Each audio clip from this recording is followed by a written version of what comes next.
for seniors and adults with disabilities.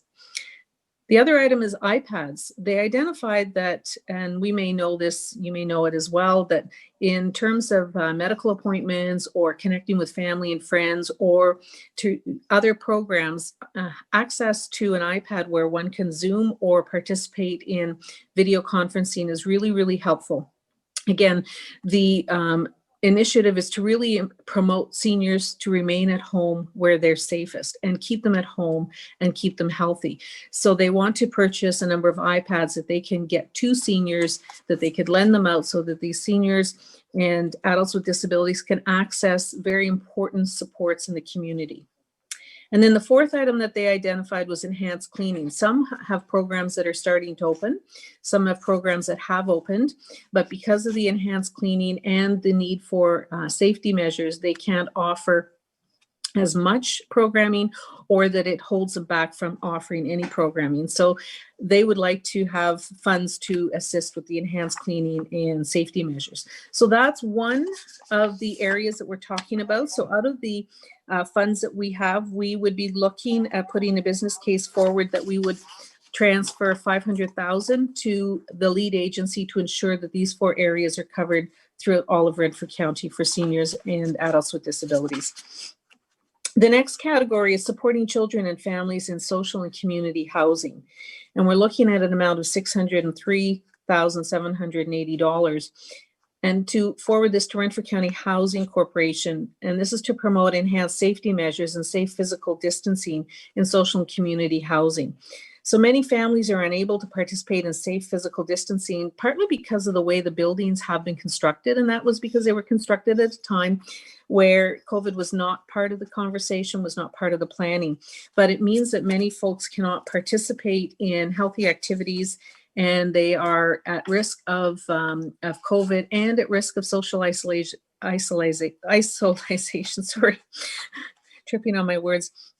So we're looking at some areas where we can really improve the health and safety of people, keep them healthy, keep them safe, allow them to remain in their community. And we're talking about four key areas as well. And this, by the way, would include our nonprofit housing. So we're talking about, where possible, install some privacy fencing in family units where social distancing cannot be maintained due to the current yard setup. We have several properties where there's no barrier between yards, and children are out playing, and it is not really a safe physical distancing. So we're talking about fencing in those areas, and we're talking affecting about 65 family housing units. So several children impacted, as well as the 65 families. Where possible, we want to install touchless entry systems in the entrances to our housing buildings, and this includes nonprofit buildings, including the laundry and garbage rooms, so that people are not touching the doors. They're not handling the handles. We can do lots of enhanced cleaning, but unless we have cleaning that's there after every single touch, we are not able to reduce the risk totally. So having the touchless, which is where you wave your hand in front of a symbol and the door would open, is what we're looking at. And we anticipate that we could probably do this in 22 different buildings. We're looking at what's called a toe to go, which is a foot lever at elevator systems where people would not touch elevator buttons. That is one of the biggest germ areas in a building, which is the elevators, because everybody touches the buttons, both on the outside and the inside. So there's several companies out there actually that can retrofit the existing elevators. We're talking about 8 buildings where they would put these toe touch systems in place. So if somebody has mobility issues, they can use their cane, they can use their chair, or you use your foot, and it really reduces the touch. And then we're talking about enhancing play space, and we have some playgrounds that really need proper fencing, and the fencing would allow for children to utilize that play space, and again, allow for safe physical distancing. So we're talking in this case about 2 playgrounds. The funding of $603,000 would go a long way in supporting our most vulnerable families and children in Renfrew County who are living in community and social housing. And that's kind of the background of what the staff are proposing in terms of the business case for the funds that the County of Renfrew has been notified in our planning allocation. And Chair Bros, that's kind of the overview. Oh, and just if I may, the funds have to be spent by the end of March of 2021. Sorry. Thank you. Thank you very much, Laura. You've heard the detailed explanation and report from Social Services. I will ask for a mover and a seconder and then open it for questions. Can I get a mover and a seconder for the recommendation? Moved by Councillor Love, seconded by Councillor Regier. Any questions or comments on the recommendation? Yes, Warden Robinson. Thank you, Chair. Excuse me, I just wanted to say to Laura, that is incredible amount of work that you've done in the space of, I think, maybe 6 days. And there was a weekend involved in that as well. So congratulations to you and your staff. I think it's an exceptional proposal. And I'm really hopeful that we'll get the money. But thank you very much for all your work. I know there was a lot done.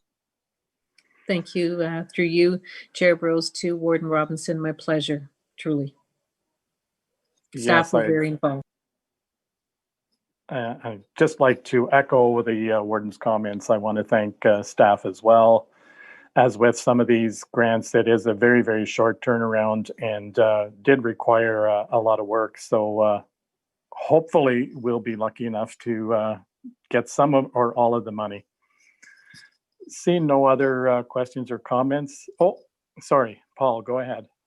Thank you, Chair. Through you to committee, I just wanted to inform committee, should we be successful, we will be back to committee and county council with the necessary contracts and agreements that will specify the delivery conditions prior to allocating any funds to any of the community groups. So we do want to make sure that there's an accountability agreement in place.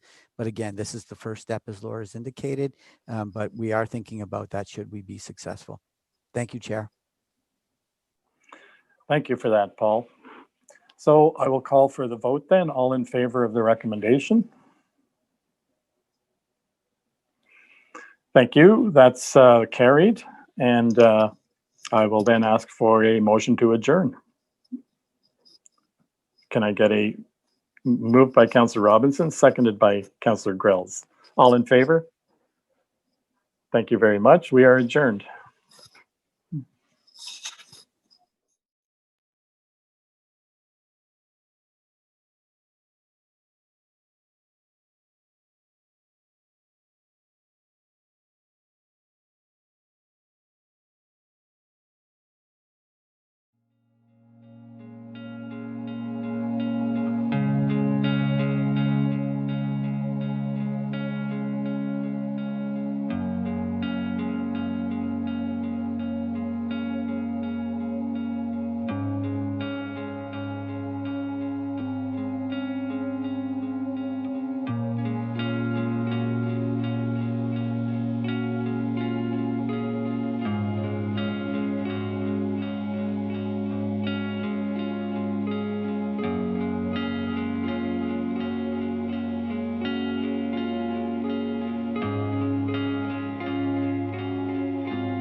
Good morning, everyone. I would like to call the Renfrew County Council meeting of Wednesday, August the 26th to order. I would ask everyone to stand for a moment of silent reflection.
Thank you very much, everyone. Please be seated.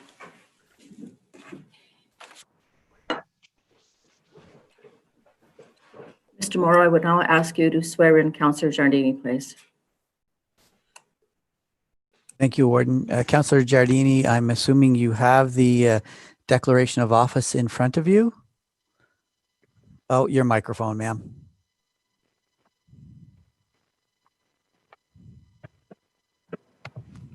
I do. If you can start. So at the front, as an alternate member of County Council of the Corporation of the County of Renfrew, I do solemnly swear, solemnly promise and declare that.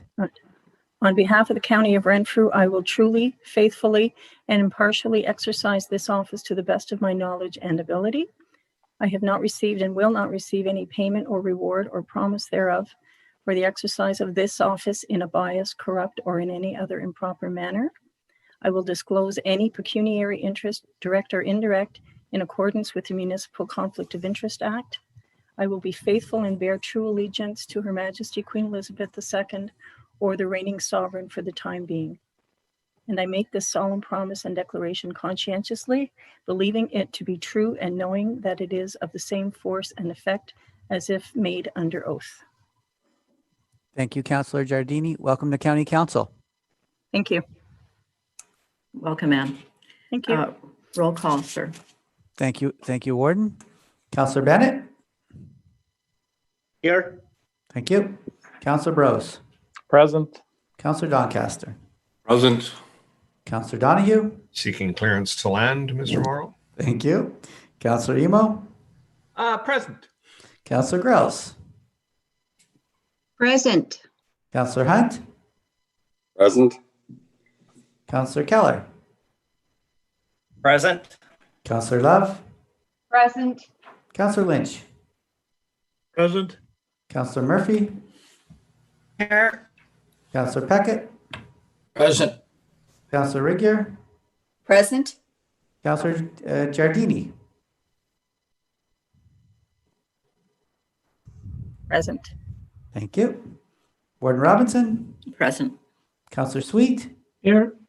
Councillor Wisniewski Moore. Here. Thank you. All accounted for. Thank you. Thank you very much. Is there any disclosure of pecuniary interest and the general nature thereof? Seeing none, I need a motion to adopt the minutes of the meeting of March the 17th, April 1st, April 29th, and May 27th. Can we do that all in one motion, Mr. Morrow? Yes, unless there's problems. Okay. All right, so I'm looking for a mover and a seconder for the adoption of the minutes as read.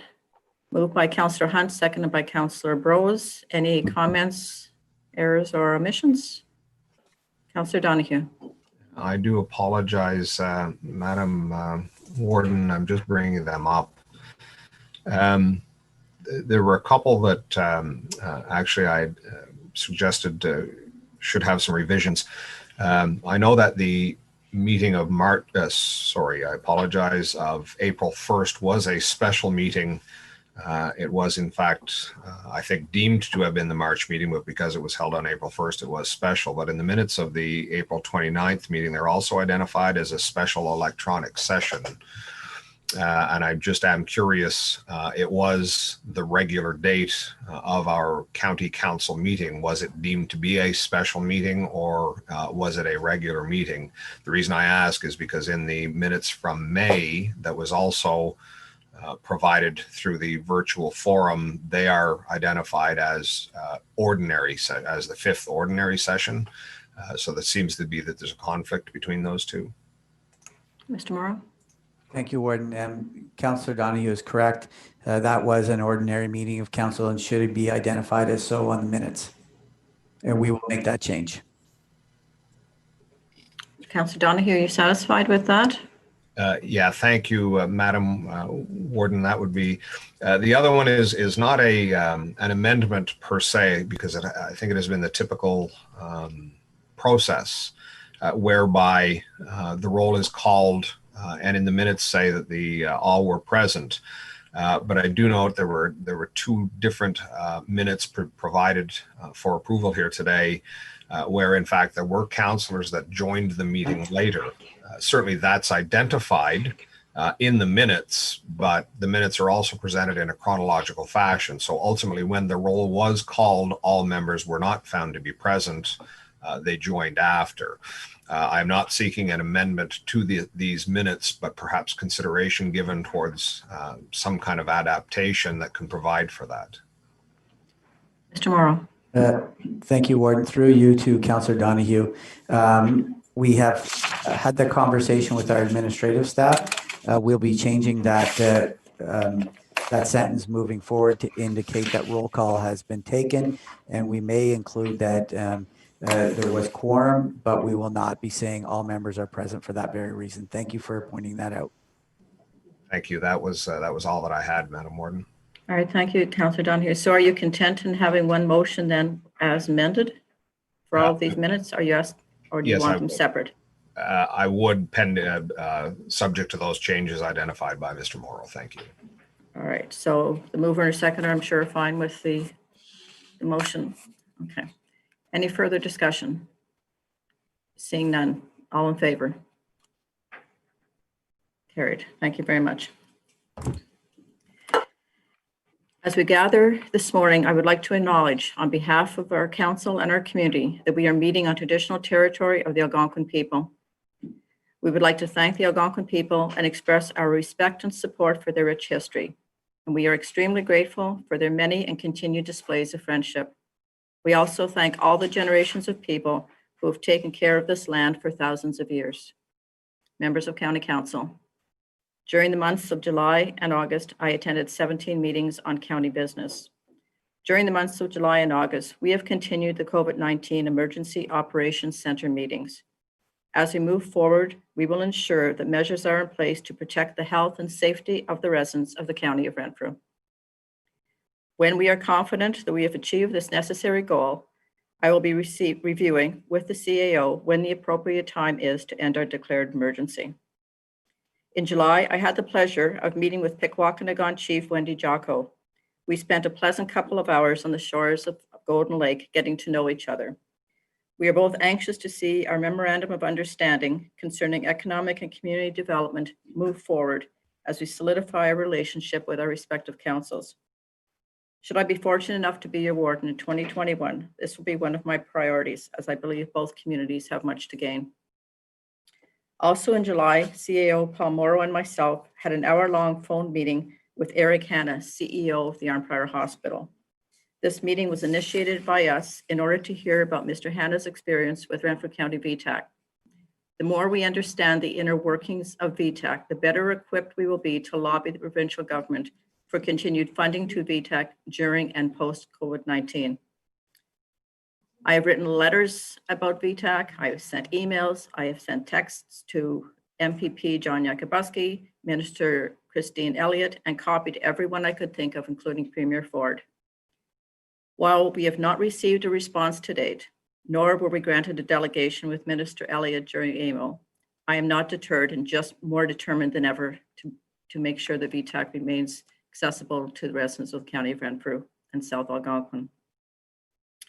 On August 4th, I attended, along with Councillor Peter Emo and CAO Paul Morrow, a virtual public hearing with the Provincial Standing Committee on Finance and Economic Affairs to highlight our concerns about the effects COVID-19 has had and continues to have on our local economy. We also spoke about the number of applications made by the county and our 17 municipalities to the Investing in Canada Infrastructure Program that had yet to yield any funding. I was only allowed 7 minutes, and with precious little time left, I tried to present a quick overview of Renfrew County VTAC. Unfortunately, I was cut off. However, one member of the panel spoke up and asked that we be given the opportunity to finish our presentation, which we did. A follow-up letter was sent to the Standing Committee, where in it we stressed that we believe our efforts to fund infrastructure and create jobs in our region is paramount to the recovery of our local economy. On August 17th or 16th to 19th, I attended the AMO virtual conference. As part of the conference, I attended, along with Paul Morrow, a meeting of the Eastern Ontario Wardens Caucus. Topics of discussion were COVID-19 municipal recovery, COVID-19 economic recovery, long-term care, EORN's cell gap project, and broadband gap strategy. The EOWC met with the NDP caucus, and multi-ministerial meeting was also held to discuss these topics.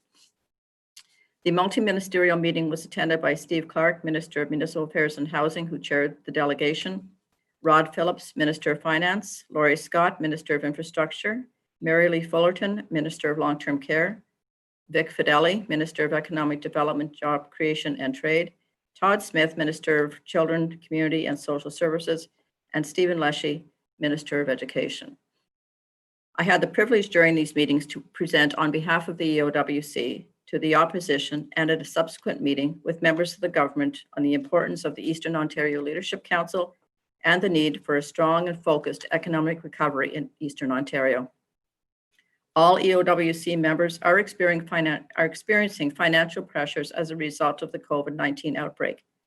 And in order to manage COVID-19 related costs and to prepare for a second wave, additional provincial funding would be much appreciated.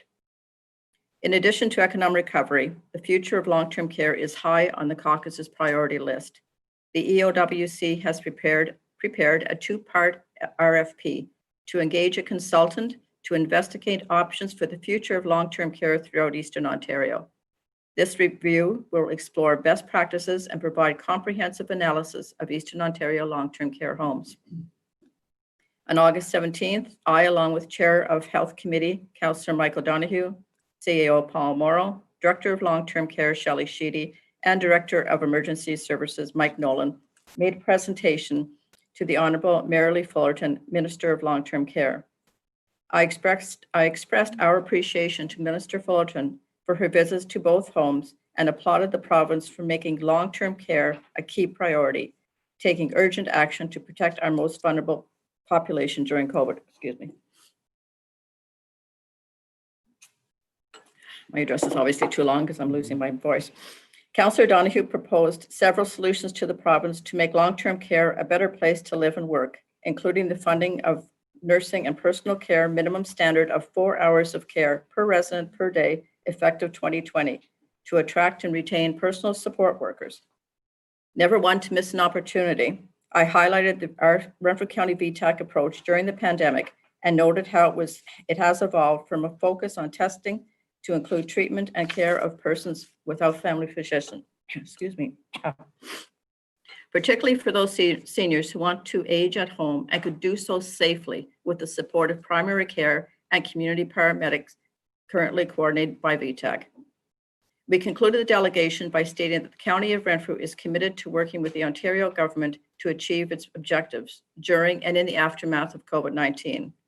And we strongly believe that these solutions can accomplish our shared goals of enhancing resident safety and quality of life in our long-term care homes. I would like to thank Minister Yakubuski for joining us for our delegation with Minister Fullerton. During the AMO conference, I, along with Chair of Development and Property, Councillor Bob Sweet, CEO Paul Morrow, and Director of Development and Property, Craig Kelly, met virtually with MPP Stephen Crawford, Parliamentary Assistant to the Minister of Infrastructure. County representatives brought the MP up to date on two substantial infrastructure initiatives that are ongoing. The Service Delivery Improvement Project that is currently underway at the County Administration Building is a major renovation project and will house all of the county administration staff and offices under one roof to be completed early in the new year. It will result not only in financial efficiencies, but will enhance service delivery to the residents of Renfrew County. The other project that was spoken to was the Algonquin Trail. County officials are still looking for funding opportunities in order to complete stone dusting of the entire length of the trail, making it available for multi-use and a safer alternative for active transportation than the bike lines on Highway 17. It goes without saying that despite some technical difficulties, Councillor Sweet did an impressive job relaying the importance of the trail to the economy as well as the health and well-being of our residents. Recently, the federal government launched the Resilience Fund, created to fuel infrastructure projects that focus on retrofits, renovations, and active transportation. The County of Renfrew is confident of both these projects are perfectly aligned for future application. To date, the County of Renfrew has been unsuccessful with investing in Canada infrastructure funding and is hopeful that the province will recommend that these two projects be funded in whole or in part by this newly announced funding stream. I am confident that we made our case in a clear and concise manner. Parliamentary Assistant Crawford seemed very supportive of our efforts to apply for these two signature projects that will make the county an even more attractive place to call home. We are hopeful that he, along with Minister Yakubuski, will carry this message forward in the form of their support when the funding stream opens up. I remind those assembled here of the following: the County of Renfrew, experience our history, share our future. This concludes my address to this session of County Council.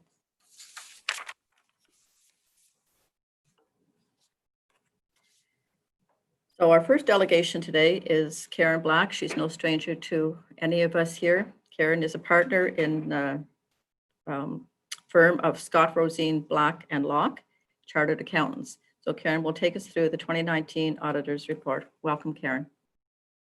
Thank you, Warden Robinson. Okay, so in the package that you received on page 52 will be the start of the auditor's financial statements. So when I start to talk, I will be talking in smaller numbers, which are the second numbers on each page. So it'll be then 1, 2, 3, 4, so that we can keep up with those numbers as you're scrolling through.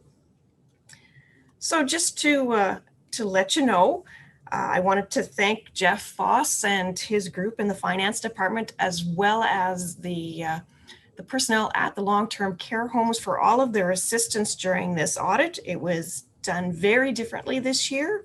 It took a bit longer to do, but everybody helped us out, and we very much appreciate everything that was done. So what you're going to be looking at is the consolidated financial statements for the Corporation of the County of Renfrew. So these include all of the operations, being the general fund, Boncher Manor, Miramichi, and the Renfrew County Housing Corporation, all consolidated into one, with all interdepartmental charges being eliminated. There were no issues found this year. No management letter points were issued. So what you will see further on in your package, once you get down into the letters, there's a management letter which basically says there are no issues. So let us start in with our financial statements for the year. So if we would go to page 2 of the financial statements, you are going to find the management report, which is signed by Paul Morrow, your Chief Administrative Officer, and Jeffrey Foss, the Director of Finance and Treasurer. So the management report is basically saying their responsibilities for these financial statements, with the main part being that they maintain a system of internal controls designed to provide reasonable assurance that the assets are safeguarded, transactions are properly authorized and recorded in compliance with legislative and regulatory requirements. The next page then, page 3, would be the beginning of the independent auditor's report from our office to you. The most important paragraph being in the second paragraph. In our opinion, the accompanying consolidated financial statements present fairly in all material respects the financial position of the Corporation of the County of Renfrew as at December 31st, 2019. So we're looking at a clean audit report again this year. Continuing on to page 5, we'll see the consolidated statement of financial position. So this is your snapshot of time at December 31st, 2019, and what we had on that particular date. So starting down, we have our financial assets. We have cash in the bank of $49 million, up $22 million from the year before. Part of that increase is due to the next line, our investment line. So we're $8.3 million, which is down about $10 million from the year before. So that's part of that increase in cash. Investments are GICs, running from 1.75% to 3.51%, and 2.2 million of those GICs will mature in 2020. Then we have our accounts receivable, so that money owing to us at the end of the year. So from the federal government, $665,000, of which is mainly going to be your HST rebates. And then other components, so $580,000 of other receivables. So in that, we're going to see the likes of your tenant rent receivables, receivables from those residents in our long-term care facilities, paramedic tuition loans, timber sales, of which we received the money after year end, and other smaller items like that. So total financial assets of $58.8 million. Financial liabilities. So we're looking at accounts payable and accrued liabilities of just over $10 million, very close to the year before, just about $250,000 down. So in there, we have our items such as our trade payables, wages payable, vacation pay, that sort of items. We have our payable to our provincial government and also payable to other municipalities for shared costs. Going further down, we have our temporary construction loan, which is new this year, of $2.4 million, received right at the end of December for the Madawaska River Bridge project. This temporary construction loan does have a maximum value of $6 million to draw upon. Next line down is also new this year, Deferred Revenue Obligatory Reserve Fund. So what this is your federal gas tax funds. So this money is restricted by the federal legislation of which the money is given to you to be used purposely for that federal gas tax construction projects. This year is probably the only year we've ever had any amount of money left over. We had a one-time double funding of $2.7 million given to us in 2019, and then we had unspent 2019 allocation of $597,000. So at the end of the year, there were $3.3 million of that unspent federal gas tax money. Next line down is deferred revenue of $186,000. So what we're looking at here are those tenants in basically in Renfrew County Housing Corporation that have prepaid their rent. That's worth about $85,000. Deferred development fees of $54,000. Algonquin Trail lease monies of $15,000, and down payments on other items such as the timber sales of $29,000. Our long-term liabilities of $11.4 million. So this is made up of 5 different long-term liability type items. For Miramichi, we have one for the OPP, one for the Claybank Bridge, and in the Renfrew County Housing Corporation, there are 3 smaller mortgages. Now, during this past year, one of those mortgages in Renfrew County Housing Corporation did come due and was renewed.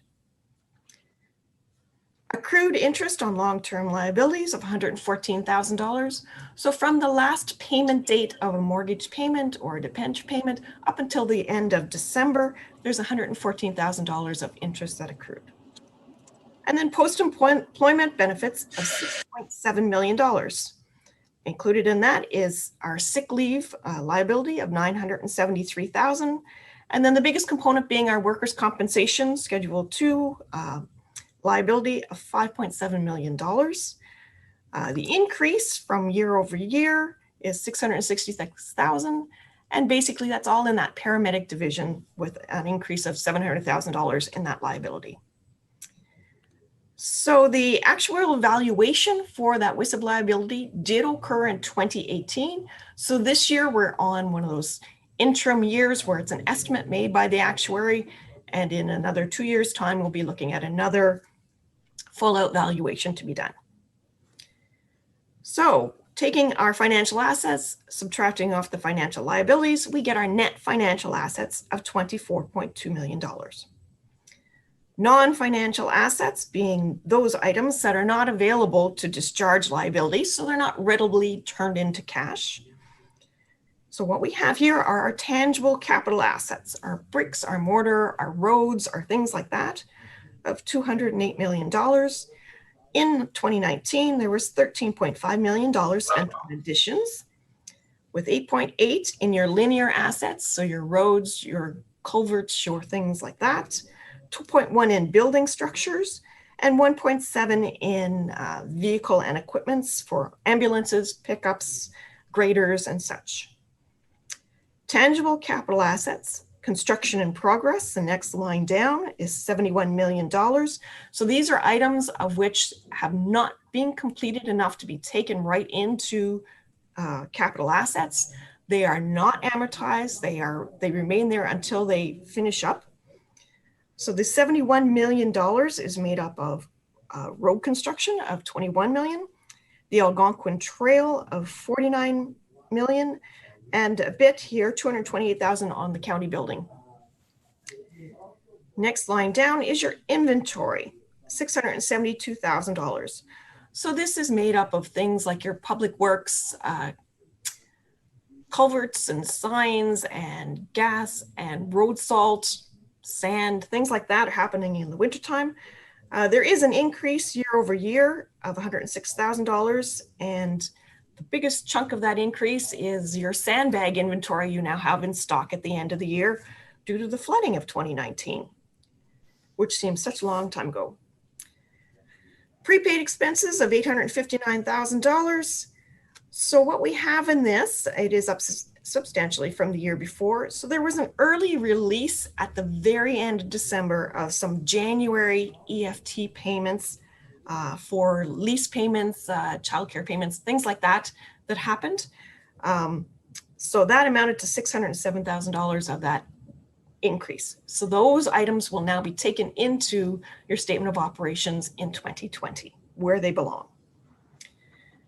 So after our non-financial assets are added on, we have an accumulated surplus of $306 million.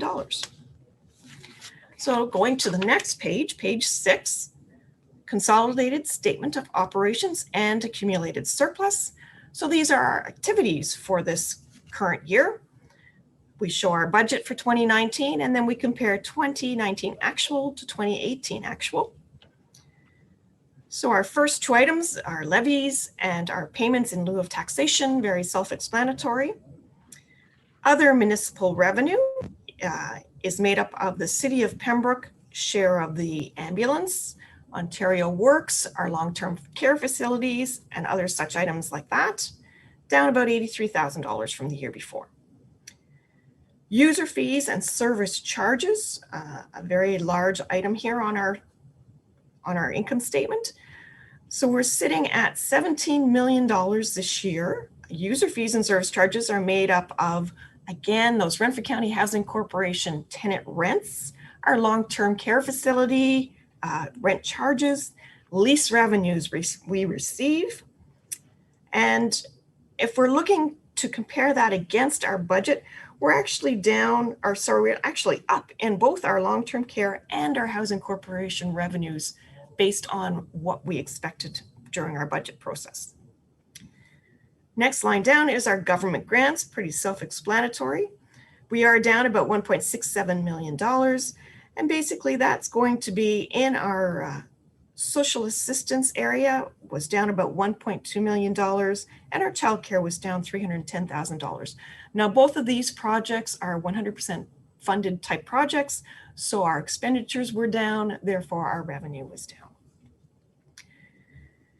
Going forward, we have our investment income. So this is our bank interest, our GIC interest, much higher than what we expected at $420,000. And again, that's due to that increased bank balance that we see at the end of the year. So donations, fines, and others. It's kind of our catch-all. So basically, of that $1.4 million in the 2019 actual column, the Provincial Offences Act office has brought in $1.3 million of that amount. We're down from budget, 6.7 million or thereabouts. And basically that's all due to the donation in kind that was to happen this year with regards to Algonquin Trail, and it did not happen. So if we look over into the 2018 column, we see that it was substantially higher. And again, that's because in 2018, we did have a 13.9 million donated asset for the Algonquin Trail at that time. So total revenues for 2019 of $131 million. Expenditures. So general government expenditures of $8.2 million. We are down from expected in our budget by about $916,000. Biggest areas were in the provisions for unallocated funds. We did not use $384,000 of that. And tax write-offs were $102,000 less than budget. Protection services of just over $1 million.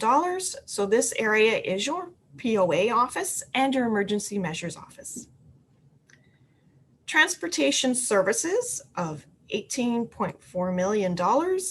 It is up slightly, and basically it's in your depreciation or amortization versus budget. Actual versus budget was greater by 277, and winter control was also up during the year.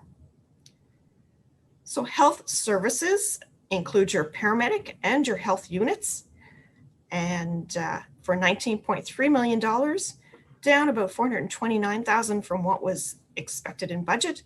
And there was a PTSI prevention project that was not completed, and it was in budget at $400,000. Social and family services line item of $57 million of expenditures. So in that, we take the Ontario Works Office, your long-term care facilities, childcare, and your social assistance are all in that social and family services department. It's down $1.8 million from what we budgeted. But again, that has to do with that government grants up at the top line. So as our social assistance was down, we had less of the government grant money. Social housing of $14.3 million. So this is, of course, your Renfrew County Housing Corporation and the not-for-profit housing units, of which are funded through the County of Renfrew. It is down $512,000. And it's in a few areas. Light, heat, and power, for example, was down quite a bit. Repairs and maintenance were also down from expected. And your not-for-profit monies were down about $100,000. The recreation and cultural service line item of $381,000. This is the Algonquin Trail.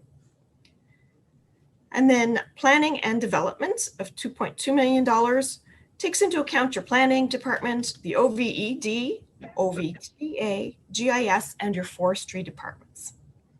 And the very last line, loss on disposal of tangible capital assets of $45,000. So as we bring new items in, we're getting rid of some items also. And those items, more than likely, unless they're a vehicle, did not have any proceeds. So if we're getting rid of a road or if we're getting rid of a roof off a building, no proceeds. So as such, we are going to expect to see a loss on disposal. Total expenditures of $121 million. Our annual surplus for the year of $9.9 million added to our opening accumulated surplus will bring us to that accumulated surplus at the end of the year of $306 million.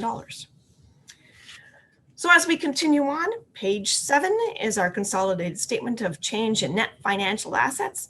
So it's taking our surplus number and taking out all the items with regards to capital assets and prepaids and inventories and such to tie us into that net financial asset number of $24 million that we saw on our very first page. Next page is your consolidated statement of cash flows.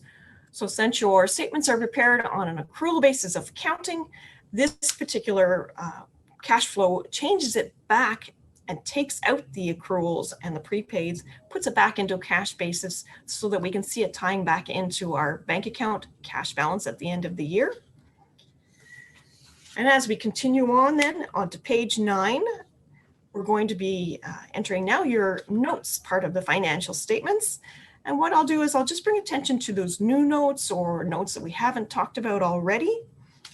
So as we're going through, we'll see on page 10 at the very bottom, there is now a new explanation with regards to that deferred revenue obligatory reserve fund. So this is the accounting policy that's been set up with regards to that gas tax reserve. And then continuing on, we will go to note 5 on page 13. So this is where we're seeing this new temporary construction loan coming into play with just that one advance happening at the end of December in 2019. And then note 6 is also new again this year, the obligatory reserve fund. So very little activity in previous years. So now we're seeing this large transaction happening this year. So there is a new note with regards to that. Note 7 on the following page, which is page 14, is showing your long-term liabilities. So as you're going down those liabilities, I will point out what each one is for. So your first one is Miramichi Lodges. Second one is now OPP. Third is the Claybank Bridge. And the last 3 mortgages are with the Renfrew County Housing Corporation on 3 facilities that they have there. Continuing on now onto page 15, post-employment benefits. So we already spoke about sick leave benefits and your workers' compensation, the valuation that did take place last year, et cetera, et cetera. So at the bottom of that page, there's a grid there that's for interest's sake, which is showing you what we have expensed this year, what was actually paid for benefits of workers' compensation, and the accrued benefit at the end of the year, the accrued liability of $5.7 million. So as you'll see in that benefits paid for the period, it is $1.1 million versus $835 of the year before. So the actual payments to persons is $307,000 higher than the previous year. So continuing on now, we're on page 16, and page 16 and page 17 are your tangible capital assets. So page 16 takes them and it's showing your assets by function so that everyone can see each function and where the assets are. The next page then takes them and splits them out by type. So we see them by land, by building, et cetera, et cetera. Now, if we continue on to page 18, note 10, accumulated surplus. It's at this point we see how our accumulated surplus is allocated. So we have our reserves in current of $6.5 million, reserves set aside for capital items of $40 million, invested in tangible capital assets of $280 million, and then our unfunded portion, unfunded for capital, so those items that we're going to have to fund in the future for the Madawaska Bridge of $2.5 million, and for the Centennial Lake Bridge of $968,000. Post-employment benefits, we'll have to fund those in the future, $6.7 million, and of course our long-term liabilities, of which we just talked about, $11.4 million. Continuing on, new on page 19, note 15, subsequent event. All your financial statements, you'll be seeing this year a nice little note on COVID-19 and how it has affected your organization and what we expect to see in the future. And then as we continue on, we have more notes to financial statements, but we're going to go to page 22, which is your segmented information. So when we had our statement of operations, it was in total, and this statement of here will take that consolidated number, which is shown on the very right-hand column, and it now splits it out by function. So then we can see where the wages are spent, et cetera, as we're going along. So that is the 2019, and the following page is a comparative for 2018. And then to wind up our financial statements on page 24, we now have our independent auditor's report with regards to your trust funds that are held for those residents at Bontry Manor and Miramichi Lodge. And again, a clean audit report with regards to those trust funds. And we're looking at on page 26, the trust funds statement of financial position, of which we had cash at the end of the year of $127,000 held for our residents at both homes. And that is your financial statements for the year. As you continue through your package, you're now going to be on, I guess, page 80. You're going to see my independence letter to you. Page 83 is our management letter of no management letter points. And page 84 then shows your audit findings letter, which says those items of which we did find during the audit, but of which were not material enough to have to be adjusted. So that is your financial statement for 2019. Does anybody have any questions? Thank you very much, Karen. Again, always thorough and professional. Any questions of Karen? Councillor Donahue. Thank you very much, Madam Warden, and thank you, Karen, a very abridged presentation, very comprehensive, however, at the same time. A couple of questions, if I could draw everyone's attention through you, Madam Chair, to the note 7, long-term liabilities. And I'm not certain, perhaps I will also include Mr. Foss as perhaps to answer. I certainly understand what a mortgage is, the 3 cited at the bottom, and the debentures as well. Could you shed a little more light on what is the nature of the long-term debt that was identified as being assigned to, I believe that's Miramichi Lodge?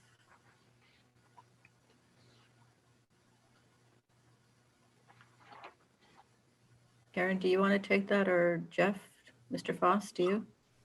Thank you, Madam Warden. I could certainly attempt to answer that question. So during the construction of Miramichi Lodge, the capital funding program that was in place at that time provided $10.35 per day per bed over a 20-year period.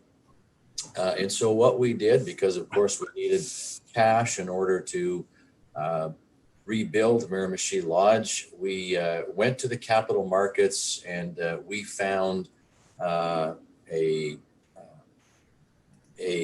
really an investment, if you will, where we could receive present value for those 20 years of capital funding payments by the Ministry of Health.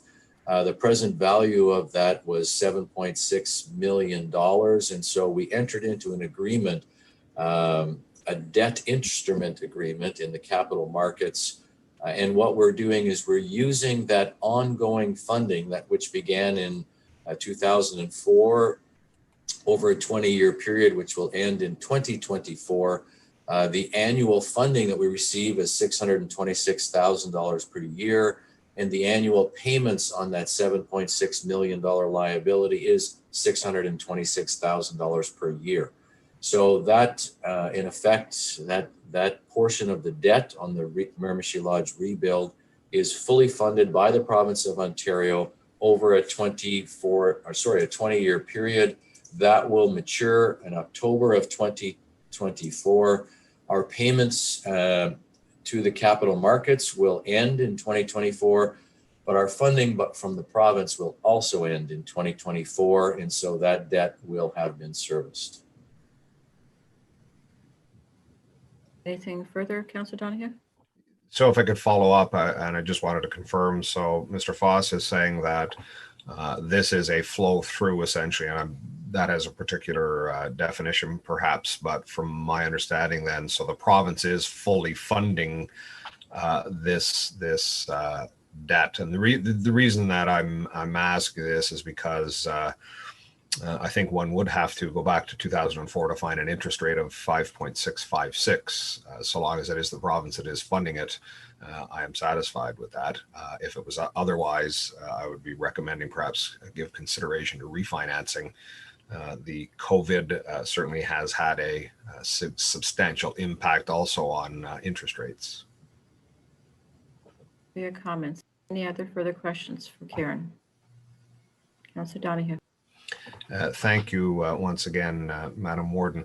At the Finance and Administration meeting, there was, I had raised, certainly you had raised first, of course, Madam Warden, a question regarding expenditures, and I'll draw Council and staff's attention to the Consolidated Statement of Operations and Accumulated Surplus.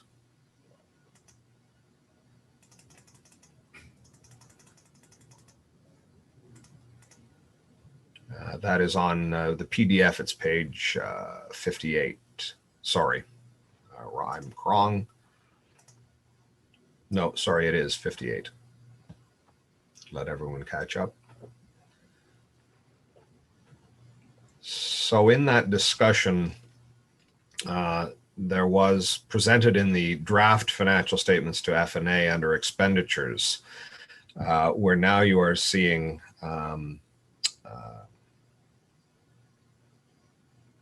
sorry, I do really apologize. I'm looking at the wrong page. It was payable to, bear with me. Sorry, it is not. I was incorrect. Consolidated Statement of Financial Position is in fact on page 57. In particular, what I was, why I am referring to the financial liabilities, and you will note on this draft a single line of accounts payable and accrued liabilities for $10,443,000. That is a consolidation in this presentation from what was presented at Finance and Administration, which was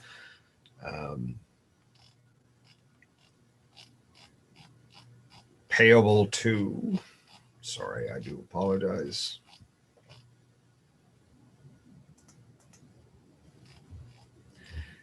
Payable to provincial government of 1,059,000, payable to other municipalities of 39,000, accounts payable and accrued liabilities of $9.3 million. At that time, there was a lengthy conversation regarding particularly payable to provincial government of 1,059,000. And I do know that Mr. Fawcett identified that there is certainly a rolling balance in a due from province, particularly in social services. At that time, though, of course, Mr. Fawcett identified that a not insubstantial component of that $1 million was social housing, I believe, and that there were some new programs that were over multiple years, some 2, some 3, some 5. And in that conversation, I had asked, so if they are available to us to be utilized in future years from those that they are received in, then it would seem to me they are more a deferred revenue than payable to the province. And I had sought perhaps a note that might break out what the distinctive or the distinction were amongst the various payable. In the event, though, rather than a note, all 3 of those were consolidated into a single line item, which now changes the financial reporting from what's been in existence, certainly back through 2010, as I pulled up the audited financial statements, which have always identified a singular line item of payable to provincial government. So this would be a departure from that. So I'd like again to, if light could be shed on in particular the social housing funding that's available to be allocated over multiple years, of how that is distinct from what actually has to be repaid to the province.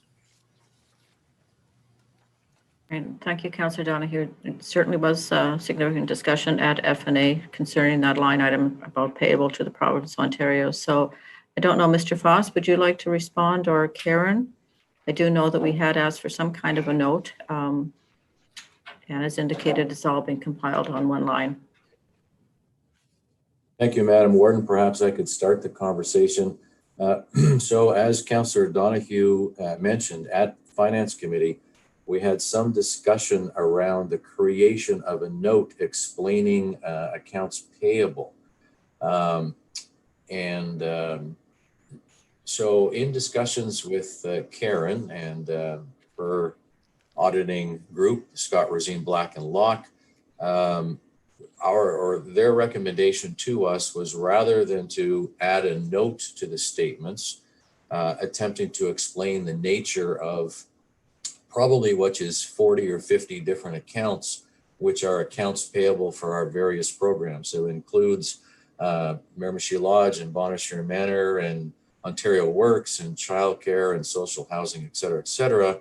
That type of a note disclosure would certainly not be typically seen in municipal financial statements. So from a practice guideline point of view, their recommendation was, if our finance committee wasn't satisfied with the presentation that we had, or we had been using for the last 20 years, that rather than attempting to have a really lengthy note to explain the nature of all of those accounts payable, that we would consolidate them onto a single line. That type of presentation is used by many of our peer municipalities at the county level or regional level. And so that was the recommendation that Karen and her team made.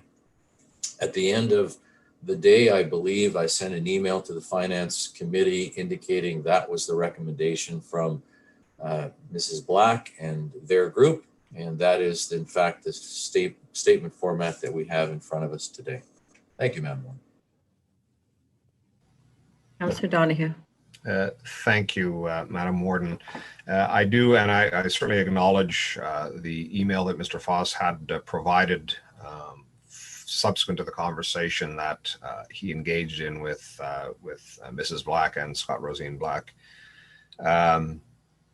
It seems in rolling them into one, though, now that it is a substantive change from what has been the nature of the reporting, I have the PDF versions of the financial statements going back to 2010, and the payable to the province has been consistently identified from 2010. So from my perspective, notwithstanding that perhaps other municipalities are reporting in a similar fashion, not having a financial background, I find it more rather than less opaque, because I certainly understand what an account payable is, and I'm sure that those suppliers and vendors to the county have an expectation of receiving pay. I also would understand explicitly what payable to other municipalities is, but in that discussion particular to the payable to the province, I cannot say if I needed to have actually the breakdown of perhaps the 40 different accounts, but if in fact some of those monies, as identified for various social housing programs, are available to us over multiple years, it would seem to me that they are more akin to deferred revenues than payable to the province. And I say this certainly because just a couple of months ago, we received the audited financial statements from the Board of Health, and being a member on the Board of Health, when it is identified as payable to the province, it is in fact reconciled to the province. There's not a check cut for that, but the funding for the subsequent year, that amount of money owing to the province will be removed. In this instance, the suggestion was that these would not actually be required to be returned to the province. So I was seeking a note on that to be able to identify what that meant. that from my understanding of the financial reporting as in front of us now, it seems less transparent to me than the report that we even saw at Finance and Administration. Okay, I'm not sure where we can go with this. At this point, I'm not looking for a motion to accept Karen's presentation. It is part of the FNA report, however, and I'm wondering at that point we should discuss your issue going forward. I am prepared to defer until that time. Thank you. Thank you very much. Any other further questions of Karen? Seeing none, thank you very much, Karen, for your presentation. As always, we look forward to hearing from you. So take care, stay safe. Thank you. Before we move on to our next delegation, I was remiss in not publicly congratulating Councillor Emo as for his election to AMO. As we all know, that we could not have a stronger, more knowledgeable voice than Councillor Emo representing rural Ontario. No, I'm hoping everyone who was, I'm sure everyone who was at AMO voted for him. He had a wonderful speech in case anyone didn't have a chance to listen to it. He's just so well respected throughout the province of Ontario that we're very, very proud of you, Peter, for sure. And I do know that you had your hand up at the end of my warden's address and I missed it. So if you'd like to take a few moments, please do so. Thank you, and thank you. First of all, I'd like to make mention. You mentioned making a presentation to the standing committee, and I just wanted to reinforce for council how challenging that was for you. I know Bob and Janice and Jennifer, we've all made those as warden to standing committees, and they've been relatively easy because you're in the room for a couple hours, you sense the flow of the room, you sense who's going to do who's going to present what kinds of questions, you know the themes. Oftentimes you've had a chance to lobby a little bit or at least converse with some of the members of committee or with their staff. And in this instance, so the warden was virtually on her own. There were several of us in the room, but we were on about a 5-second delay. So we couldn't even slide a note across, and Mr. Morrow was making sure the slides were on time. So it was quite difficult, and she did a very good job of presenting the information and pivoting on point to the various questions and trying to bring it back to the message. So I just wanted to make sure everybody understood how difficult that was and how very impressive your performance was that day. So thank you for that, Warden.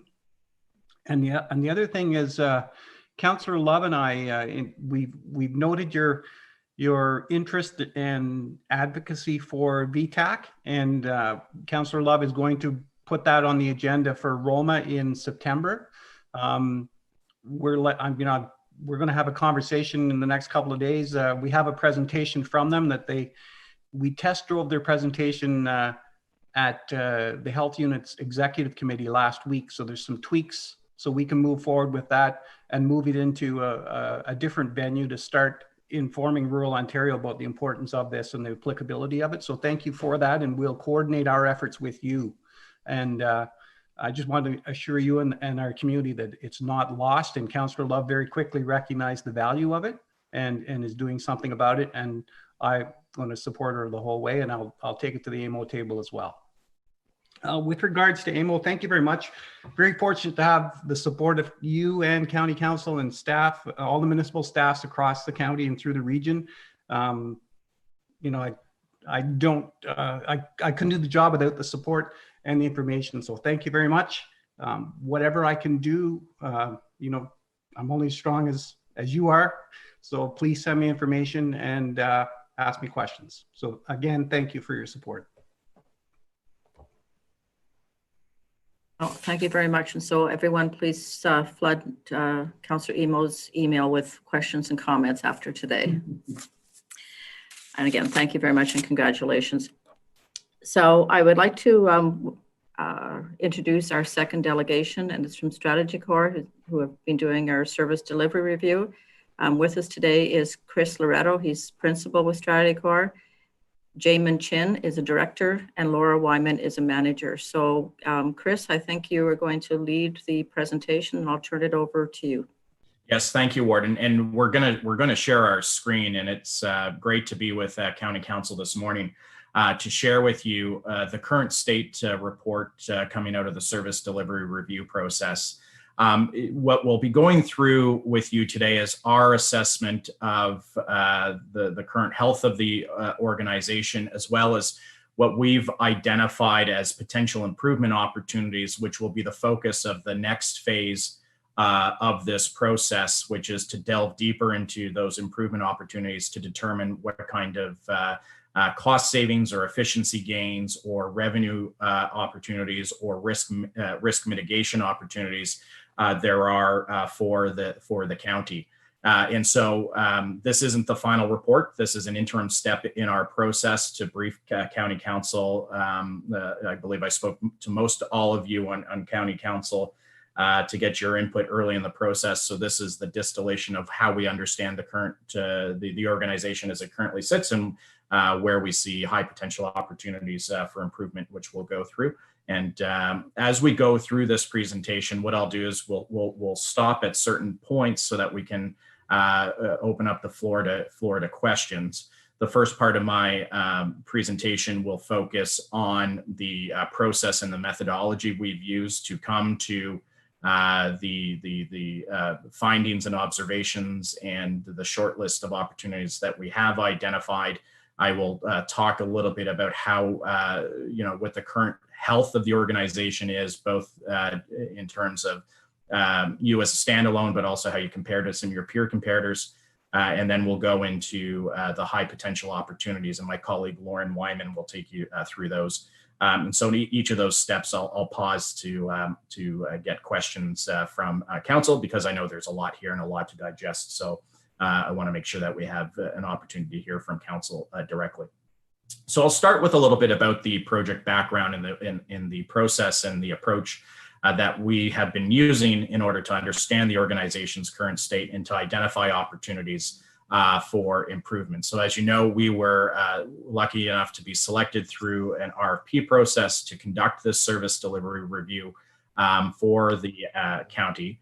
The primary focus of the review is to evaluate the county's services in order to achieve a more efficient and effective service delivery model without compromising customer and ratepayer services or local identity and control. And so the methodology we've been using to understand the organization, identify those opportunities for improvement is fourfold. First off, we analyze internal and external data to evaluate the current operations of the county across its various divisions.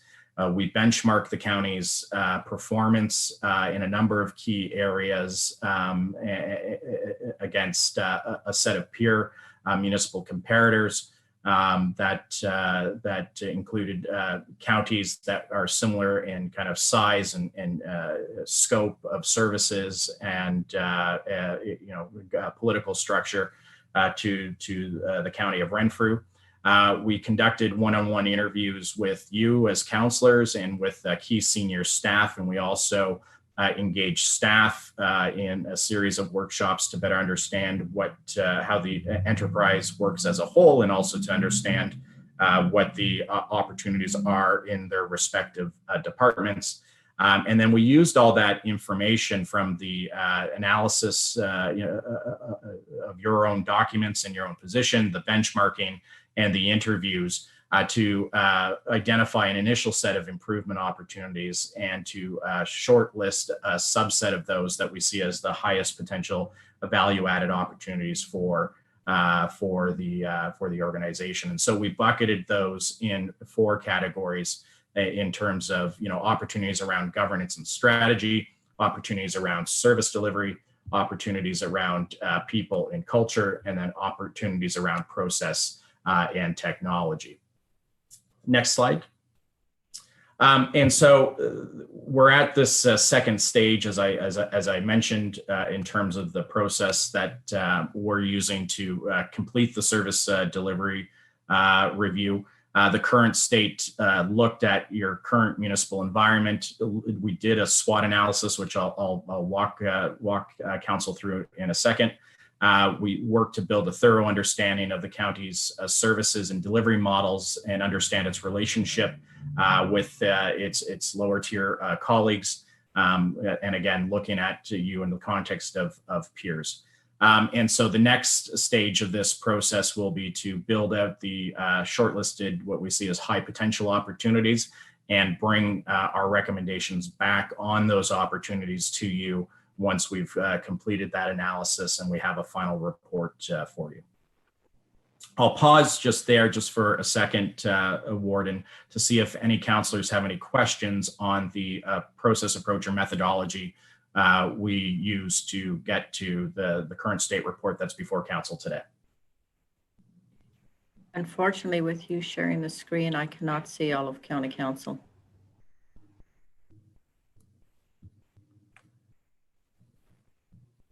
Any questions amongst councillors? I think we look okay as I scroll through everybody. Yeah, I'm slowly scrolling through as well, and I don't see any questions. So, Chris, just continue, please. Thank you. Next slide, Lauren. So, looking at the county at a glance, I mean, overall, the county is very healthy based on any of the benchmarks that we looked at and what we know from our interviews. There is a strong culture at the town. We know that the county has a significant geography, and when compared to provincial averages, the median income is a little bit lower than the Ontario average, and that the levy per household relative to your peers is lower. But you're in strong financial shape. Next slide.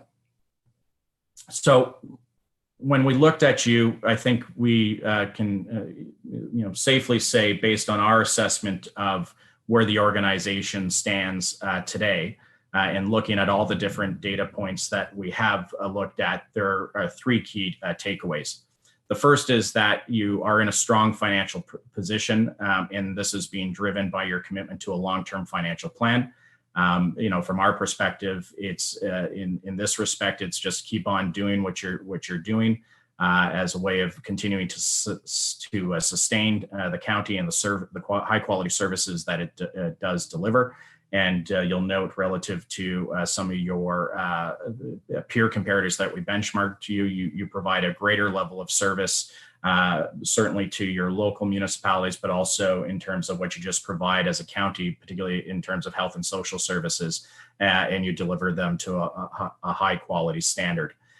Leadership and culture across the county is a major strength. In our assessment, there's a strong relationship amongst county councillors themselves, the county council, and the senior management team, as led by your CAO.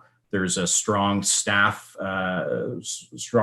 relationships within the organization, a high degree of pride in the work that everybody does and the services that they deliver, and service delivery is very strong as a result of this. And you have a common vision for the county, and everybody understands what the county's priorities are, which helps ensure that everybody's rowing in the same direction. And I think that's reflected. And I have to say, this is not, it sounds like an understatement, but it's not an understatement. We're in places where there isn't the degree of cultural cohesion amongst all the various levels of the organization that there should be. And so you should be very proud of how strong the culture is and how you lead in a number of respects as a county level of government.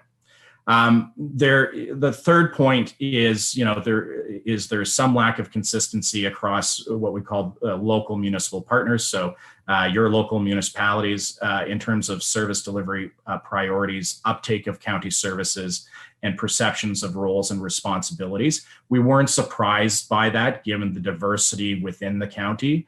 There are some of you who are more urban in nature, some of you who are very small and rural, So in terms of what you expect out of the county in terms of either shared services or information and knowledge, or who ought to be doing what, particularly when it comes to whether or not there are additional services that the county should be providing to local municipal partners, there isn't necessarily a clear consensus about those things. But at the same time, there's nothing fatal here, and as I said, we're not surprised by that, just given the diversity within the county. And so, particularly with respect to some of the recommendations we may make coming out of this process, they're really just things that can be continued to resolve through discussions amongst yourselves as county council with staff, and also your local colleagues on local councils to take advantage of certain opportunities. And so, this all boils down to, structurally you're sound, financially you're sound, from a governance perspective, you are sound. So a lot of what we've identified as opportunities for improvement lie in the realm of, strengthening communications. You can never do communications well enough. So it's not a criticism. It's just, ongoing continuous improvement. There are opportunities around IT and administrative process updates and improvements. Again, more in the vein of continuous improvement, and you're learning a lot, particularly about how you digitally deliver services through the pandemic, and a modest look and maybe some modest changes to the staffing or organizational design of the county itself. Next slide, Lauren. As I said, we have looked at your financial position in some detail and looked at it in the context of your peers. You have strong financial health and sustainability. You meet all of the Ministry of Municipal Affairs and Housing's key financial targets, except for the target set for asset consumption. That's just fancy language for you already know you have aging infrastructure. We know through your asset management plan and long-term financial plan, you have almost $300 million of capital replacement needs identified and ready to be funded, and this will close the gap. You're not in the critical territory by any stretch when measured by this ratio, and you're on top of it. So we're confident in your ability to strengthen performance in that particular area. You have strong financial policies, particularly around surplus management policy, and how you use any surpluses. And you've been running a strong series of annual surpluses as well since 2016, which you're using, some of which you're putting in the bank to use for capital and other purposes as well. You have sustainable debt management as well. And, we identified through the report that, maybe there's some caution there. We just do that out of caution because none of the debt you've taken on is bad debt. It's to fund major capital projects, as the auditor just went through. So there's such things as good debt and bad debt. You have good debt, but it's always important to keep an eye on the balance between what you fund out of a reserve policy for capital and what you fund through debentures or any other debt financing that you do. And so it's just we flag that just to be mindful of it. But relative to your peers, you're very healthy from a financial perspective, which is presented on the next slide. In terms of how you compare to your peers, you can see the peers that we did use. It was raised with us, like, why is Simcoe there? Simcoe is more urbanized, but believe it or not, you have a lot of similarities with Simcoe, both in terms of the natural geography in which you're situated, but also the number of local municipalities that are in the county. Simcoe similarly has a larger kind of local municipal partner base, much like your county as well. And there are elements of urbanization and continuing kind of smaller and rural character to the county that is reflective of some of the realities that you face in your county. And so, as I said, you're in line with peers across the kind of 5 target areas that Ministry of Municipal Affairs and Housing sets for municipalities. You generate more revenue from other sources, and as the auditor noted, that's primarily due to the cost-sharing relationship with Pembroke and some of the provincial transfers that you get for the social services that you provide. You have more transportation capital expenditures, you have more linear infrastructure, and hence we were not surprised to see that you have higher transportation capital expenditures, and nothing necessarily to be concerned with. It's just a reflection of the geographic reality of the county. You have more building assets than your comparators, but again, large geography. You're also taking steps to consolidate your municipal operations. And you also have, more in terms of long-term care homes and the social housing units, which contribute to the building asset inventory that you have. You have the second lowest levy per household, and your debt levels are in line with your comparators.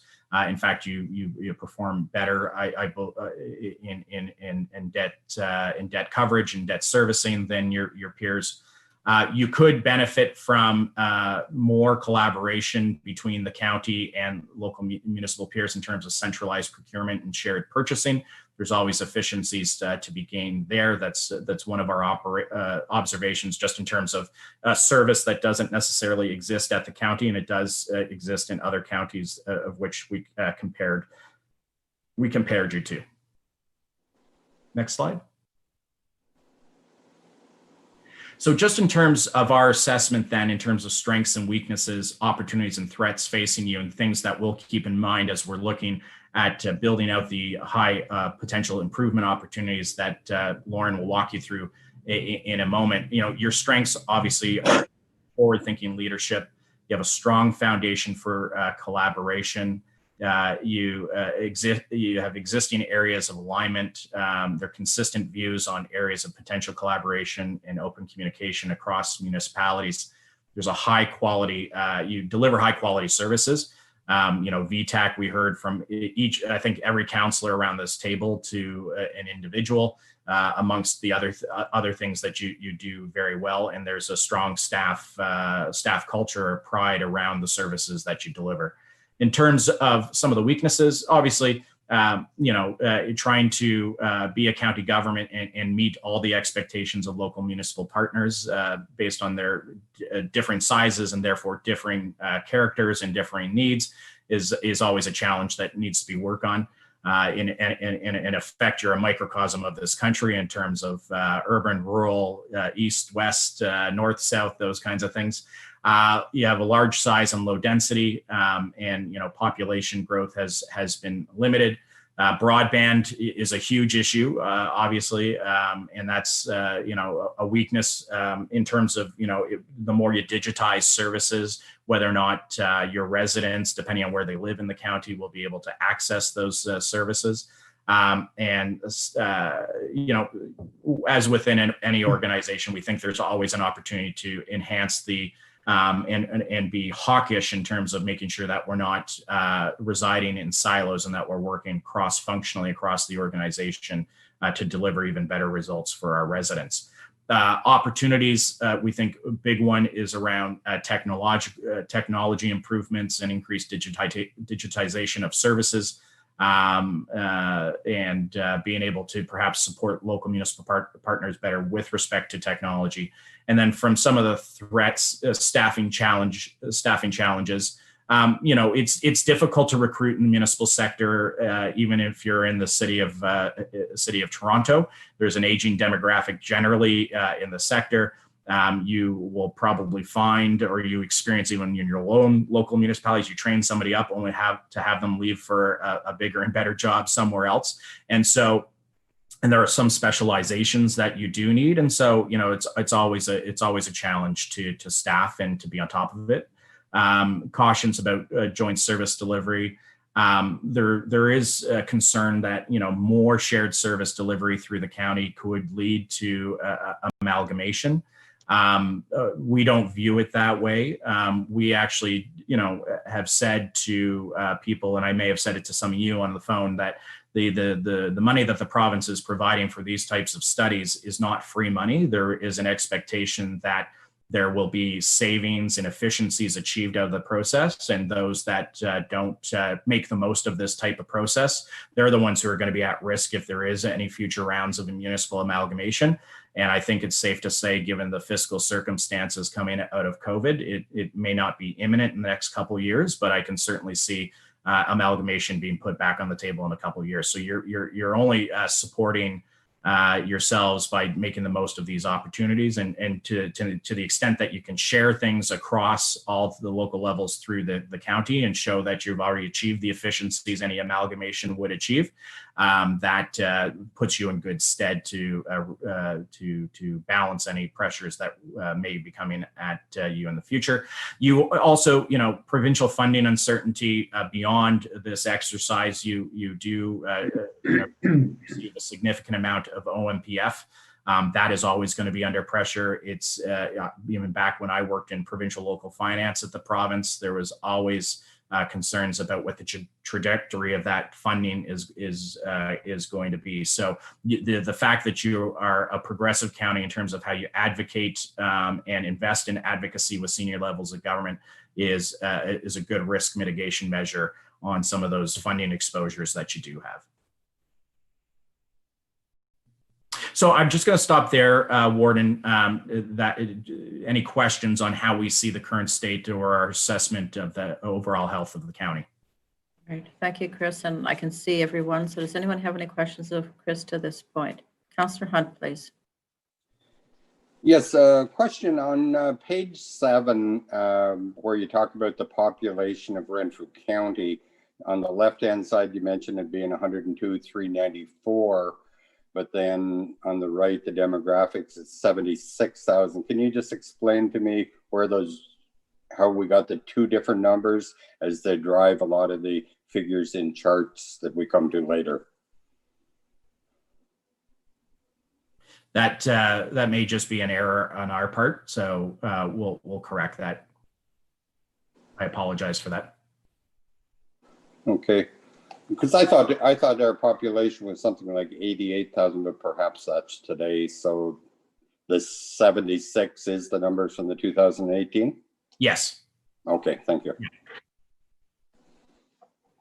Any other questions? Councillor Donahue, please. Thank you, Madam Warden, and thank you, Chris. On the overall report, first off, very excited to see this draft report. First question is respect to the Renfrew County's financial position. Yes. Which is on page 10. And I have an answer on the population number. My team has informed me that 102 number includes Pembroke. Okay, thank you. Okay.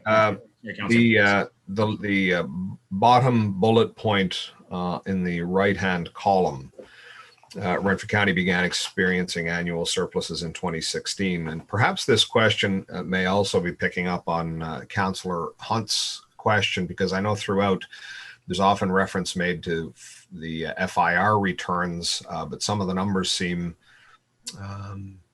a little dubious. As we get to them, I would bring them forward. But on this one, so the annual surpluses, when I go to the audited financial statements, I'm showing surpluses as far back as I have them for, which is right back to 2009, somewhere between, I think the smallest one perhaps was something in the order of 350,000, but they have varied.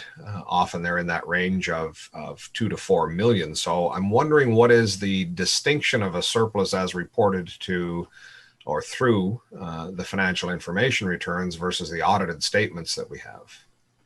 Yeah, and I may need the help of the treasurer here on that specific question. But Councillor, to pick up on your first point about the FIR, we do rely on FIR data to do this analysis. And what I would say about the FIR is that there are some limitations. It's directionally correct or helpful. It's oftentimes specifically wrong, particularly because different jurisdictions report costs in different categories for different reasons, and so we don't take it on faith. That's why we triangulate it with interviews and what we observe. And the other limitation, obviously, is the the most recent available data is 2018, and so 2019 is not reflected in the FIR yet. And so, in terms of the differences in the FIR and what you know from your financial statements, I don't have a specific answer on that, and I don't know if the treasurer would have anything to share on that. Mr. Frost, would you like to comment? Thank you, Madam Warden. I believe the page that we're looking at, page number 10, and that particular bullet point about annual surpluses, I believe that Strategy Corp has really picked up on our long-term financial plan and our concentrated efforts on creating surpluses through our financial policies and dedicating those surpluses to our capital reserves. And it is those capital reserves that are funding the next 10 years of not only operating expenses, but also capital replacement expenses. And so I believe that comment during our discussions at the staff level really was reflective of Council's approval of the long-term financial plan and our commitment to staying with it in order to fund our capital needs in the future.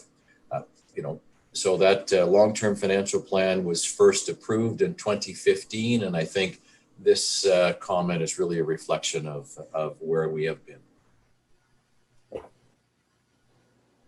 Supplementary, Councillor Donahue.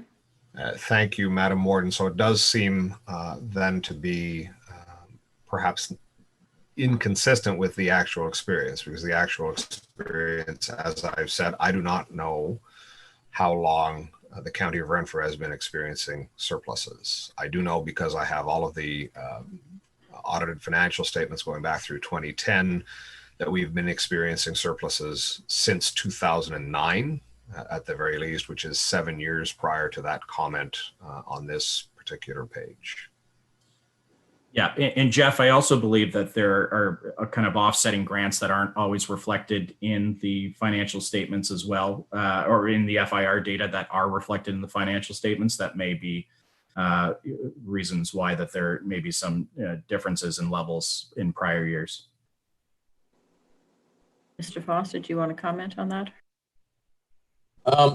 Well, essentially, the FIR data is a subset of our financial statements, but they are in a different, format. And since 2008, we are required to present financial statements and FIR in the new Public Sector Accounting Board format. So both of those documents, should mirror each other in totals. And then, as Chris has mentioned, we have comparator municipalities that are not always grouping their revenues or expenditures within the same categories. However, in total, expenditures and revenues would be very reflective and would agree to the audited financial statements. Again, the County of Renfrew, like all municipalities, we are required to ensure that we raise sufficient revenues to cover all of our expenditures. And so I believe we've always reported financial surpluses. Once again, as I said just previously, our Strategy Corp has picked up on the fact that in 2015, we made a commitment to funding our long-term financial plan and our asset renewal plan, which is a dedication to actually levying for and creating surplus on an annual basis and allocating those surpluses to our capital reserves. And perhaps I think maybe the confusion is just in the wording that's being chosen for this bullet point. It should say that maybe perhaps Renfrew County began experiencing larger than normal surpluses as a result of our long-term financial plan. The point is the same. Since 2015, approval by council, we have a dedication to creating annual operating surpluses and dedicating those to our capital plan. Yeah, and I think it makes sense to change the language to reflect that. It's a great point, Councillor. Thank you very much for that. Any other further questions for Chris? Seeing none, do you want to continue on, Chris, please? Yes, thank you. So one of the things that we have done as part of this service delivery review exercise is to delve deep into each of the service areas that you do have. You are, as I said, somewhat unique amongst upper tiers in Ontario in the sense of the breadth and scope of the services that you do provide to your LMPs. And LMPs utilize those services to varying degrees, largely based on, I would say, their size and what they have in terms of local capacity to deliver versus what they need to plug into county capacity to deliver. There are some areas that folks did identify as, areas that require greater definition about who does what. In a upper and lower tier system, particularly around economic development, planning, land division, things of that nature. I think it also reflects, again, the diversity of that you do have, given you your geography and your proximity to other areas within the province. Meaning some are experiencing spillover growth from folks moving from Ottawa. Others continue to be very small, very rural in character, and therefore have differing needs or differing expectations in these respects. Next slide. So as I said, we've identified some 30 plus opportunities for improvement, both from an enterprise-wide perspective and a departmental perspective. We've narrowed this down to a more manageable subset based on our assessment as to which ones will yield or likely yield the greatest opportunities around cost savings or new revenue generation or risk mitigation or efficiency and productivity enhancements. And Lauren will go through those in a moment. What I would like to say is that, just because we narrow down the ones we take into more deep analysis in the next phase, it doesn't mean the other ones fall away. The other ones are things that we do leave with the administration to build into their own work plans. Largely these are things that are in the vein of continuous improvement or things that are already in flight from an administration perspective, or things that are better practices in the municipal sector, or quite frankly, just good corporate hygiene in terms of things you want to look after and deal with. But I'm going to turn it over to Lauren now to take us through the 13 that we've prioritized for the next phase and to take you through some detail of those.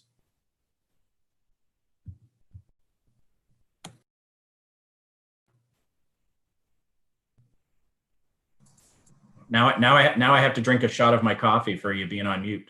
Yeah, I'll get it eventually. Okay, I'm unmuted. Thank you, Chris. So as Chris just mentioned, we've narrowed our list of opportunities down to a short list of high potential opportunities. And we started off by dividing them into 3 categories. The first being organizational design. So how the county departments are structured and resourced.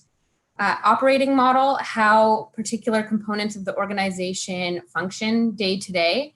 And shared services, so how the county might increase collaboration on certain services or components of them.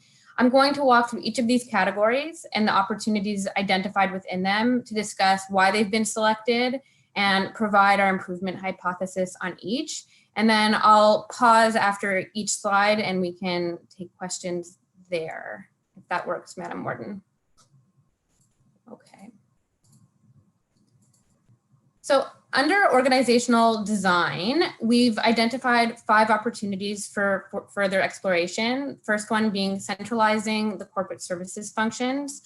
Currently, HR and finance resources are dispersed across departments, which may lead to duplication of effort. There are also competing priorities within HR between internal duties to the county and external duties to the local municipal partners. So we believe that centralizing the 2 roles could lead to service improvements for both internal and external customers and lead to savings. So the HR internal and external service roles.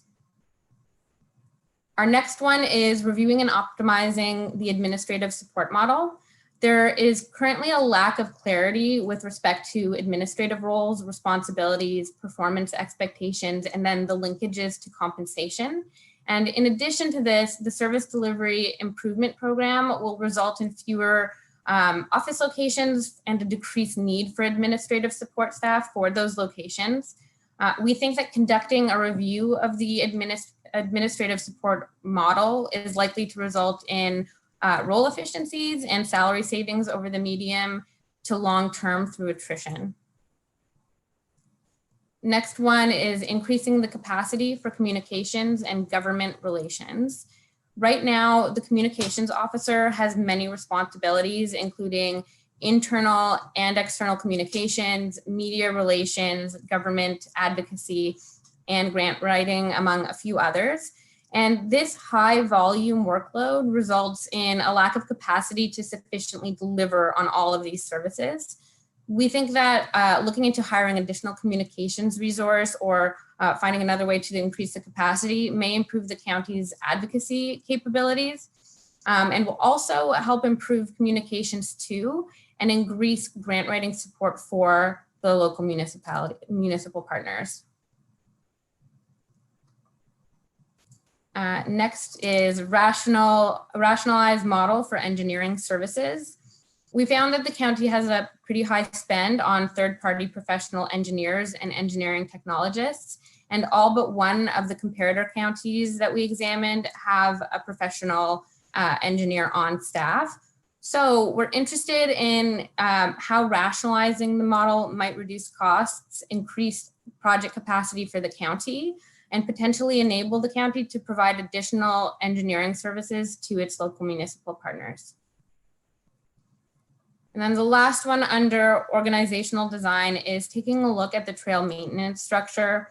Right now, Public Works is currently responsible for roads maintenance, while development and property is responsible for trails maintenance. So we want to look a little bit deeper to see if we can identify synergies and savings that could be realized using Public Works resources for trails maintenance.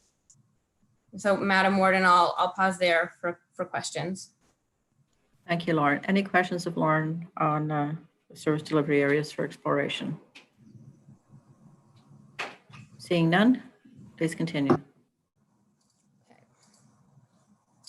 So moving into opportunities under the operating model category, we have implement a one window approach to customer service. The county's current customer service processes are somewhat fragmented, a little bit ad hoc, and can vary department by department.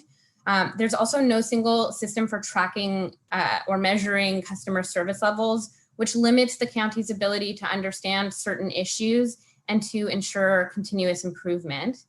We think that potential benefits of investigating this opportunity would include the ability to better track, measure, and then reduce the amount of staff time dedicated to customer service related activities, improve customer service levels through the centralized collection of data, and create a more streamlined customer experience focused on resolution, minimization of time and effort, and the management of customer expectations, both internal and external. Second one we have here is implement a secure electronic document management protocol.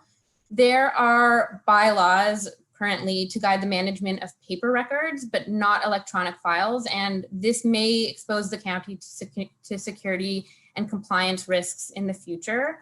So we think that this should be prioritized to address any security and compliance issues. And then on top of that, it might actually result in saved space required to store physical documents once they're digitized.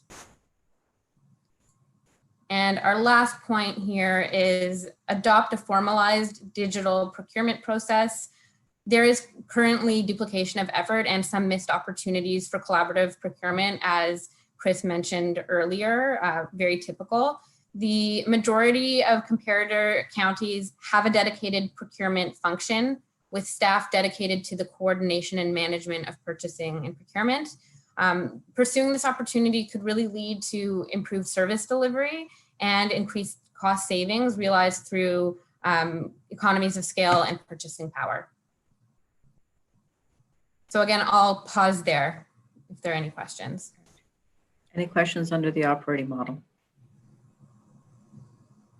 Seeing none, please continue. Okay.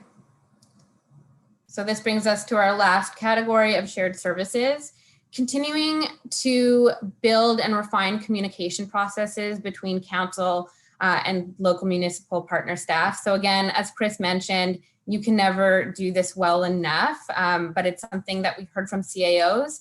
There are sometimes communication gaps, and an example that we got was that some CAOs will not receive certain information if their council representative does not sit on a certain standing committee. It won't be relayed back. We also heard that there is significant appetite for increased policy guidance from the county at the county level. And so really just continuing to refine the communications processes between council and local municipal partner staff will help contribute to more efficiency policy implementation at the local level. Next, we have regionalized economic development via a regional economic commission model.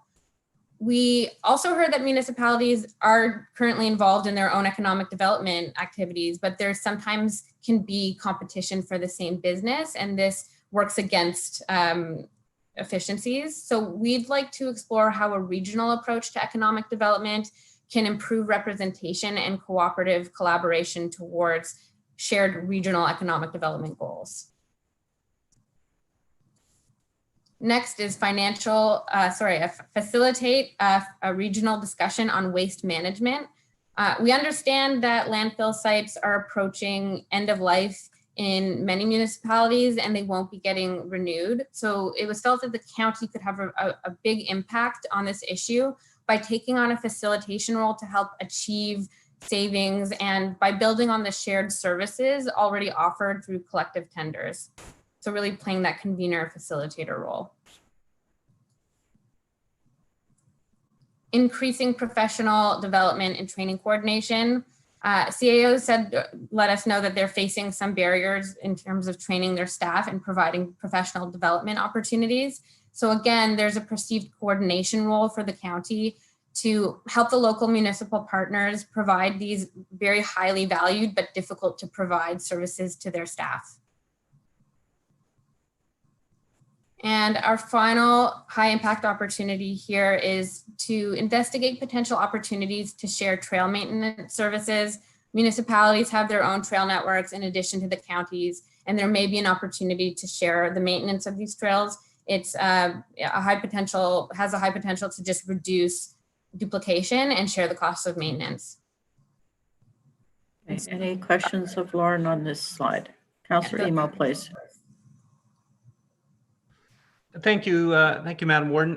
Curious why fire wasn't considered. When you take a look at, and I only have this anecdotally, but you take a look at fire in terms of the amount of money that we as a larger community are spending between Pembroke and the other 17 municipalities. I think an estimate would be in the neighborhood of possibly about $20 million. There's got to be some consolidation there when you look at the amount of equipment and apparatus and training. You take a look at the average age. I have the impression that the average age of some of our smaller departments is going up, and there is some difficulty retaining volunteers and training them, and some worries about managing the training and managing the liability, the reporting function after incidents, the interaction with the fire marshal's office and insurance companies. Plus, you have the coordination of fire with police and our paramedics. In some instances, our paramedics are expected to do extraction on provincial highways because of gaps in the service. So I would really question why that isn't on there, first of all, and secondly, why it isn't of higher why it doesn't have higher value given its importance to public safety and our health.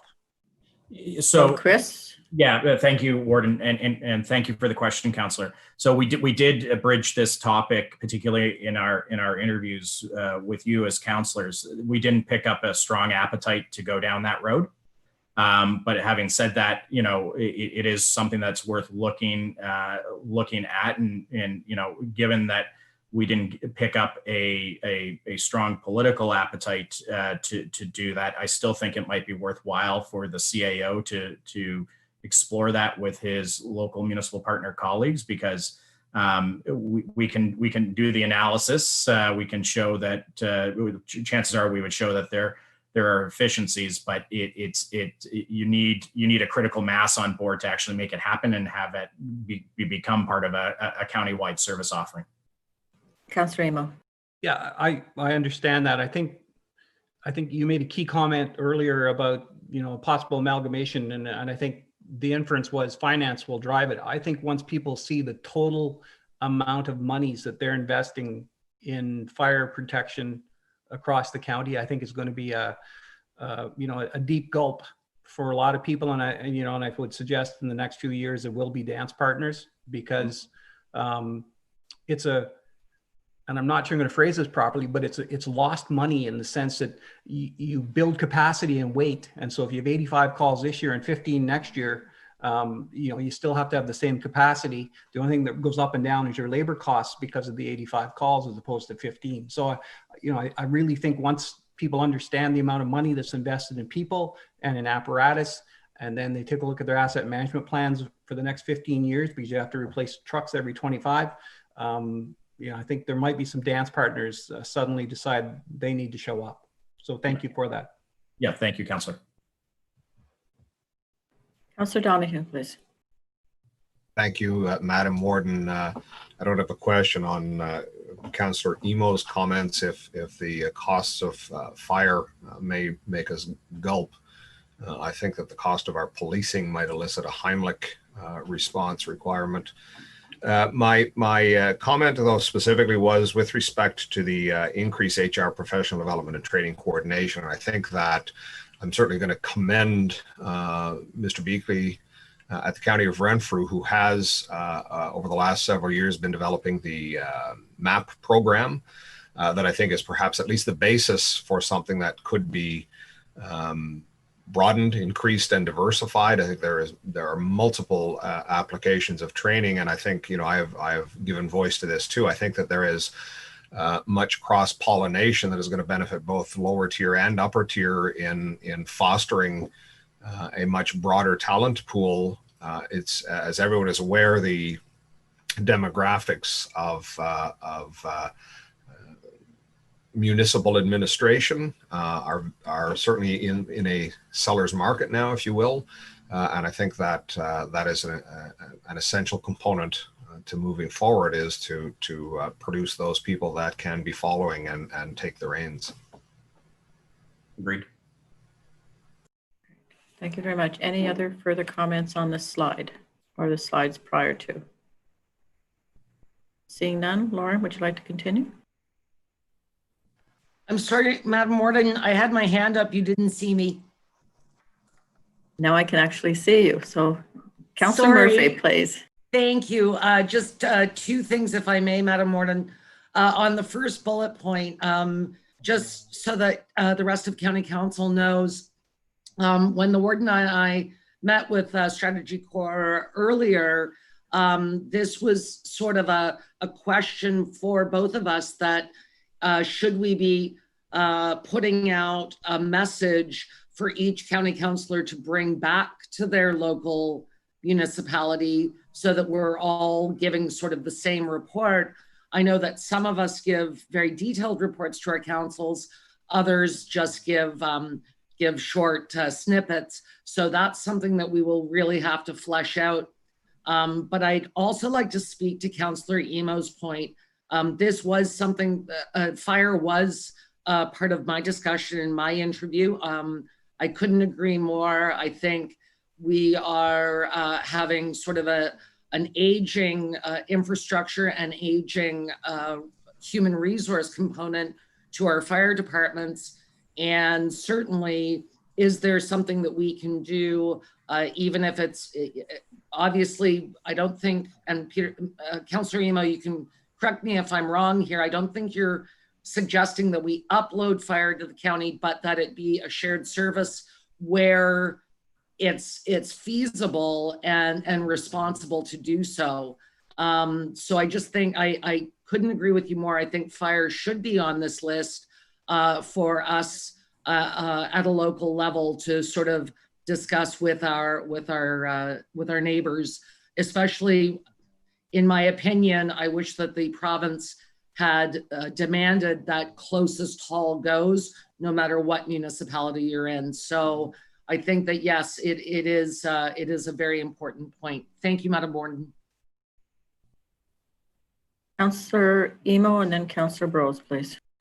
Thank you. I'm not suggesting any kind of a model right now. The only thing I know that's consistent is that we all have red trucks.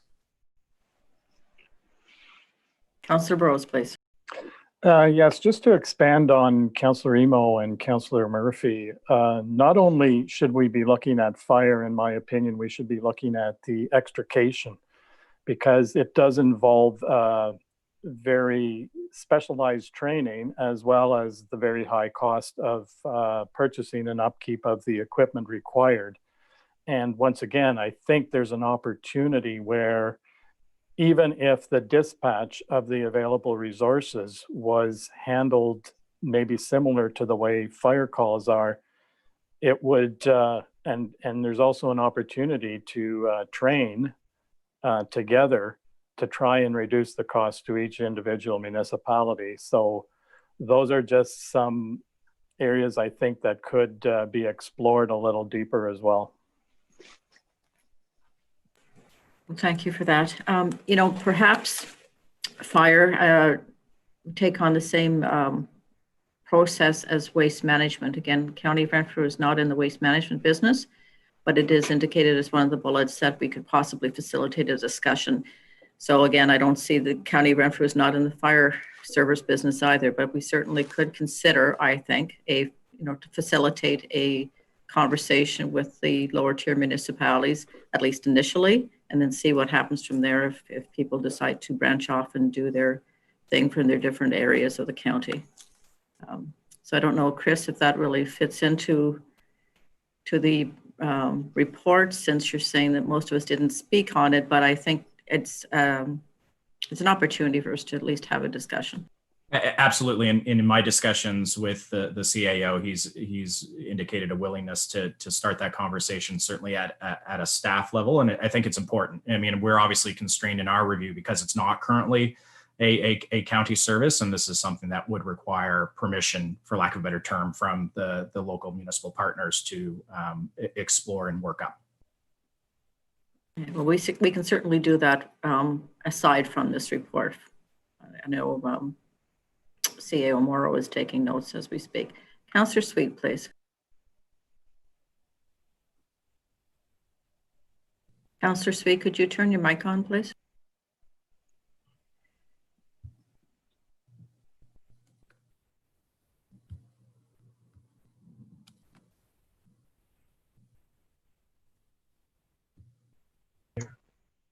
Can you hear me now?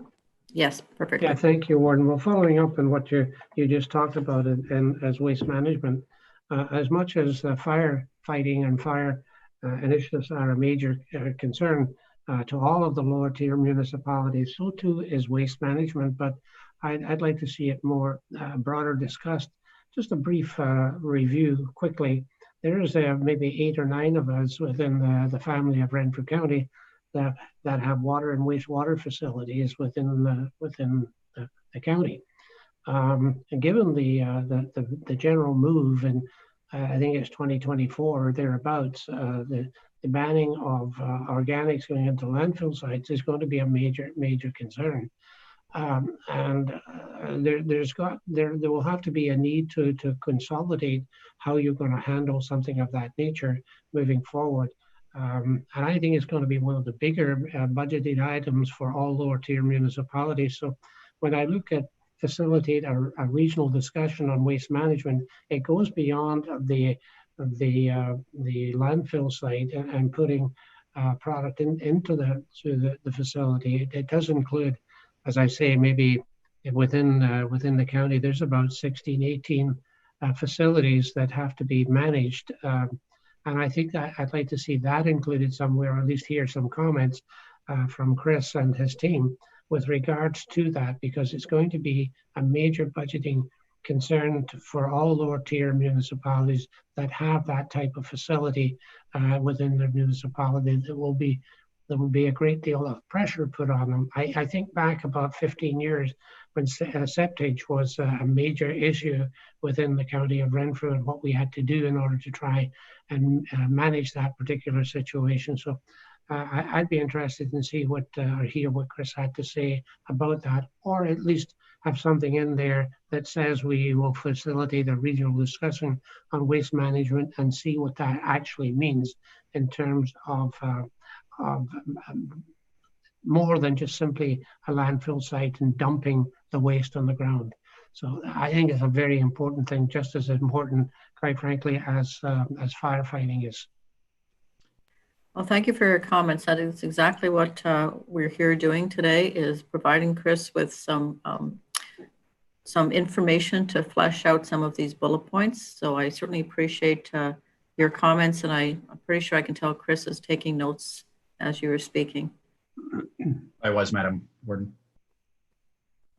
So we'll be explicit about the areas that should be explored jointly, because I take the point on the facilities management. It's not just the landfills, but also the contracting. You all do different contracting, things of that nature. But again, I think, also we have to plan for the future, as Councillor Sweet is saying, and now is time to have that discussion. Any other further comments on this slide? Councillor Donahue, please. Thank you, Madam Warden. I'm just perhaps, as this is moving forward into a final draft, I do find the statement with respect to the non-renewal of landfills very declarative, that I think is perhaps prejudicial also, as my municipality is right now investigating several options. That I would suggest that language be buffered, certainly to indicate the challenges of renewal, but it seems much more declarative that I am comfortable with. Noted. Councillor Grills, please. I just wanted to point out to my fellow councillors that not all of us have red trucks. As a matter of fact, in Head Clare Mariah, we do not have one red truck even. But we are always interested in a discussion about auto extrication in particular, because we have close to 70 kilometers of provincial highway. And we're always excited about talking about any kind of fire protection help we might get, although we don't seem to have the kind of fires they do further south and east of us. That's it for me. Thank you. Perhaps you can share your secret then of how to prevent fires from starting. Well, we have forest fire protection, thank goodness, because that's one that we sort of have out of our control. But because we don't have red fire trucks, we find some of our residents very careful about how they deal with fire. Absolutely. Any other further comments on this slide? Seeing none. Chris or Lauren, would you like to continue on? Yes, thank you. And so there's detail in the report on each of the 35 opportunities we identified, but we wanted to go through in some detail on the three categories of high potential opportunities we just went through. What I would like to do is just talk a little bit about next steps, Warden, and then we can entertain any other questions on the entirety of the report that councillors may have. So, we get we'd like the council's feedback on the areas that we've identified for further workup in the next phase of the project. If you're supportive of that, if we do take note of the other things around fire and waste management that have been identified, we will make any small amendments to this report and then proceed into developing the 13 opportunity areas in some detail. Once we have worked those things up in some detail and are able to share with you what we think the the potential impact is from a cost reduction or revenue opportunity or risk mitigation opportunity or an efficiency and productivity perspective. We'll bring back a final report with final recommendations for council to review and to make decisions on. Once that final report is done and is adopted by council, the process will be to finalize a report with the submission of the final report to the Ministry of Municipal Affairs to conclude and to satisfy the terms of the grant funding that was provided to support the study. So we're looking to move and complete the next phase over the next 4 to 5 weeks. And be in a position to bring council through a final report shortly thereafter, and those are the next steps in the process. So just so I understand what'll happen next, so you're going to take the comments we have today and you're going to do some work over the next 4 or 5 weeks. Will we have another opportunity to have this type of discussion before a final report is presented to us? Yes. Yes. So the next report will fully work through those 13 opportunities across those 3 main priority areas that we identified, and we'll walk council through that. And council will have the, for lack of a better term, the final say before it goes into the ministry. So just as far as timing is concerned, our next county council meeting will be the last Wednesday in September, if that's workable for you at that point. I just have to caucus with the team. I mean, it certainly doesn't prevent us from having a special council meeting to have this discussion as well. I'm just letting you know that we will be all together definitely in the last Wednesday of the month of September.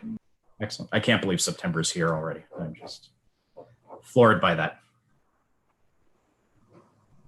I think that we will need to have a little bit of further discussion, myself and the CAO, to determine exactly how we should do this next portion of our project. And it may just be a special council meeting so that it, we're not delayed by any other issues that might be happening at county council in September. So again, we will, I'm sure Mr. Moore will be speaking with you, and we'll figure out an agenda and a date for that. Councillor Donahue, please. Thank you, Madam Warden, and I am encouraged at your last comments. That was something that I had been considering just in this review, and I certainly understand the time constraint, but we jumped from, I think, page 22 to 42. There were all of the recommendations. We've just kind of skated right through, and I did have some substantial comment. It is not in my interest or any of council's interest to belabor those at this point. But I think that having some forum, perhaps a special council meeting, committee of the whole, workshop type environment might very much be worth our while on moving forward on an incredibly important exercise here. Right. So we will do that. I think it is absolutely crucial that everyone has an opportunity to comment. I would add, though, however, if you have comments about the document that's in front of you today, that you send those or contact Chris and his group so that they are reflected in the document that we do have, which will be a final draft, I will call it, in the next 4 to 5 weeks. Councillor Brose, you had your hand up as well. Yes, thank you, Madam Warden. And actually, you just covered the one point I was going to suggest is, would we have an opportunity to submit our comments and suggestions before we have another formal meeting of council in regards to this service review? I'm sure you can. It is crucial for us to make sure that this document, when we've put our stamp of approval on it, it does reflect all of the concerns and questions and the vision we have for the future of Renfrew County going forward. CAO Morrow, please. Thank you, Warden. If Chris is okay, what I'd like to do is provide Chris and your team's contact information. That way members of council can forward them directly to you. And then, if council would like those comments to be anonymous, they can remain that way as well. Absolutely. Happy to. Thank you. Okay, one more time. Any other further discussion or comment today to Chris and his group?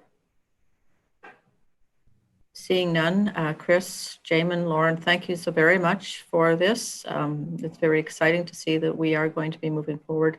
And, you know, you talked about the leadership for county council. Like these are all leaders sitting here today, and they all have ideas. And we're just going to be much better off as a county and as a large municipality when this is over and done with. So again, thank you very, very much for your time. Thank you, Madam Warden. Thank you, Council. Thank you. Okay, move on to correspondence. Mr. Morrow.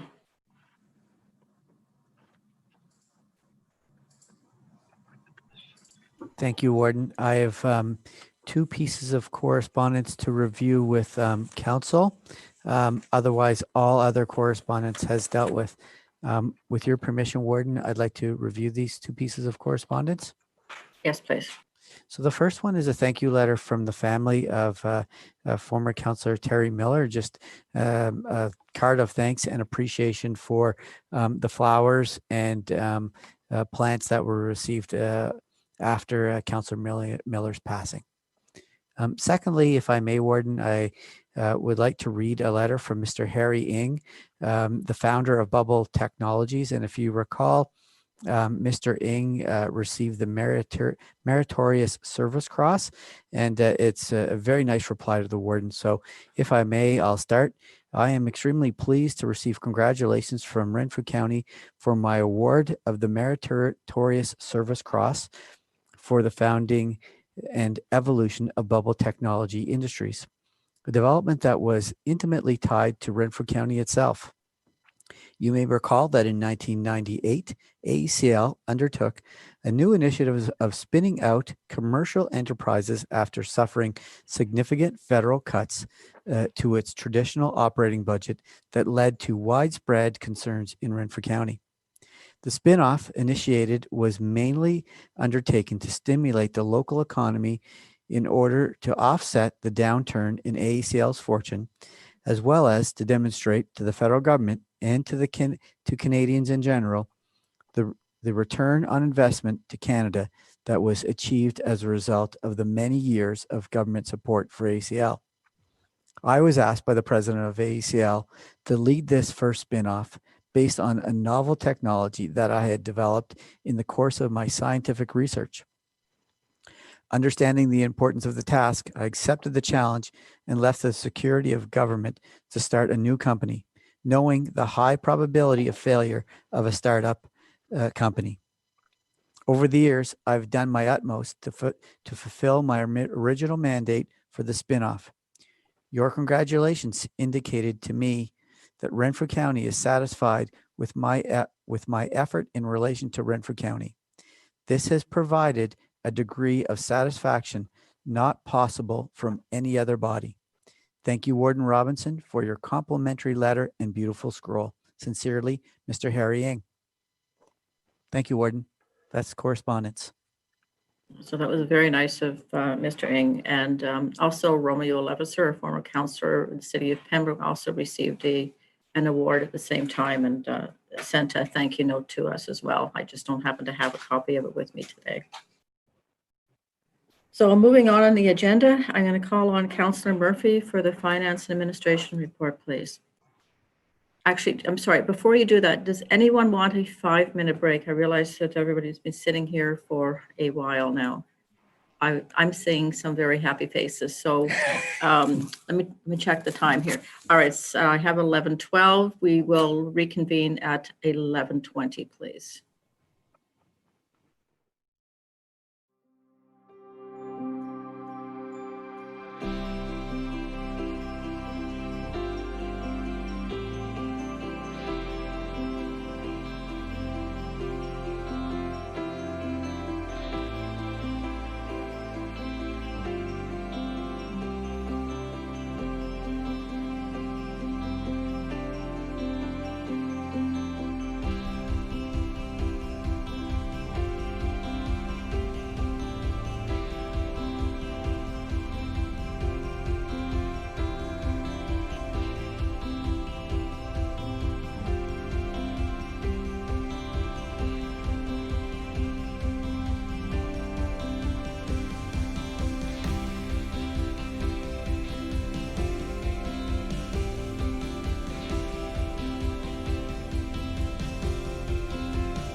Okay, we're back. I hopefully enjoyed your 8-minute break, and I will turn it over to Councillor Murphy as the Chair of Finance and Admin, please.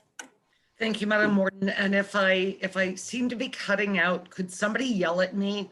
I already got kicked out of this county council meeting once today, so I think my internet's better now, but just in case, okay? Don't feel free just to interrupt me. I'll let you know. Members of County Council, we, your Finance and Administration Committee, wish to report and recommend as follows. Number 1 is council remuneration. Number 2 is the treasurer's report as at June 30th. Number 3, and with your indulgence, I'm going to go through a bit of this for the 2021 budget guidelines.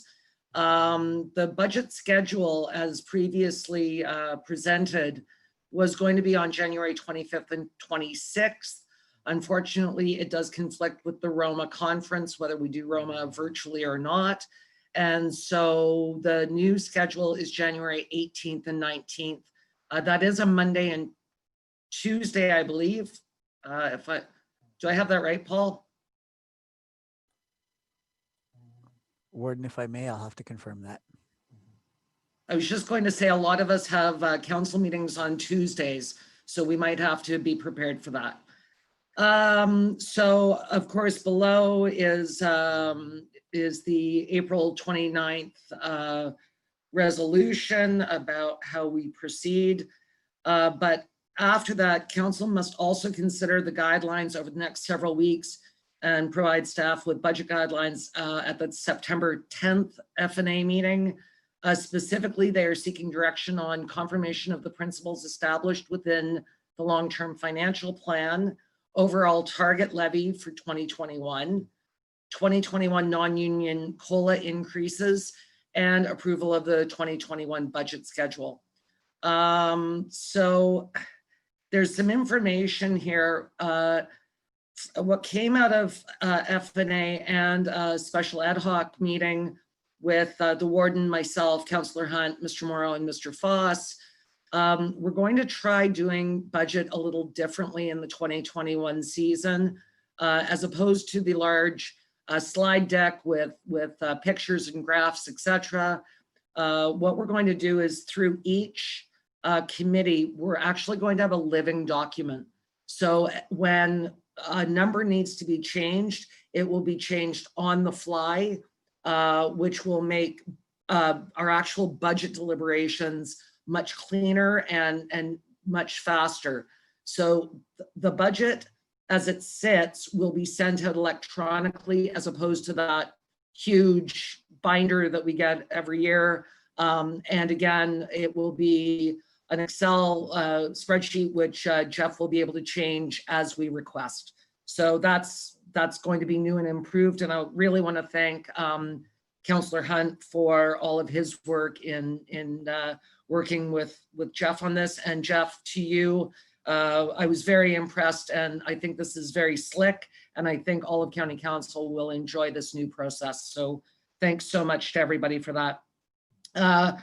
Number 4 is the 2020 Land Ambulance Services Grant. You know, we're down a bit of money. This is a bit of a concern, but the CAO and Chief Nolan will be bringing back recommendations on how to figure out the shortfall.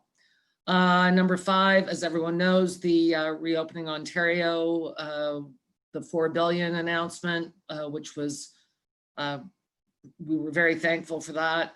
Number 6, under the COVID-19 Economic Recovery Act, again, a few things out of Bill 197 that affect us in Renfrew County, specifically electronic participations in meetings, changes to the Development Charges Act, changes to the community benefits charges, and municipal court administration under the POA.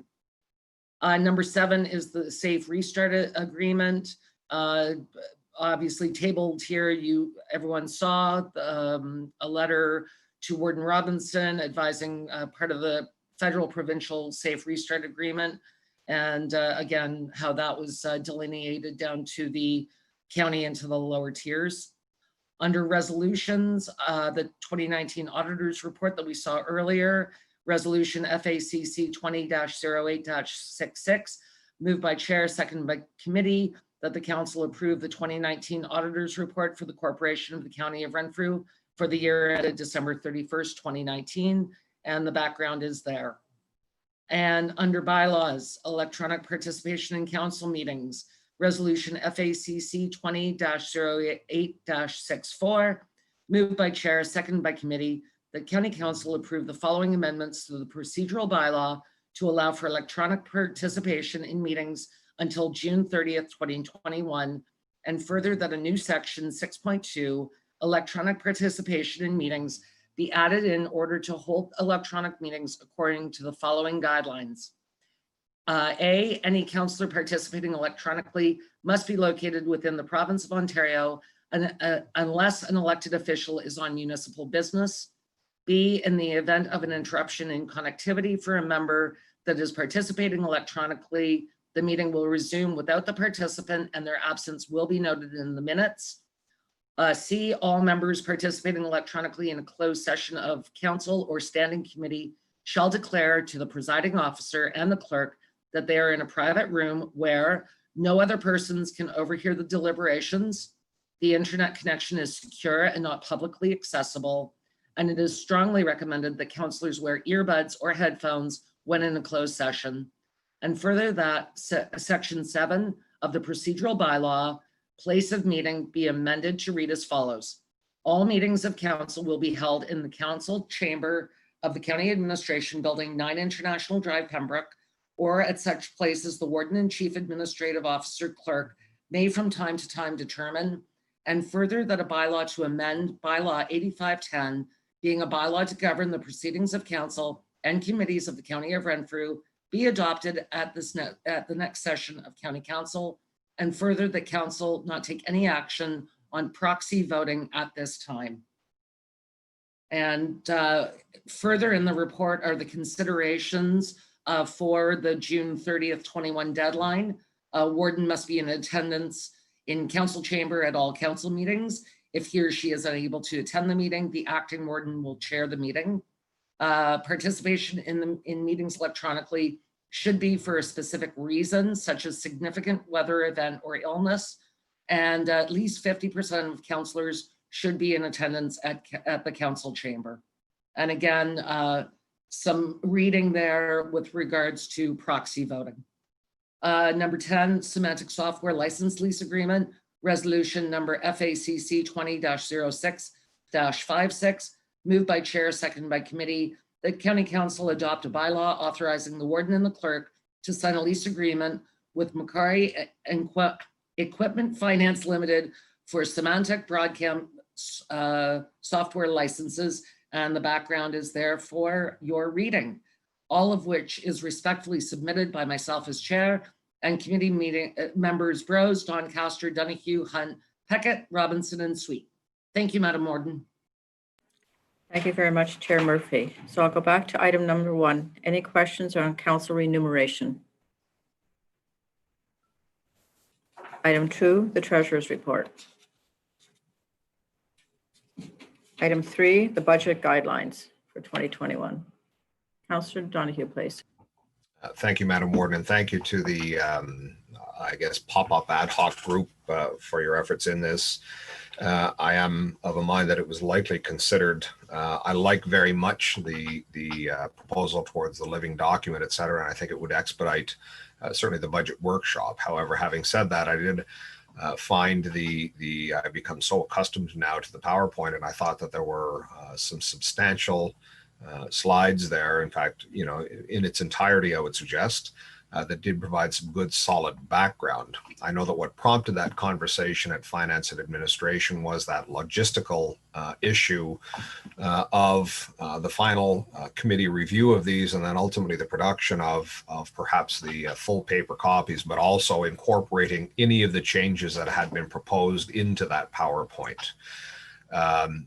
Having said that, was there significant consideration given to amending the timetable even more to provide for the living document, the living process as described by Chair Murphy, but a continuation of the PowerPoint presentation that has become, in my estimation, essential to the budget workshop?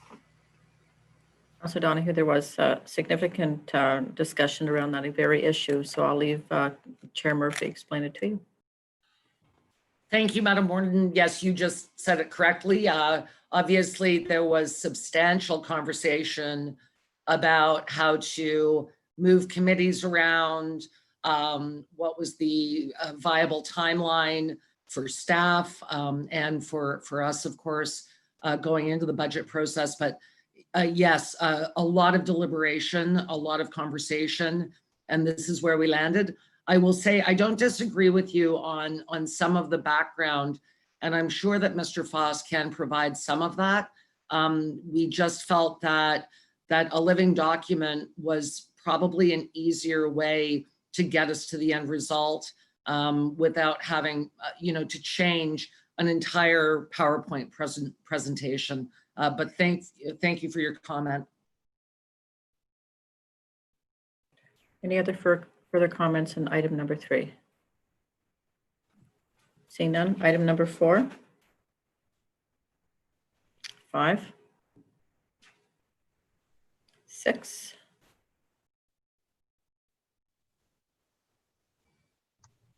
7, and the resolution, the auditor's report. Councillor Sweet, please.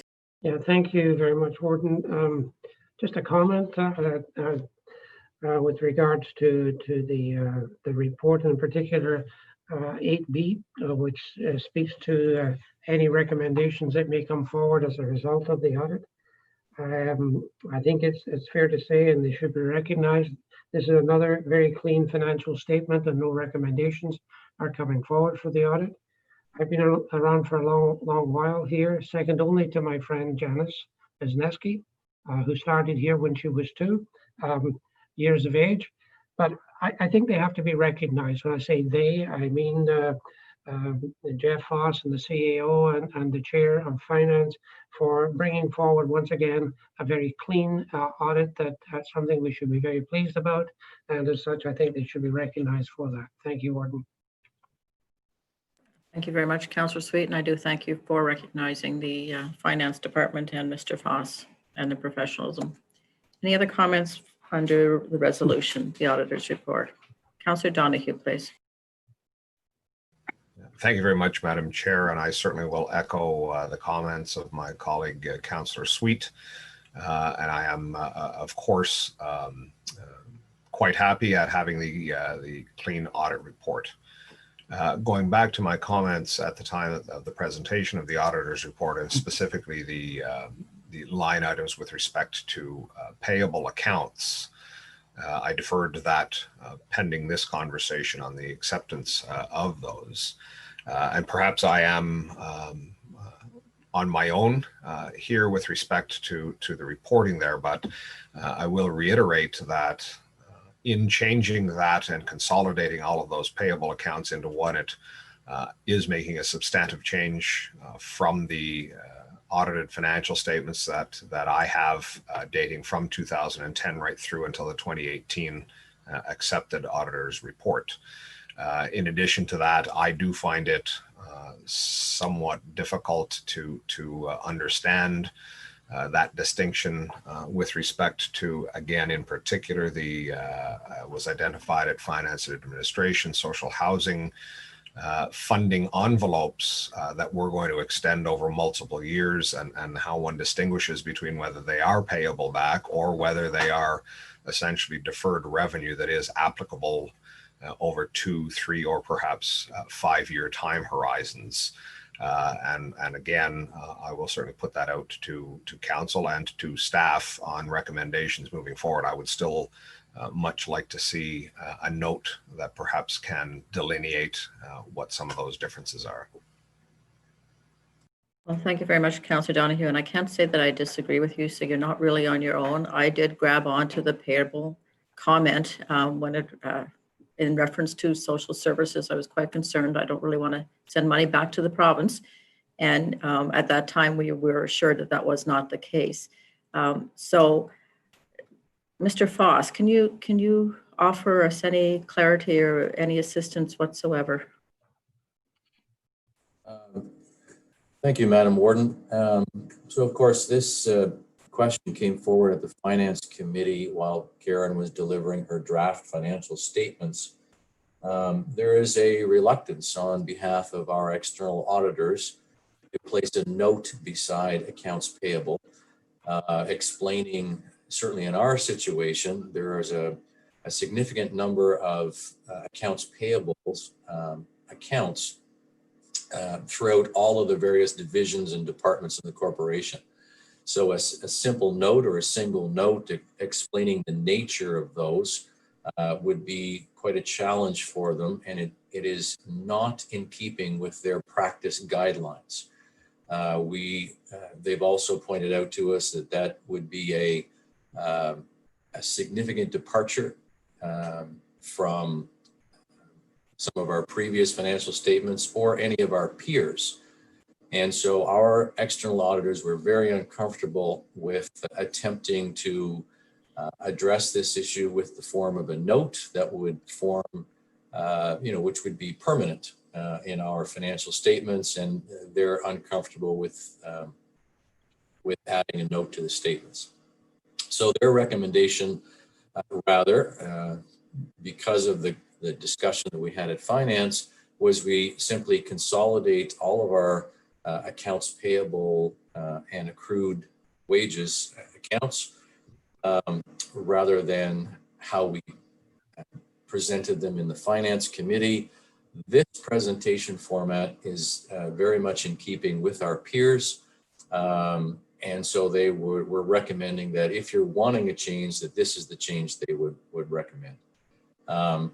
I'm very comfortable either way. We can certainly have the statements presented as they were at Finance Committee. That is the presentation format that we've had probably for the 20 plus years that I've been here at the County of Renfrew. However, I'm also comfortable with the consolidated rolled up approach that you have before you today. I think what we attempted to do was to respond to some of the comments and questions that came forward at the Finance Committee. And with that, I did send an email out to the committee advising that the external auditors were recommending that if a change is needed, that they would recommend this rolled up consolidated format. And that is what they presented you today. The numbers don't change, the balances don't change. They are unwilling to add additional notes because it is not in conformance with their practice guidelines. So I guess council must decide whether or not you are happy with the format today. If not, we can go back to separating those accounts and we could use that particular format. There are a number of organizations including the Ministry of Municipal Affairs and Housing that are awaiting this council's adoption of our financial statements, as well as our lenders and banking officers. Not that we have external pressure upon us, but a number of organizations are waiting for these audited financial statements to be approved. Thank you very much, Mr. Foss. And I don't, my desire is not to delay the process at all. But I don't know, perhaps moving forward, when there is a line that says payable and in fact is not payable, that's the concern I have is with the language we're using. Councillor Lynch, please. Thank you, Warden. I'm not an accounting person, but under the receivables, can we not have a line that says the amount owed from the province equals the amount that we under the payable, so one line evens the other, so it's revenue neutral rather than have your note? Mr. Foss, would you like to comment? It's actually, so we're not revenue neutral necessarily in any of these accounts. The accounts receivable are, I think, primarily in the federal government would be HST. I'd have to go back and look at the details of the provincial portion. Yeah, there's a significant number of accounts within the payables to the province line item that aren't aggregate in their form. They're very specific to the multitude of programs that we run. These are calculated balances that at December 31st form have had the programs, or if the programs were to end at December the 31st, they are payable to the province. Some of these programs, for example, I just had a quick peek at it. Enterprise Renfrew County, in fact, that was a multi-year program that did end in the year 2019. And so many of these balances represent checks that we do have to cut and send this money back to the province of Ontario. Some of these programs extend into March of 2020. And so there are some go forwards because of the provincial fiscal year, but by and large, these represent payables back to the province of Ontario, a net payable back to the province of Ontario, and has been our statement presentation since I began in 1999.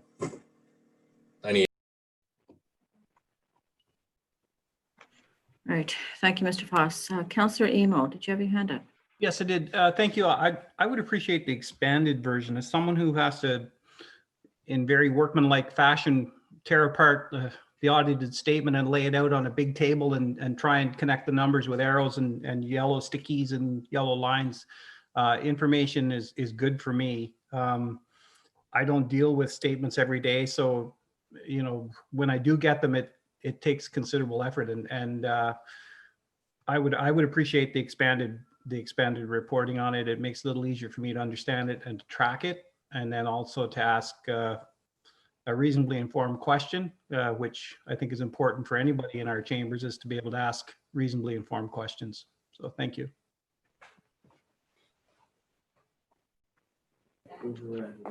Okay, so oh, and I'm sorry, Warden, and I don't mind us leading. You know, it doesn't bother me that our peers don't do it, but that's not an issue. They'll follow along quickly behind us. Okay, Mr. Morrow, please. Thank you, Warden. We have a resolution on the floor right now with respect to this item. I guess what I'm wondering is that are we asking for an amendment to this resolution that would also indicate the auditor statements would be approved, and further that the approved version would include the expanded payables? That certainly works for me. Councillor Donahue? Thank you, Madam Warden. I certainly prefer the expanded version that was presented to us at Finance and Administration Committee, and I will certainly acknowledge that is the only change that Council saw today from that. Is there was a consolidation of 3 line items presented at F&A into one. However, it does not satisfy my lack of being able to comprehend. Perhaps I am misinformed. Certainly at the Finance and Administration meeting, Mr. Foss had identified several brand new programs for social housing programs, and I've identified that there were various different timelines on when those programs would roll out, cited both 2, 3, and 5-year horizons. Now, perhaps I had misunderstood. Perhaps all of these monies that are payable would be repayable at the provincial government's fiscal year end, which is March 30th, and perhaps I misunderstood. But the question at Finance and Administration that remained for me when the conversation ended was, it is payable or it's not payable. And if it is not payable in terms of a check, then it is something different. That was what I was seeking the note on. So perhaps if there is clarity provided that yes, indeed, at the provincial fiscal year end, these amounts will be reconciled and are owing back, even if they are multi-year program horizons. Because other than that, I would remain, I think, as flummoxed at trying to comprehend what needs to be repaid, what does not need to be repaid. Certainly along with that also, I would very much like to see correspondence from the auditors identifying their concerns specifically laid out for us to see. Okay, with that, would you like to make a motion to have the resolution separated from the F&A report? I will so make a resolution seeking a severance, Madam Warden. Do I have a seconder? Councillor Lynch. All in favor of separating the resolution from the FNA report? Carried. Thank you very much. I think we're going to go ahead and finish the rest of the report, then we'll come back to the resolution. Under bylaws, electronic participation in council meetings. Comments, questions? Councillor Emo. Yes, thank you. Just a couple of notes. I noticed the comment about the acting warden. I would believe you'd have to go back and change the terms of reference, because I think the terms of reference as adopted by council of the day was that the acting warden was ceremonial in nature. And I don't believe it'll, and it may even have specifically omitted that they are automatic to step into the warden's chair at council meetings. So I think that has to be examined unless the procedural bylaw was changed, and I hadn't noticed it. But I think that piece has to be either worked on, or at least make sure that it coordinates with the terms of reference for that position. All right. The CAO is checking this out. Meanwhile, I'll ask Councillor Donahue for his comments, please. Thank you, Madam Warden. I think perhaps Councillor Emo is correct. I believe at our April 1st meeting, we did revise our procedural bylaw. I could stand corrected. It perhaps was the March 17th meeting. The initial step of this, I was likewise a little bit lost, but I went back through the minutes and I believe at that one of those meetings, we did amend the procedural bylaw to create that acting warden, and did provide for authority that it would be the proceeding, and if they were unavailable, it would simply continue until such time as there was a prior warden that was able to and prepared to fill that role. So I think that was changed. I'm not sure if the amended procedural was ever circulated to us. I know I'm certainly using a somewhat dated one in trying to keep track. So I think in answer to Councillor Emo's question, that we have done that at either the 17th or the 1st of April. Actually, I had forgotten that, but you're absolutely correct. It was a pandemic, I think, issue for us at that time. We were waiting for me to go down and for somebody else to step forward. So thank you, Madam Warden. I am by times on the right page. With respect to the larger, I get that we are still in a COVID, and in fact, that resolution whereby we stood up the changes, we did provide for virtual participation. I believe there were something on the order of 10 or 12 preamble clauses, that is all of the whereases of why we're doing that. And I don't see that with respect to this one. I don't know what the basis is. I am presuming that the basis of this is the continuation of COVID-19, but it is not included herein. I do also, I'll preface this that I am prepared to be in favor of continuing the virtual meeting attendance. I am uncomfortable with the June 30th. I am uncomfortable with the resolution unto itself. It does seem to, in my estimation, seem to have been put together in perhaps some haste, and I do recognize the challenge and the ongoing concern. But even with respect to the amendments, I would have certainly suggested that attendance might have been a more appropriate place than special meetings to have amended the procedural bylaw, because essentially what we're talking by virtual is providing what attendance means as opposed to special meetings. I also am uncertain whether this precludes in-person attendance at meetings. Certainly the inference where it makes reference to if a councillor is going to attend, it would be by this means, etc. So I guess my first question is it expected, or is this intended that all participation be by virtual, or whether it is for those who choose virtual attendance? Mr. Morrow, please. Thank you, Warden. Through you to Councillor Donahue. Maybe I should have provided a little bit more detail in the report, not even thinking that, what you outlined was the intent. As council's aware, it is our direction from council to staff to come back to county council in the month of September with a report on how we will be reacting to COVID-19. This particular bylaw amendment to the procedural bylaw was merely to put the tools in place. It is not intended to be a decision. The June 21st date, is not intended to be a decision with respect to where we would go in the future with electronic meetings. Again, it establishes a mechanism and the mechanics of having electronic meetings moving forward. That decision will be in front of council in the month of September to have a conversation, and there will be a staff recommendation as to what that will look like. The June 21st deadline was something that I had discussed with my peers across Eastern Ontario was, okay, we've never done this before in terms of implementing electronic meetings. Let's put in a sunset clause as to when this would end. And then we could review the provisions in our procedural bylaw at that time to see if council's satisfied.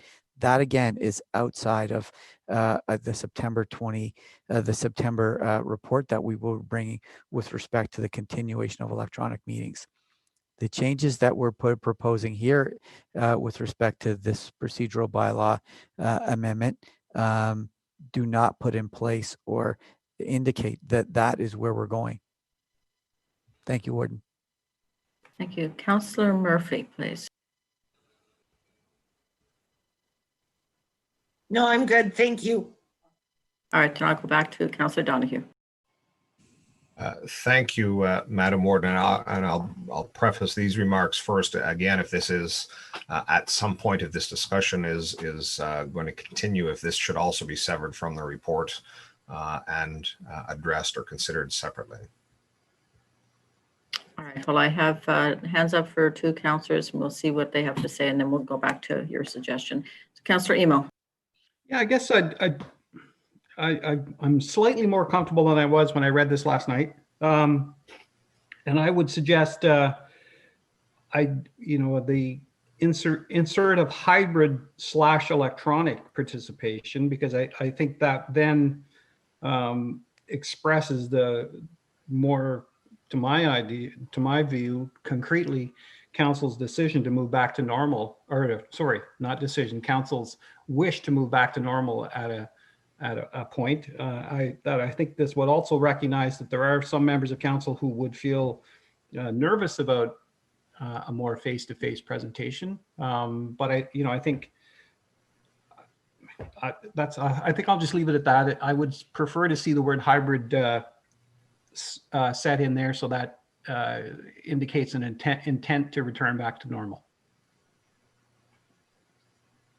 Okay, so can you tell me exactly where you wanted the anywhere you see electronic, put / hybrid for the most part. Mr. Morrow. First that, and then the further that. Thank you, Warden. I believe what the province's intent was to provide municipal councils with the tools to undertake electronic meetings. I believe what Councillor Emos going down the road of is a provision that would allow some members to participate electronically versus being in the room. I think we need to be clear that we're going to allow for electronic meetings.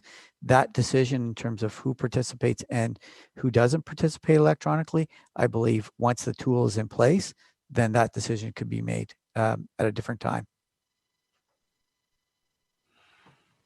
All right, Councillor Doncaster, please. Thank you, Madam Warden.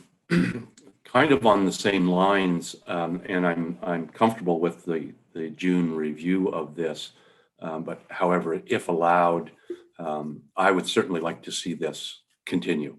And in the hybrid model that Councillor Emo has talked about, reason being that there are numerous occasions where members of council could be away on council business. There's been occasions where I've been at FCM board meetings I was not able to attend county council. And on other occasions, my FCM meetings were in Ottawa, and I would actually come back from Ottawa for county council and then go back to Ottawa again. So with the hybrid model moving forward, that would allow for us, all of us, or any elected member to fulfill their responsibility to attend those meetings. So it would give us that opportunity. And I think if we're given the tools, as Mr. Morrow says, let's take advantage of them. Thank you. All right, thank you, Councillor Doncaster. So, Councillor Donahue, are you going to make a motion to sever this from the FNA report? I will make such motion, yes. I'm looking for a seconder. Councillor Emo. Any further discussion? Seeing none. The motion is to sever the recommendation concerning virtual meetings from the FNA report. All in favor? Carried. Item number 10. The report as a whole. Do I have a mover? So moved, Madam Warden. All in favor of the report except for the bylaw and the resolution? All in favor? Carried. Thank you very much.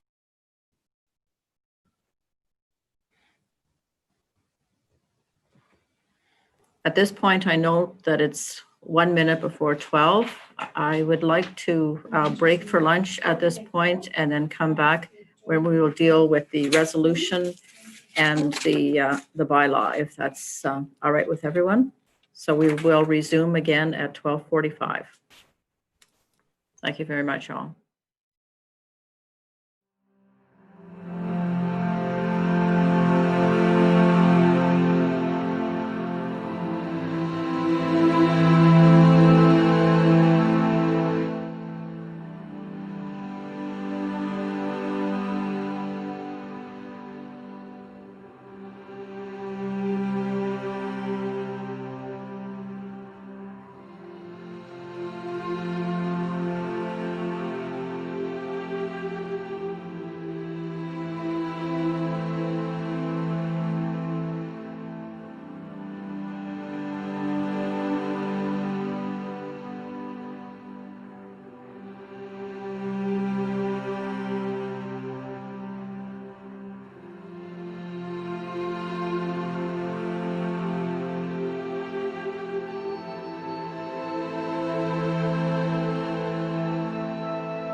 Okay, welcome back, everyone.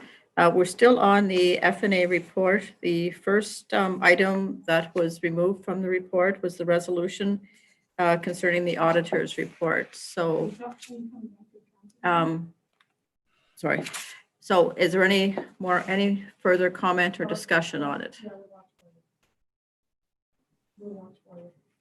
Councillor Donahue, please. Thank you, Madam Warden. Perhaps just as a reiteration summary, hopefully everyone is less hangry. I know I am much less hangry. So thank you for the break. My concern here was the very specific, just to that narrow aspect of the payables and the consolidation. And there seemed to be consensus, I believe, with respect to returning to the format as was presented at the Finance and Administration Committee versus the report that was the audited financial statements that were presented today. None of the numbers changed. They were consolidating 3 payables into a single line item. I believe the consensus was to return to the former.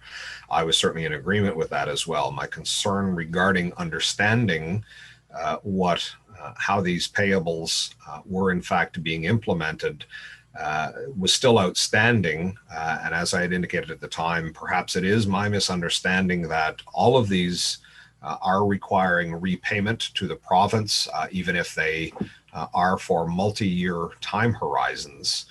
If that is the case, then I am satisfied with this. If there are some of these that will not be repaid because they are applicable to future years of the same programs, then again, I remain confused and would seek a note to be appended. If that note could not be appended, then I would like to have, or certainly from my perspective, would need to see correspondence directly from our auditors detailing what is the impediment to them being able to provide that note. All right, thank you for that. So, Mr. Foss, can you just clarify for me as well? So, the line that we'd had of F&A concerning the payable to regarding the Social Services Department. So, the potential is that could be payable if the program was canceled, and is that why it shows up as a potential payable?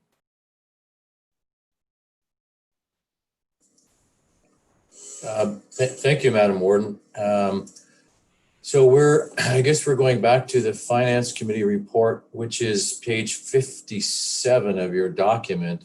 We're talking about the line item accounts payable and accrued liabilities, which is rolled up now into a single account representing a 2019 value of $10,442,000.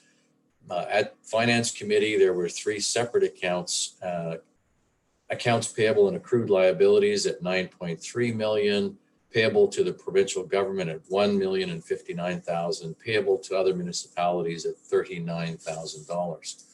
As I mentioned, there is a significant number of accounts that are rolled up, are even rolled up into the $1,059,000, which is payable to the province. They span the gamut, really, of our various programs that we have. For example, Provincial Offences Office, we have November and December billings owing back to the province of $50,302. A forestry stewardship program, a Madawaska fish stocking program. We have subsidy calculations that we've done that are at a point in time, December the 31st, 2019, amounts owing back to the Ministry for Miramichi Lodge of $240,000, of Monash Manor $24,000. We have early loan repayments under the Home Ownership and Ontario Renovates program of $289,000, and the list goes on and on. These are point in time accounts payable for all of these programs that we've set up, and certainly I guess we have a precedent at the County of Renfrew essentially saying that until the criteria, the spending criteria of all these programs are met, our county policy is to reflect these all as funds owing back to the province of Ontario. Some of them have a continuation to them, a continuing lifespan. Others are reconciled. For example, Social services, there's a reconciled amount where we owe the province, the Ministry of Community and Social Services, $351,267. We owe the province municipal affairs and housing $51,336. Essentially, the majority of these are reconciled balances at the end of the year. In some cases, the provincial programs roll over into the first quarter of the new year, where we're allowed to spend some money until March the 31st. There's just quite a variety of programs here that we have a net accounts payable of $1,059,000. I'm not sure how else I can explain this to council. We have a reluctance by our external auditors to place a note on this statement. That's quite unusual practice to explain accounts payable within the notes to the financial statements. We certainly have never done that in the 20 plus years that I'm here. Scott, Rosine, Black and Locke in one form or another have been providing auditing services for this corporation well before my time, probably in excess of 30 years. So we're looking at requesting something from our external auditors that they are not comfortable with doing. So I'm not sure how else I can explain this. We can either accept the format that's before us today, a single line item for accounts payable and accrued liabilities, or we can go back to having 3 separate amounts listed in the financial statements. Thank you very much, Mr. Foss. I think you've explained this ad nauseum, and believe it or not, the light has actually gone on. I totally understand now exactly what this represents. So any other further discussion on the resolution?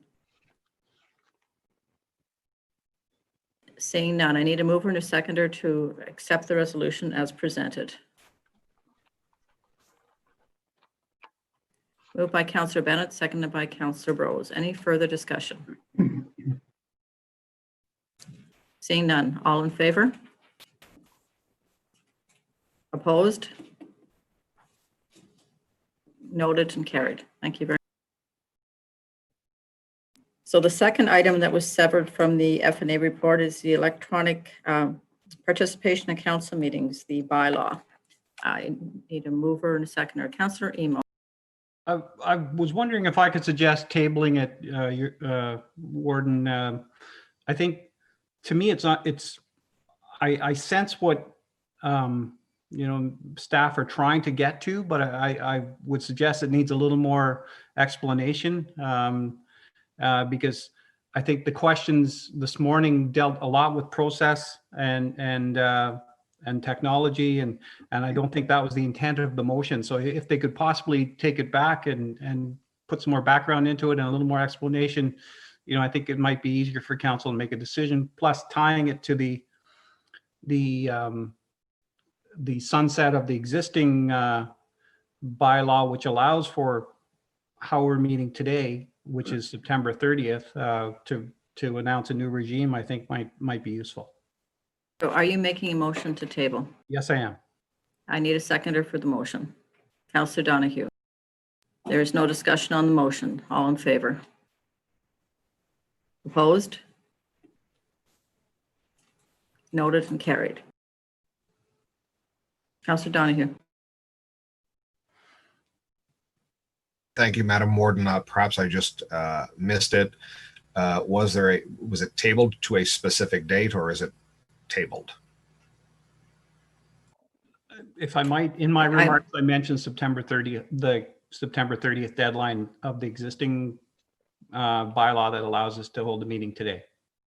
According to the information I received from the CAO, when there is no date indicated, it reverts to the next committee meeting, so which would be F&A. Councillor Murphy. Thank you, Madam Warden. And Councillor Donahue asked our IT specialist, Sean, at the break, we've got a provision if one member drops out. But Michael, your question was very interesting. what happens if the platform crashes? So what happens if we're in the middle of a meeting and Zoom goes down? That's a very interesting question that I had never thought of before, even though I'm the one that keeps getting kicked out of meetings. So just food for thought. I think that certainly will show up in the process that the staff will recommend to us.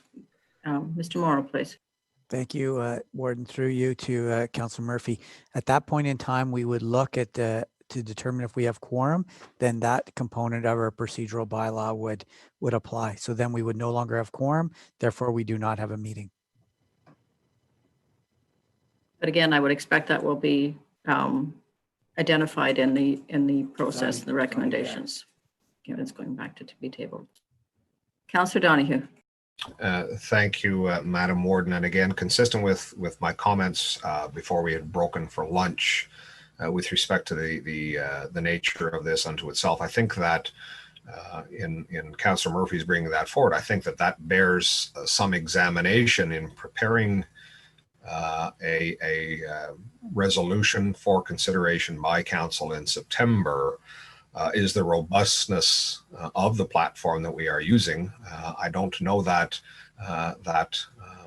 there was a great deal of investigation when this was stood up. It was certainly responding in an emergency situation. I know that there are multiple platforms available that I would suggest that staff also give consideration to what would be the recommended platform on a longitudinal basis.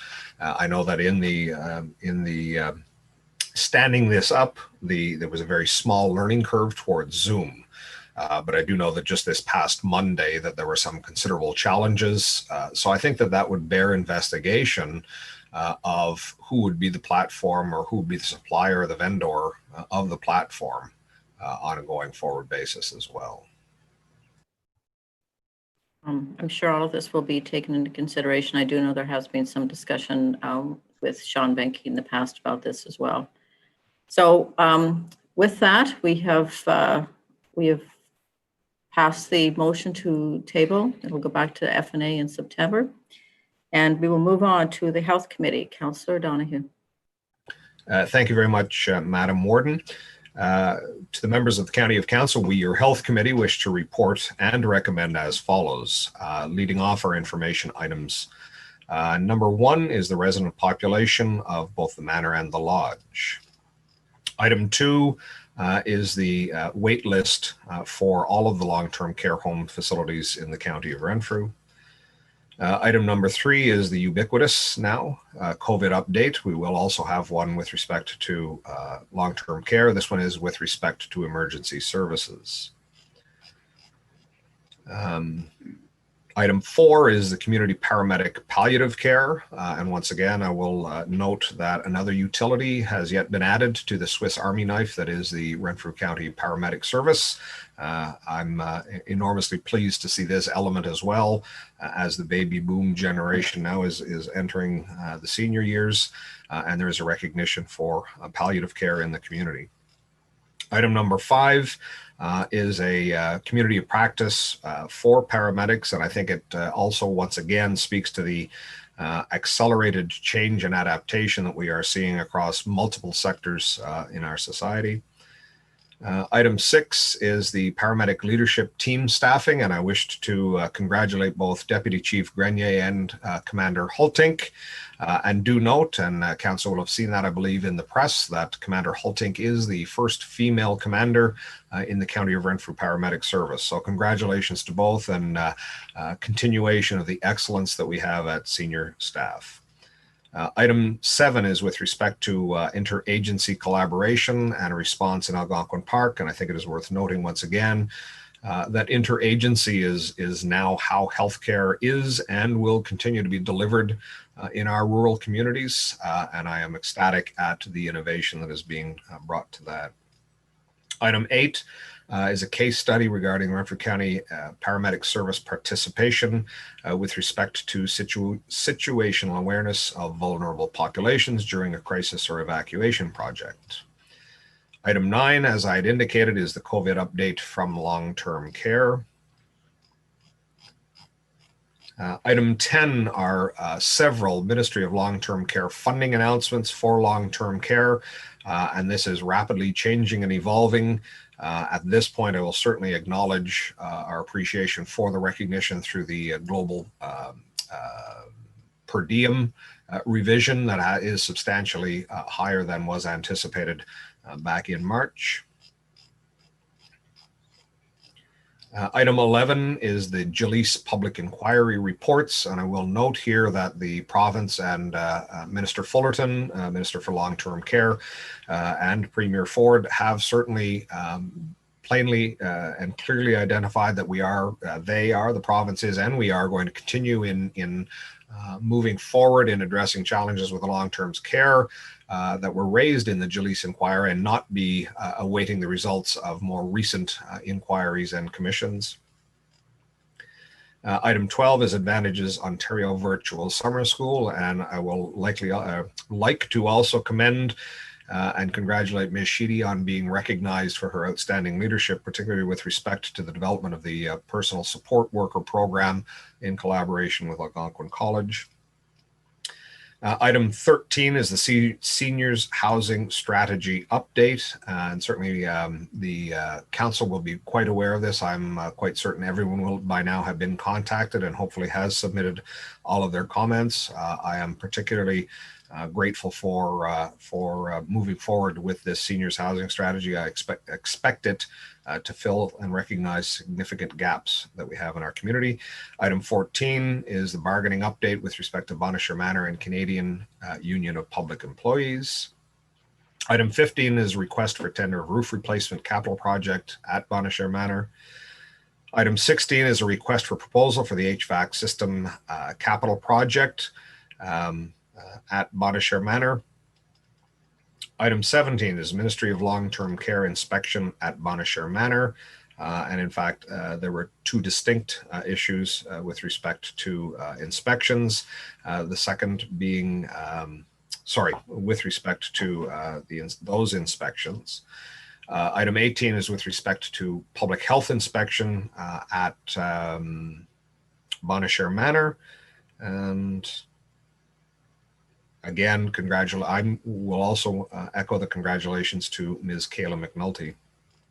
Item 19 is the Environmental Services Supervisor position that has been filled at Miramichi Lodge. Enormous gratitude and thanks to Mr. Darrell Berger for his years of service, and also an enormous welcome to Mr. Ari Keller, who has moved into that position. Item 20 has become a fairly common feature of the Health Committee report, which is the expressions of gratitude to both Bonnechere Manor and Miramichi Lodge.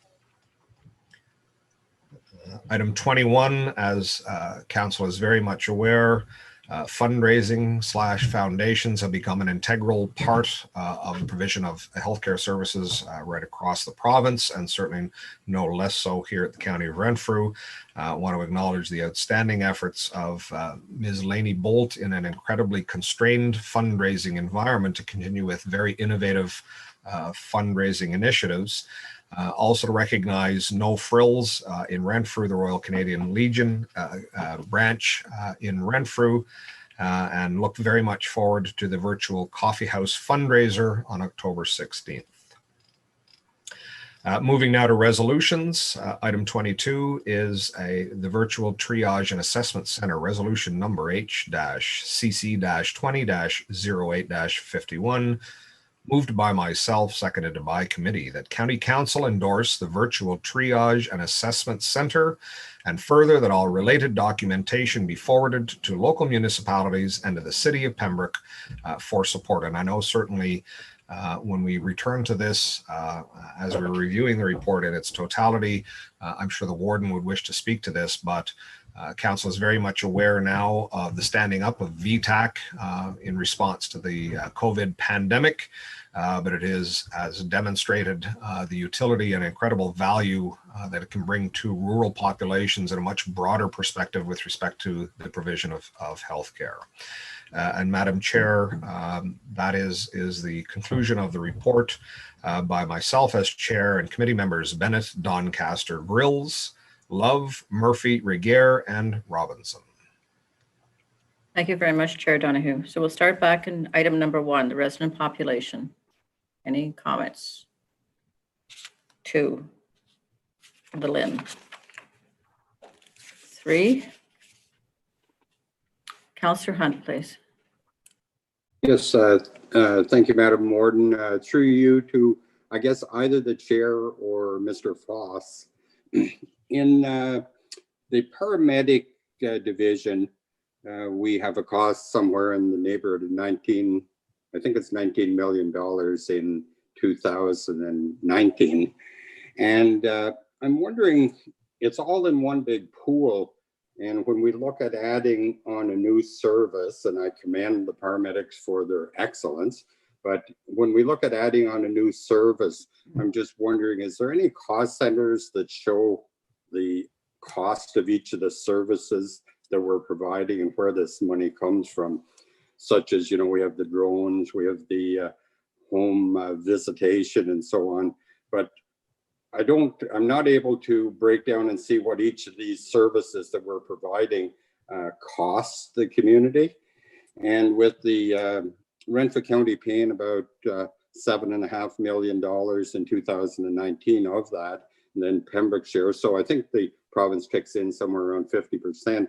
It certainly is a big cost for us. And I'm wondering, is there any further background information that would be able to be provided to council to show what these individual services are costing? Thank you very much, Councillor Hunter. I'm going to ask Chief Nolan to comment, please. I'm sorry, Councillor Donahue, did you want to go first? No, I will second your remarks, actually, Madam Warden. Chief Nolan, please.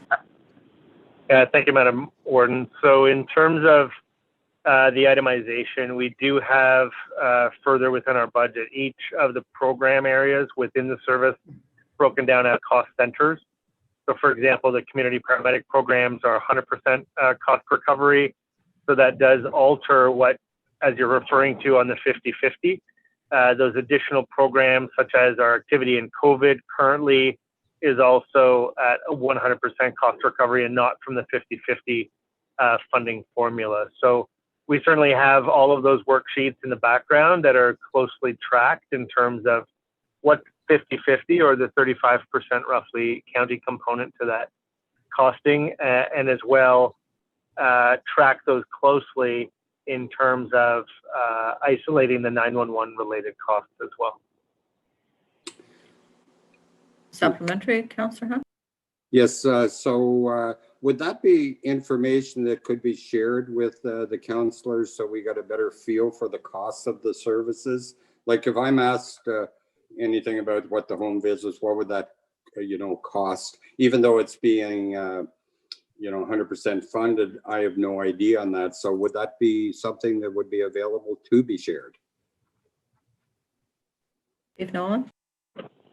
Yeah, absolutely, through you, Madam Warden. So the, I guess the mechanism to that would best be left to Mr. Foss in terms of how that's shared. It's certainly broken down within our ledger, so our overall budget, and I'm sure that information can be made available at any time. It is part of the budget work plan or budget presentation every year as well. It is itemized specifically within that process, and apart from COVID, has not changed since that information was provided to both committee, council, and the budget workshop. Okay. Okay, well, so should I take this offline and perhaps have a discussion with Mr. Foss on that? You certainly can do that, Councillor Hunt. Mr. Foss is no longer in our meeting today, however, so it'll another day, perhaps you'll be able to connect with him and ask him those questions. Or perhaps we could add it on to finance and admin. Okay. Well, the chair's sitting there listening, so she may add that to her next agenda. Councillor Donahue, please. Thank you, Madam Warden. From this, certainly I'm gathering that some clarity on this, and I must acknowledge, of course, and I will defer to Chief Nolan on this as well, but the paramedic service is multifaceted, and that transformation is happening even on a rapid, much more rapid evolution in the pandemic response. Broadly, speaking, those components that are being delivered with respect to a health care as opposed to an emergency service, I think can be understood to be funded 100% from the province. VTAC certainly amongst them, which was stood up initially to provide somewhat of a defense mechanism so as not to overload emergency rooms and acute care facilities. But I think that point is well taken because it is multifaceted. It is certainly what has been expressed by Councillor Hunt, and I would assume is likely common across all of the council, is to have an understanding of what parts of healthcare are being funded by the province and what parts of healthcare are being funded by the County of Renfrew. Councillor Murphy, please. Thank you, Madam Warden. So I was going to say the same thing as Chief Nolan and the same thing as Councillor Donahue. You know, when we're in budget, we do have an idea of the cost share and where the funds are going and coming from.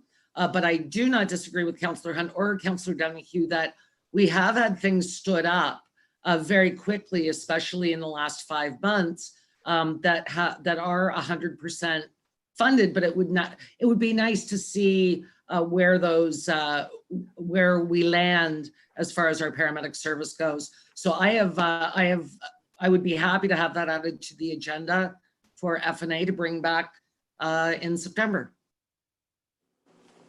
Okay, that's terrific. So any other further comments on 3? Seeing, oh, Councillor Hunt. Yes, I appreciate that. Through you, Madam Warden, I appreciate that, Councillor Murphy. And I guess why I would like us to look into it is if ever the funding is taken away, sometimes it is very hard to take the service away. So if the government pulls back, we need to know that this is the services we're providing and this is how much it costs, and then we have to make a decision. Well, is it going to go away or how do we look at it? So having that knowledge, I think, is certainly helpful. I appreciate it. Thank you. Councillor Murphy. Thank you, Madam Warden. And not to belabor this, but later on in the report, of course, we are going to see this resolution regarding VTAC. And to your point, Councillor Hunt, what if that funding was not available to us? And we know what an amazing service this has been to Renfrew County. Not only have I heard from patients that have used VTAC, I've heard from doctors that think that this entire process just works so well, especially in our rural environment. So when we get to 22, I am going to ask how quickly can we get this to the lower tiers? Because my agenda for Tuesday at my own is being formulated right now, and I want to get it on the agenda. I think time is of the essence, and the faster we can all pass this resolution, the better. Thank you. Mr. Morrow. Thank you, Warden. Just for the purposes of the minutes and moving forward, can we get direction to staff then to bring this to FNA and I guess some words around what you're looking for to come to FNA? Thank you. Do you want a specific motion or someone just to indicate direction and we'll all nod our heads? Yep, that's fine too. Okay, Councillor Murphy, you want to take a stab at it? I would love to take a stab at it. So what I'm hearing from Councillor Hunt, a like-minded accounting individual, I think what he's looking for basically is a breakdown of each service of revenues and all the costs associated with those specific entities within the paramedic service. And it sounds to me like the chief has that in his toolbox. So I don't see that it's going to be very hard to do, maybe with a little bit of tweaking, but certainly I think that's what Councillor Hunt was going towards. And in fact, that is what we get during the budget. But again, we've had a lot of different things stood up this year. So I would be very interested to see the cause and effect of each of these programs. Councillor Hunt, through the warden, did I get that right? Thank you. So, Mr. Morrow, does that suffice as far as direction is concerned? Yeah. All right, Councillor Donahue. Thank you, Madam Warden. As this is a discussion regarding the emergency service, the paramedic service, I think it would be appropriate for that to come through Health Committee as well in September. Certainly, that'll happen. Thank you. Item number 4. Councillor Amo, please. Thank you, Warden. Just a quick question. Well, first a statement, but I'm glad to see that we keep adding to the utility of the Swiss Army knife, as Councillor Donoghue noted in his remarks.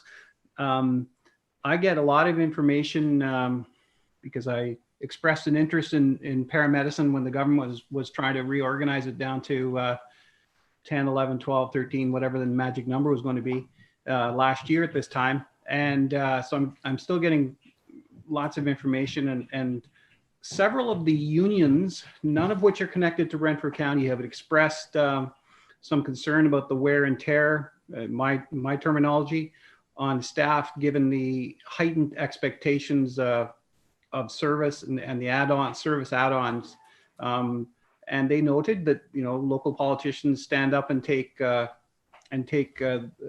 bouquets for those, and maybe don't pay as much attention to the care of the staff. And so I just wanted to be assured by Chief Nolan, and he has in the past, that his senior staff are paying attention to the health of his staff, and has some programming in place for assistance. Chief Nolan, can you comment, please? Thank you, Madam Warden. Certainly through the height of COVID through the spring, we had set aside additional time for our peer support lead to spend time individualizing their care and concern with the front line. We have also reinvigorated the peer support team, and we'll be going through a new selection process in that regard. We have made available, as you recall, this year, Dr. Laurie Gray's services to all staff for any preventative counseling requirements that they may have. And we've also reinstated a daily batch start. So every shift, every day, we have video conferences with all staff on shift to ensure that they have the most up-to-date information, and that we can deal with any concerns or questions in the moment. And of course, we meet with our labor management partners and our health and safety committee to ensure that everybody's pulling their share of the load in terms of making sure that we have the most appropriate equipment, supports in place, and that everybody's voice is being heard should there be any concern early on in the process. Thank you. That certainly answers my question. I appreciate it. All right. Any other comments on item number 4? Seeing none. Item number 5. 6. 7. 8, the case study. 9, COVID-19 update for long-term care. 10, funding for long-term care.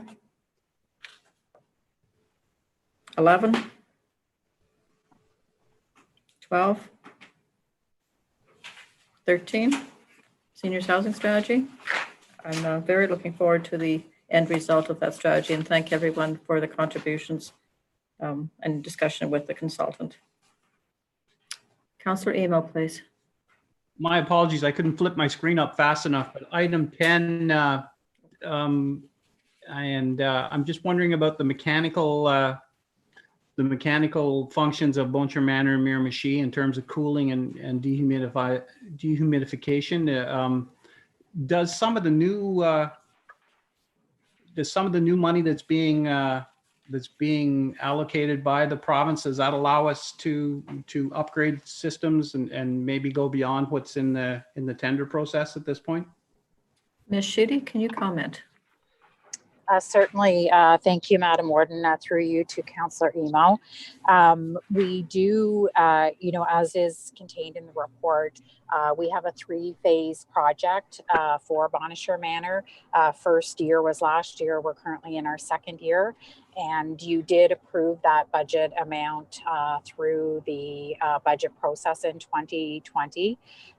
So with the news of this funding, we can look forward to the third phase through the budget process in 2021.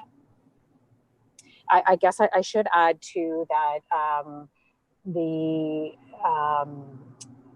parts, I'm using air quotes, that are required to be replaced for the phase 2 this year are currently in production. And so, we can't obviously start until they are ready. So I anticipate the fall will be the earliest we'll be able to do that, not the least of which it also requires us to turn off the chilling function of our HVAC system. So we had never planned to start it much before the fall anyways for this reason. Thank you. Thank you very much, Ms. Shady. Councillor Emo. So please remind me and correct me if I'm wrong. I think one of the conversations we had or reports to council was that one of the struggles with pandemic response within our long-term care homes was the ability to isolate portions of the building. I'm not getting the sense that's part of this. Is that something that we can do as an add-on during this process, or is that a phase 4, or can you help me with that, please? Ms. Shady, please. Thank you, Madam Warden, through you to Councillor Emo. You're still speaking of capital funding? Yes, or the government emergency COVID response monies that they seemingly announced that I can't track. Okay, so in terms of isolating residents, you'll recall earlier on in the pandemic, we had that support and direction from County Council to pause on our community admissions for that reason. And that allowed us to build some physical capacity in each of the homes to basically maintain some vacant beds. So we had that opportunity to be able to isolate residents who wouldn't normally be in a private room. And so now that that capacity has been established, we are slowly accepting new admissions, given that the ministry has indicated, I mean, we don't have a timeline, for example, for the rest of this year, but certainly the respite program has been paused until further notice. So that means we have 2 beds in each of our homes that we're able to reserve for this isolation purpose as well. So that helps us both in the COVID suspect, which means a resident is exhibiting symptoms, which prompts us testing them for COVID, which means we treat them, which includes isolation, until that swab result comes back, hopefully negative, as well as those new admissions. And then the only other thing specifically related to capital funding at Bonnechere Manor specifically, because it is a 25-year-old facility built to different design standards than Miramichi Lodge. We have much less private rooms, much fewer private rooms, and the shared rooms have curtains between them versus the wall that you might be familiar with at Miramichi Lodge. So staff are currently looking into the cost to renovate and switch out those rooms for a wall versus a curtain. So I do anticipate we'll be bringing that back to you through the 2021 budget process as well. Thank you. Good, thank you. That's reassuring, I think, and to all of our viewers as well. Thank you very much. So item number 11. 12. Councillor Rose. Yes, thank you, Madam Warden. And through you to Ms. Sheedy, I want to commend her on the presentation that she did on the virtual classroom. about growing your own personal support workers. And just a question also to Ms. Sheedy. Is this going to be a challenge when it comes to the practicum portion where the students have to be on site for part of their training and education? Ms. Sheedy, please. Thank you, Madam Warden, through you to Councillor Brose. So what happened at the end of the 2020 PSW program on site at Bonnechere Manor as it relates to COVID is they were pretty much done the classroom portion of their program, but they had not completed the consolidation or the concluding clinical hours. And so we along with other healthcare organizations, we were able to hire them as students over the summer. And Algonquin College allowed them to convert those working hours concurrently to their program clinical hours. And so a number of those students completed that over the summer, and we have since hired them as full-fledged PSWs. So that's been great. In terms of what's coming up for 2021, because it is our goal to offer the program again for the third year starting in January. I'm just in discussions right now with Algonquin College about what that would look like. So when I have more information, I'll certainly bring that back through health and ultimately to County Council. Thank you. Thank you very much for that update. Thank you. Item number 13, Seniors Housing Strategy. 14, 15, 16, 17, 18, 19, 20.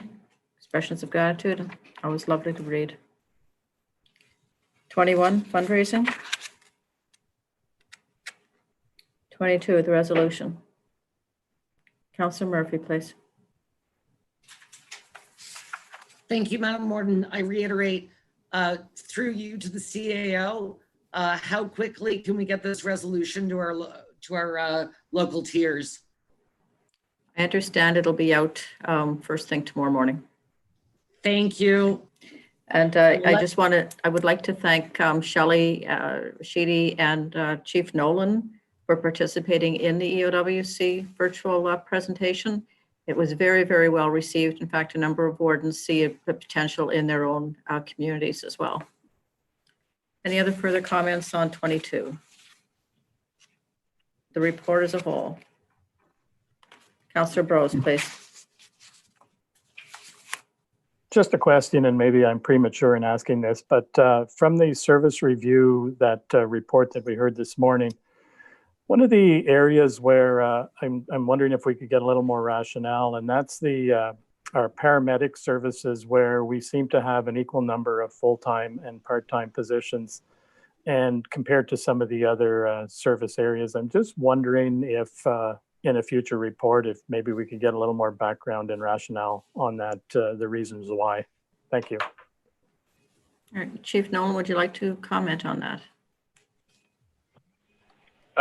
Thank you, Madam Warden. Yeah, I'd be happy to address that issue. One of the main contributors to that is that our full-time staff work 13 shifts, not a normal 14-shift continental schedule. And so that means that there's additional staff carried over for regular part-time as well. Casuals do backfill. So I'd be happy to articulate that in a future report and lay that out, especially leading into the fall. Thank you.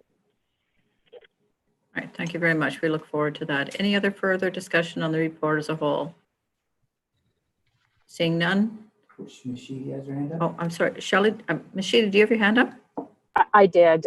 Thank you, Madam Warden. I just wanted to add to Chief Nolan's comment that I think it would be worthwhile to bring this information back again to health and then ultimately County Council in terms of our full-time, part-time split within the homes, because this is something that has been definitely identified through COVID as a major risk factor with respect to infection prevention and control.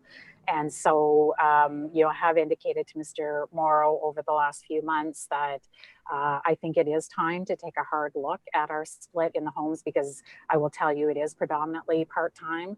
And I think any efforts to move to more full-time is a win-win across the board. Thank you. Thank you for that. Any other further comments? Councillor Emo. And to add to that, is that going to be part of a presentation or a motion or a stance from the county and perhaps the Warden's Caucus when, you know, when we do when we conduct a postmortem on COVID and practice and revisiting practice as we go forward to preparing you know, information for the province, because I think they're probably hearing that, but I think it needs to be formalized and a little more and a much broader voice. I couldn't agree with you more. Mr. Morrow, please. Thank you, Warden. Through you to Councillor Emo. I do believe that was addressed some time ago in the consultants' work that was done for the Warden's Caucus. So we can bring that forward. I believe, as the Warden may have mentioned, the EOWC is looking at another RFP for long-term care, and I believe that will be a component of that document as well. Thank you. Perfect. Thank you. That again, that's reassuring, and there's so many messages going to the province. Sometimes the earlier ones get lost. So I'm glad it's being revisited. All right. Thank you for bringing that to our attention. Any other further comments on the report as a whole? Do I have a mover? So moved, Madam Warden. Thank you. All in favor of the report? Carried. Thank you very much. Next up, Councillor Sweet, Development and Property Committee, please. Thank you, Warden. Members of County Council, we, your Development and Property Committee, wish to report and recommend as follows: a number of information items. Item number 1 is the Planning Division Activity Tracker, which can be found on page 150 and 151. Down a little bit in terms of some of the services applications that you see in front of you. Item number 2 is the Algonquin land claim, a letter we received. Can be found on page 152. This is a particular initiative that has been going on for 25 years, something like that, and it's still moving ahead. And just recently there was acquisition of additional lands within the county of Renfrew. So it is moving along, and to that point, it's been some time since we have heard from the municipal advisor, who is the former CEO of the county of Renfrew. That's Mr. Norm Lemke, and we would like to invite him to come and talk to us about where the land claim is at this point in time. And so I think staff has been asked if they would make arrangements to have him come forward and give us a bit of an overview and an update as to where the land claim is going. Put that in perspective, this has gone through 4 CAOs and I think 10 or 12 wardens that I'm aware of to where it is today. So I think it's appropriate that we get an update at this time.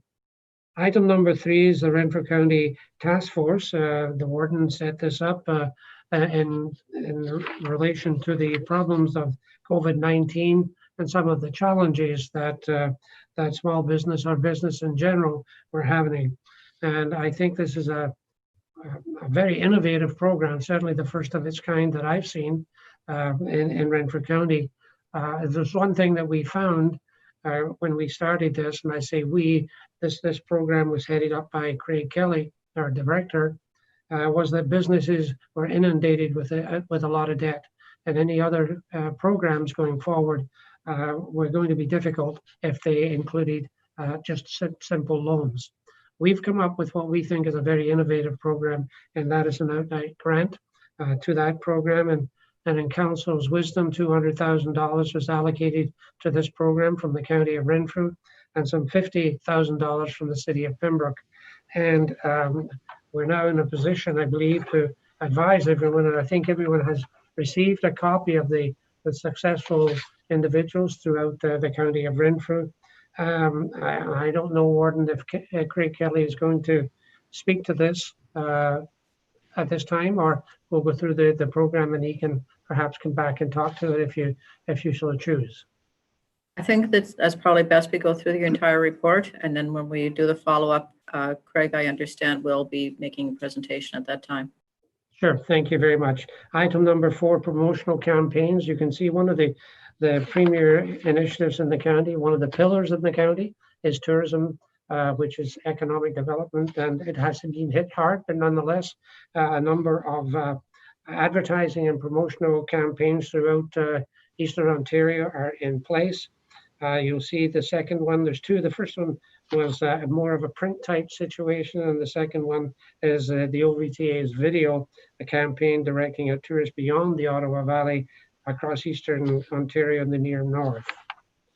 Item number 5, congratulations to all the boards of directors who have put their name forward and have been elected. This was done virtually. And I was pleased to represent the warden at that particular situation. But you see the names of those who are involved with it. They reappointed Chris Belmouth, the president, and Mark Brew as vice president for this term. So this is a volunteer situation. So congratulations again. Thank you for that.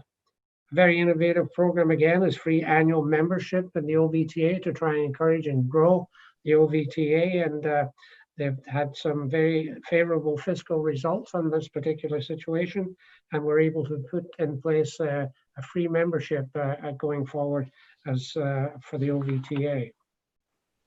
The OVTA was successful in application funding. You see $19,000 in support of 2 projects.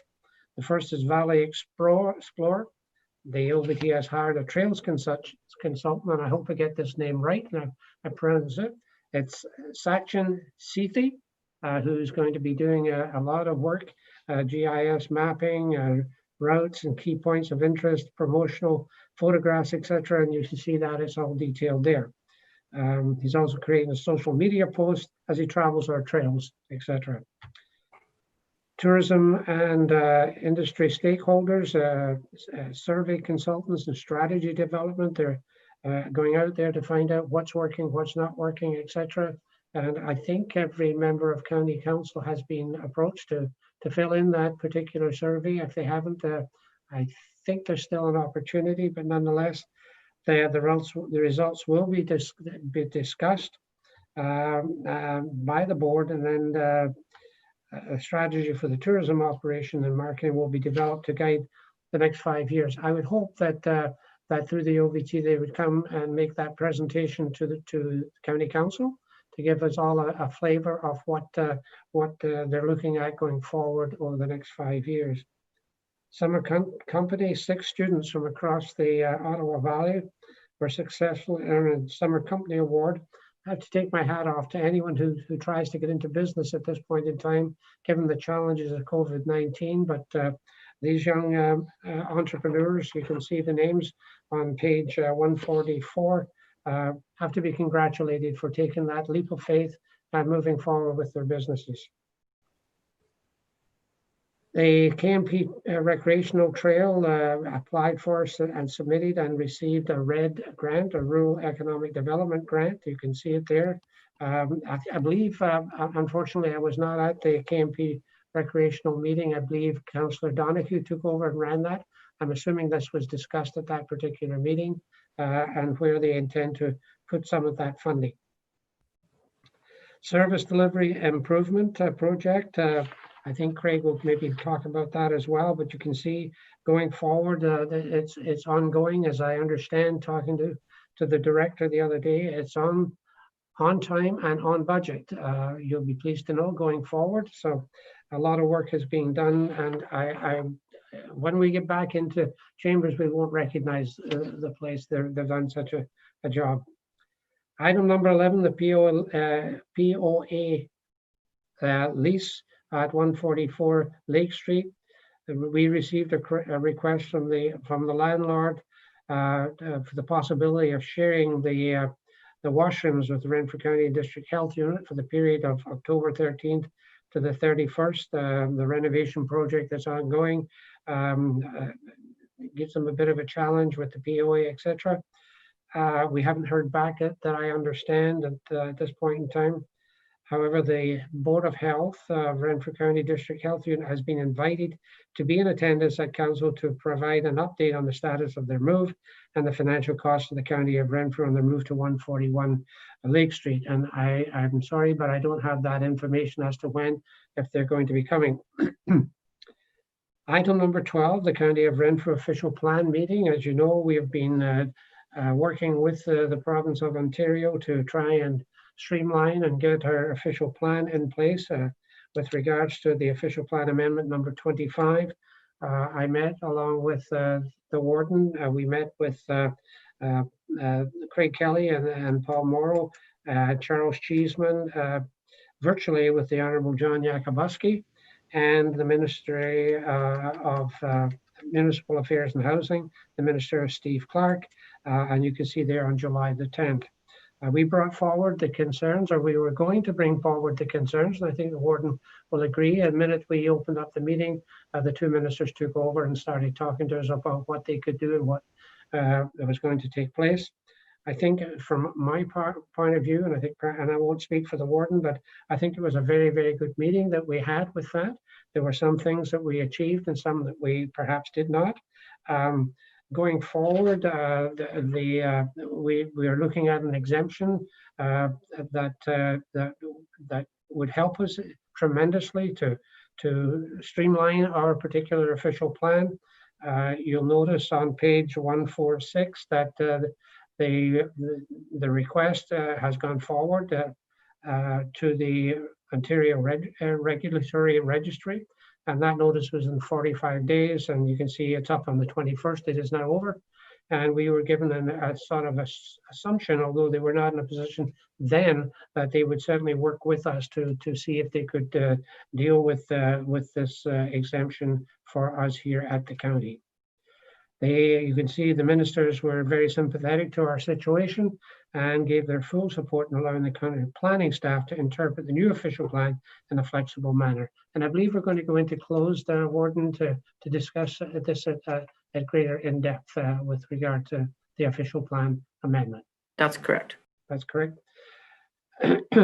Tabled for your information is again the COVID-19. We seem to be consumed obviously by one of the major concerns that we have in not only in our area but in North America, and that's the COVID-19 situation.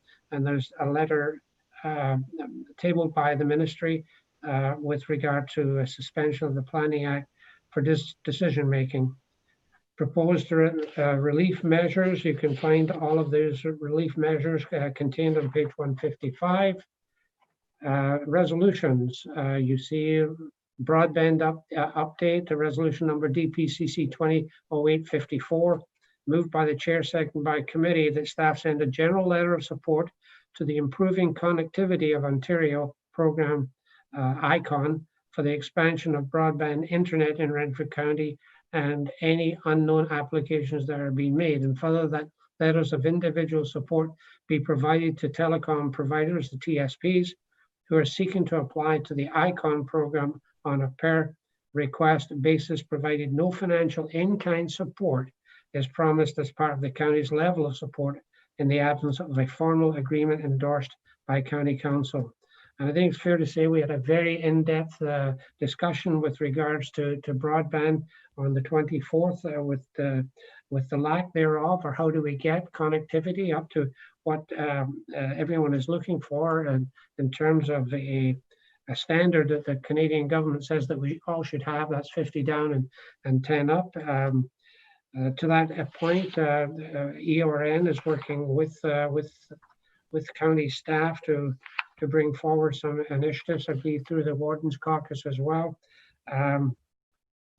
So I believe that they are scheduled to appear sometime in September, as I understand it, to make a presentation to us.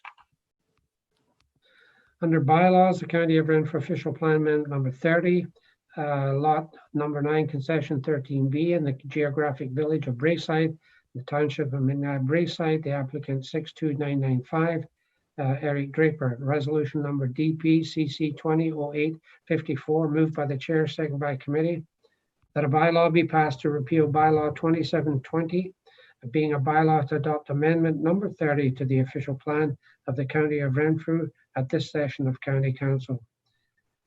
Official, you can see the background there. The official plan amendment number 30 proposed to redesignate lands to allow a future residential plan of subdivision, and you can read the rest of the background. It's there for your perusal. All of which is respectfully submitted by myself as chair, committee members Iman, Hunt, Keller, Lynch, Reinwald, Robinson, and Wisniewski Moore.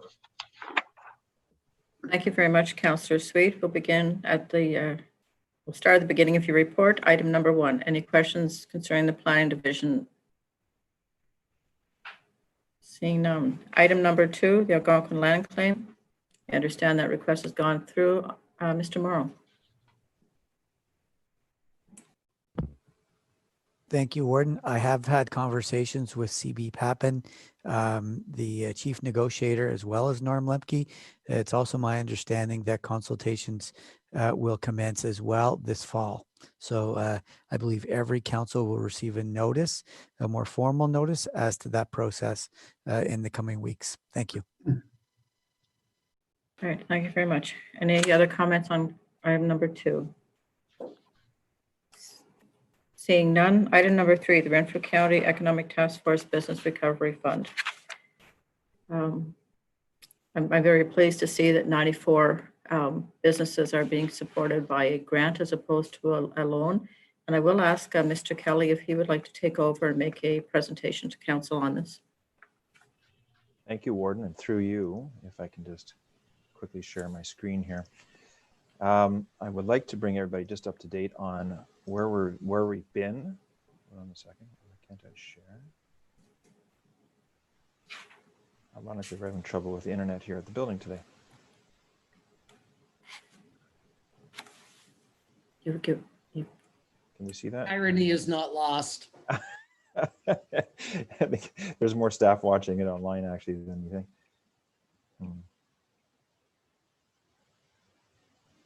Oh, you gotta be kidding me.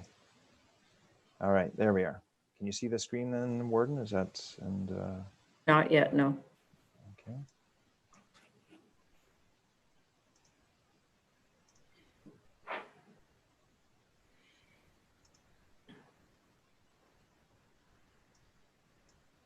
Have you tried unplugging it and plugging it back in? Thank you, Councillor. Very high tech. Or just get up and run around the building. You know, it's stand only and me. sit in Everybody it. else has absolutely no problems with this. It's just me. There we go. Stand on your desk. I think it's your chair. Just move it a little bit to the left. Craig, do I have your presentation? There you Oh, are. there you go. We've got it. Thank you. Okay. So just bringing you up to date, we have had several meetings of the task force. And through the course of those meetings, we identified several phases, response to the crisis, limited openings, and recovery efforts. But we stuck to the recovery efforts over the last few months. And that's where we focused a lot of our energies, and the group was very engaged and thankful we did so. And now I can't. There we go. So we met 3 times. We identified several action items, no particular order, to increase our infrastructure projects throughout the municipalities of the County of Renfrew, launch a buy local program, investigate and launch a business funding support program, as we've already referenced, and I'll talk about that later. Implement a regional promotional effort to attract visitors to the area and actually those looking to move back into the area that are abroad, if you will, and investigate options for broadband expansion. So as the warden has mentioned and the chair, we've actually gone very deep into the capital this year across all municipalities. $73 million, according to your CAOs, is being spent in the county, most of that with local contractors. So that's very significant. We sent that a resolution of support to all the upper levels of government for releasing of more funding. Whether or not it led to the resilience fund or not, let's take credit for something maybe, but at least that's coming. Unfortunately, we've been left out of that as the county, as we've not seen any ICIP dollars at this point. And the latest round, the cultural and recreation stream, left a lot of municipalities empty-handed as well. So that pressure again was put on through delegations at AMO. But nonetheless, those efforts were made. That's just a copy of the resolution that we shared with the task force that council had put forward. The Buy Local campaign, the Shop the Valley campaign was launched, and these are snapshots of some of the social media posts that were made, just trying to encourage people to shop local and share those images and those experiences. So that's ongoing, and we'll continue to go forth in the future months as we continue, as we always do, to suggest people should shop local and invest in their local businesses where possible. The Business Support Program, this was the fund set up through Enterprise Renfrew County that County Council endorsed some funds to go to Enterprise Renfrew County, as did the City of Pembroke.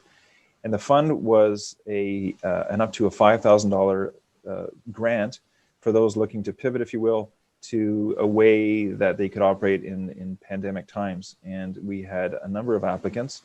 And as you've heard, 94 businesses were successful. What was sent out to you under other cover by email was the list of businesses that were successful.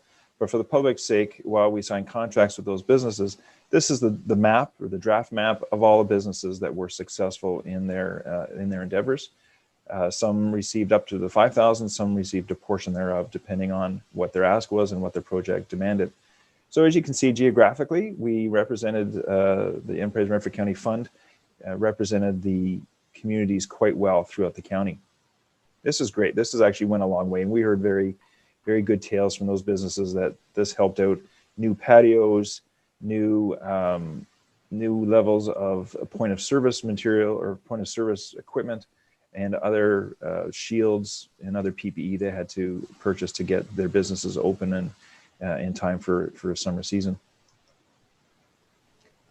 So again, that 250,000, including the City of Pembroke's funding, our 200 and city's 250. So that 250 supported over 325 jobs and leveraged over 500,000 local projects. So in terms of what I think, definitely value for money. So the regional market effort, we'll send out the links. They don't quite work on here. Is a new effort by Ontario's Highlands and the OVTA, Ottawa Valley Tourist Association, to promote the area to its own in terms of staycations. And the next phase will be a love letter to those looking to travel to the area. So the videos are fantastic. If you follow the links in your packages, they are tier worthy and will make you want to stay here even more.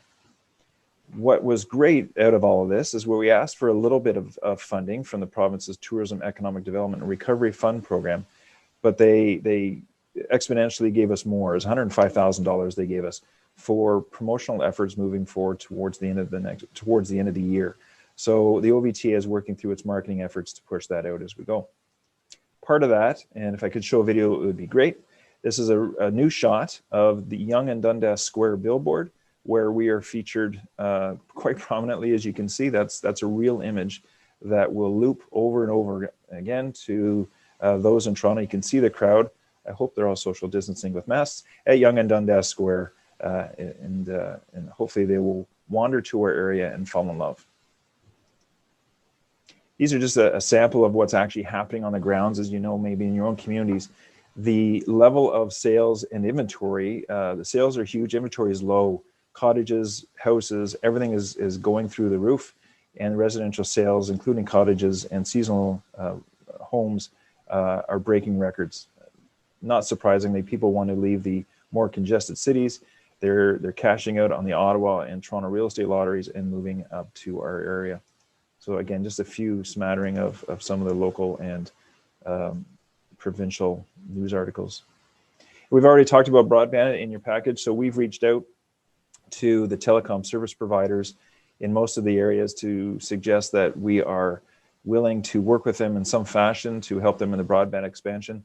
Applying ourselves to the ICOM program would have been very difficult and would have had us choose one TSP, used to be ISP, one TSP to provide a service to one or two communities.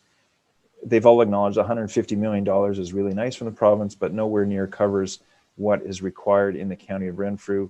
That figure is just to give the 5010 download speed that we all hoped for or hope for in our homes is $50 million to provide the gigabyte speed to all our homes in Renfrew County is something like $211 million. So $150 million is fantastic. Thank you to the province, but we would need a third of that just to make us where we should be right now. So the efforts are ongoing, and I know that Eorn will speak more directly to those issues at the end of September. And again, we thanked all of our task force members and congratulated them on their work. At this point, we have wrapped up our efforts as we're moving forward on a lot of these as action items, but we hope to engage those businesses moving forward in the future weeks and months just to support them in their business strategies. And that's the presentation, Warren. Thank you. Thank you very much, Mr. Kelly. It was an excellent presentation, and it was excellent working with yourself and Councillor Sweet and Councillor Emo, along with the number of businesses who readily gave up some time to meet with us virtually on a number of occasions to share their concerns and their experiences with us. I was this morning on the way to the meeting, I was listening to CBC radio. Hallie Cotton was interviewing 3 business owners in downtown Ottawa. And basically they're saying that they're just hanging on. And, you know, as the various programs dry up from the province and the federal government, they're very, very concerned that they may not be able to survive after December 31st of this year. So again, I'm glad to know that our business community in the county of Renfrew, including the tourism and agriculture sectors, know that we are there for them. And should things get rough going forward, I have no doubt that this task force can start to meet again, and we can help our business community, because it's the small businesses that are invaluable to our local economy and its recovery. Any questions, comments on item number 3? Councillor Murphy, please. Thank you, Madam Warden. I want to congratulate all the members of this task force, and as the warden pointed out, the business owners that were engaged as stakeholders. And I know from a personal note, all of the work, even just the buy local initiative, even without added funds, is so appreciated by our small businesses.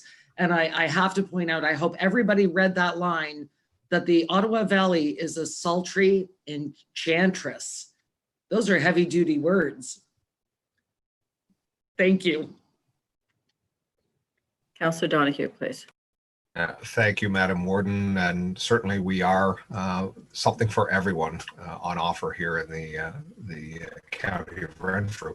I just wanted to draw attention to the slide in particular. First off, I'll echo Councillor Murphy's comments as well. I think it is an outstanding effort by all who were working collaboratively in this initiative. I think it recognizes the need of our community. We need to stand up innovative responses to ensure our economy continues to thrive.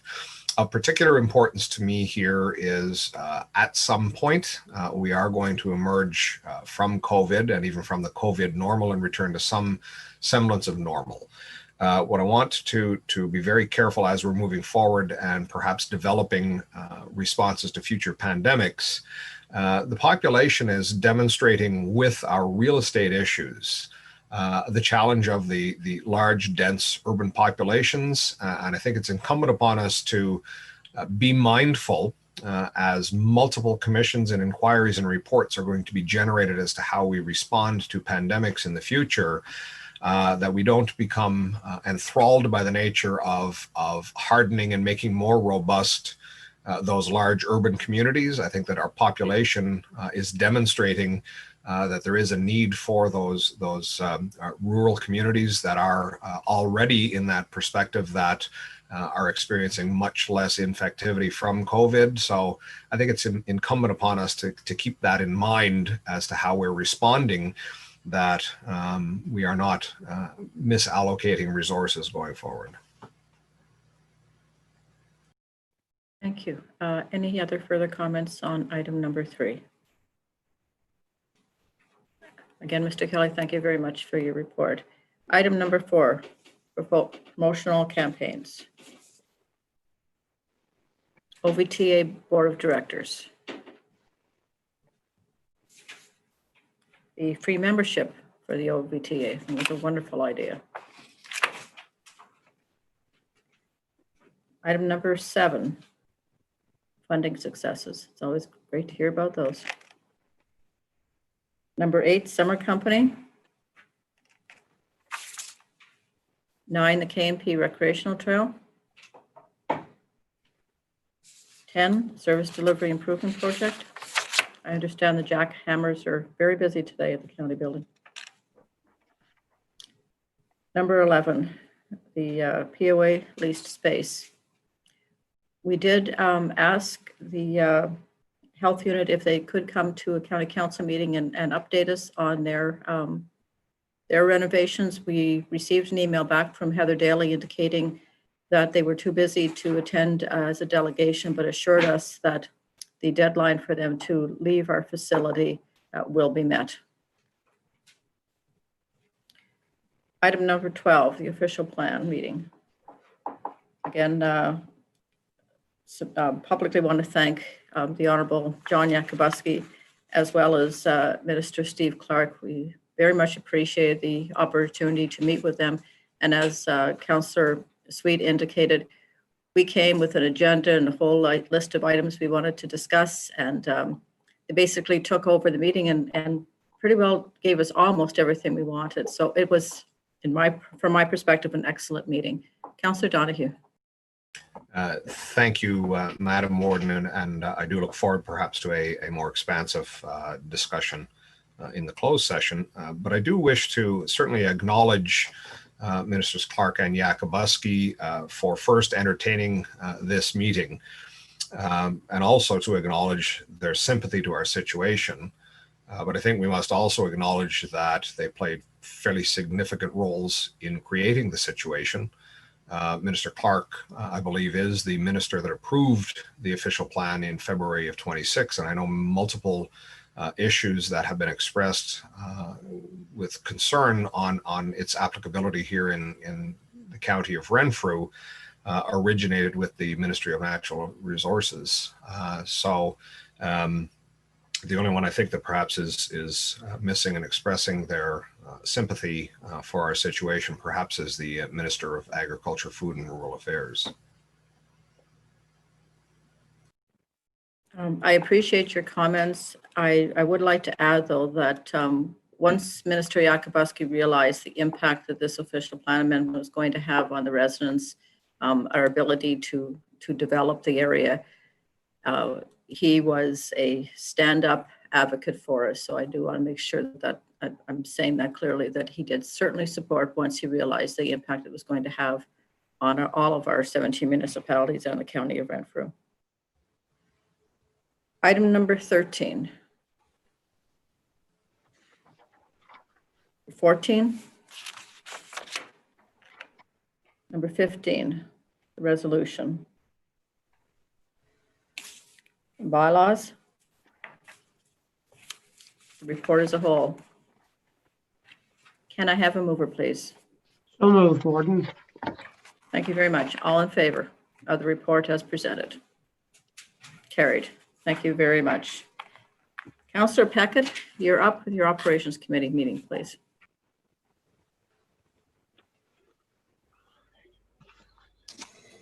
Thank you, Warden. Members of County Council, we, your Operations Committee, wish to report and recommend as follows. Under information, item number 1, the monthly project status report is tabled for your information. Item 2, the capital program variance report is also tabled for your information. Number 3, Highway 148 rehabilitation.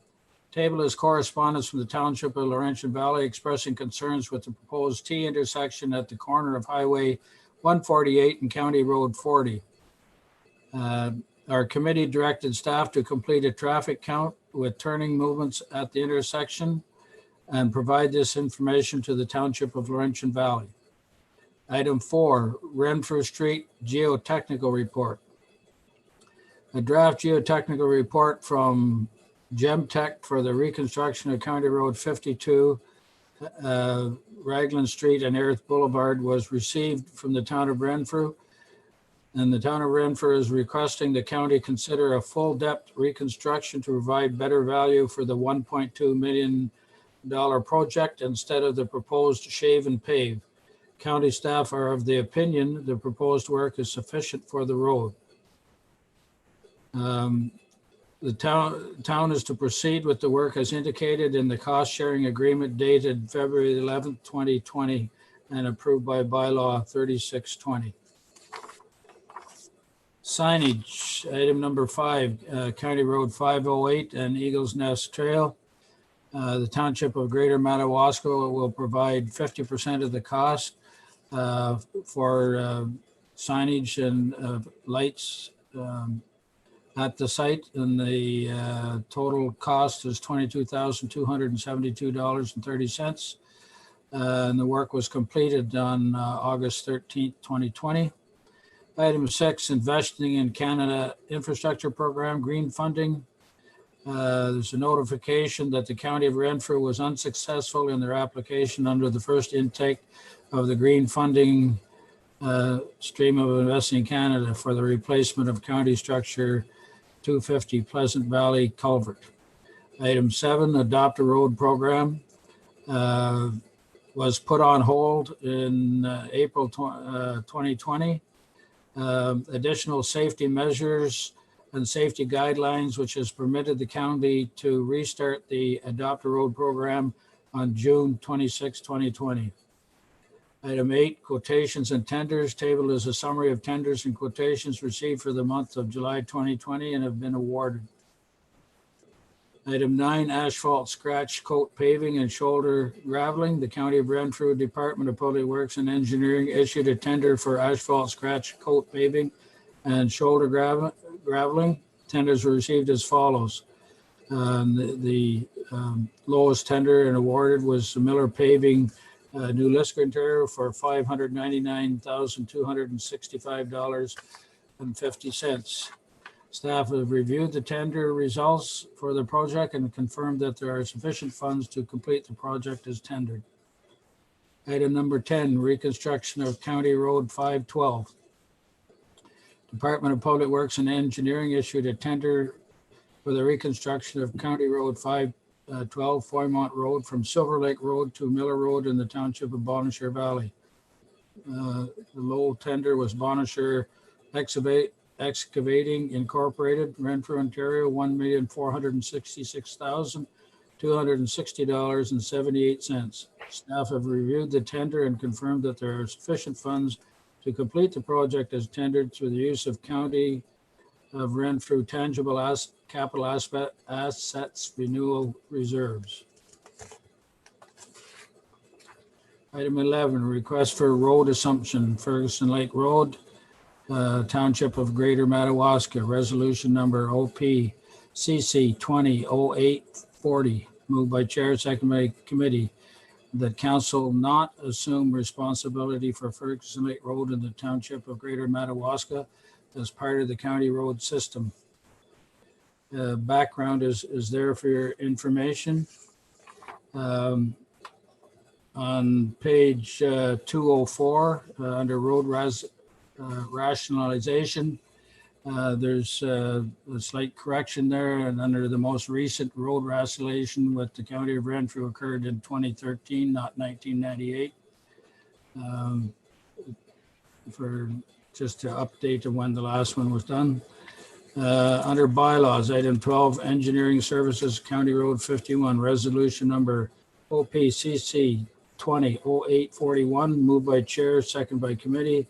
The council adopt a bylaw to award the request for proposal 2020-48 submitted by ACOM Canada Limited, Ottawa, Ontario, for the transportation study and detailed design of County Road 51, Petawawa Boulevard, intersections for the County Road 26, Doran Street, northerly 1.2 kilometers to Garrison, Petawawa, and the town of Petawawa, in the amount of $247,904, excluding HST, at this session of County Council. and further that funding for this project be allocated from the tangible capital assets renewal reserves. Background is there for your information, and you see the tender submitted by ACOM. Item 13, land use agreement with Kita Snowmobile Club, resolution number OPCC 200842, moved by chair, second by committee, that council pass a bylaw to rescind bylaw 8-16, being a bylaw for the execution of a land use agreement with Keatna Snowmobile Club and Snow Country Snowmobile Association at this session of County Council, as it has been replaced by bylaw 106-17, being a bylaw to execute land use agreements with multiple snowmobile clubs and the Snow Country Snowmobile Association. With the development of the Algonquin Trail, section with a trail through the town of Petawawa, moving snowmobiles off the road allowance for the county road 51. Therefore, the land use agreement dated 2017 is no longer required. This will make it much safer for the snowmobilers traveling in the busiest area of the city of Petawawa. Item 14, roofing replacement and exterior wall repairs, Cobden Patrol Garage, resolution number OPCC 200843, moved by chair, second by committee. The contract PWO 2019 as submitted by Irvcon Limited, Pembroke, Ontario, for the roofing replacement and exterior wall repairs at the Cobden Patrol Garage in the amount of $187,000 and $187,075 plus HST be approved, and further that a bylaw be passed to authorize execution of the contract at this session of County Council. The background is there for your information. This was a project that was supposed to be put over a 2-year time frame.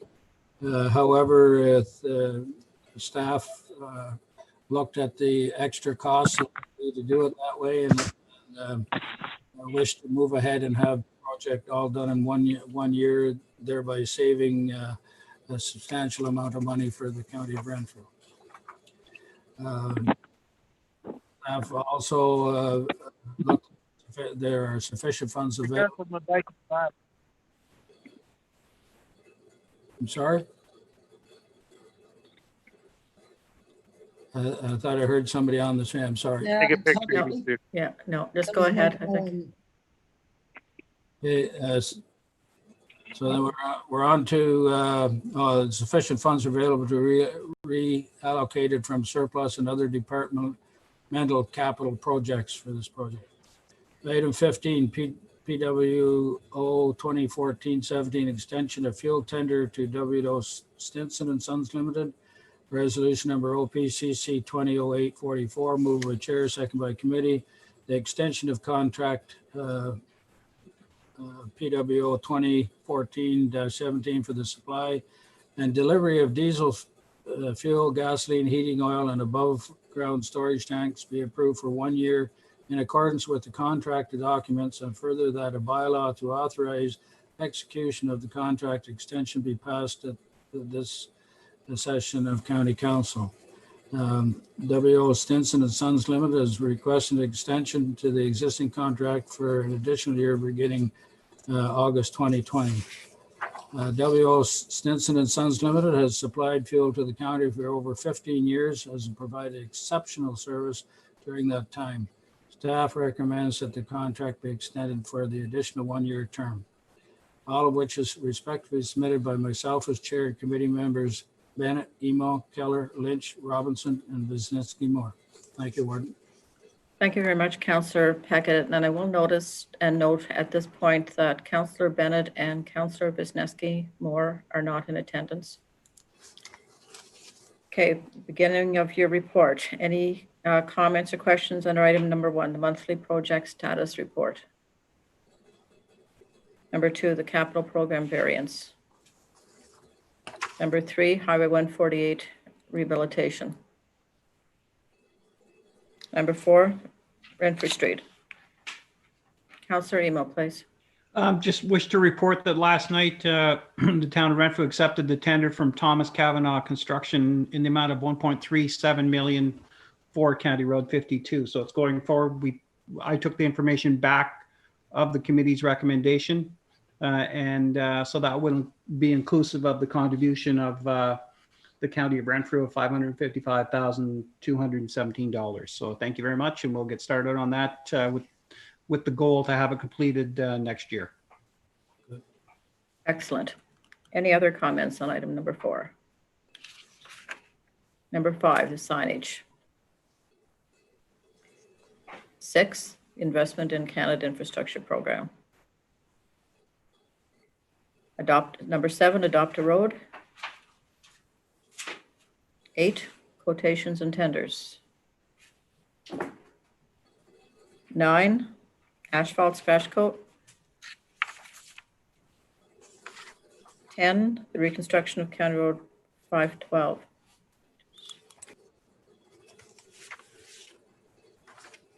Sure.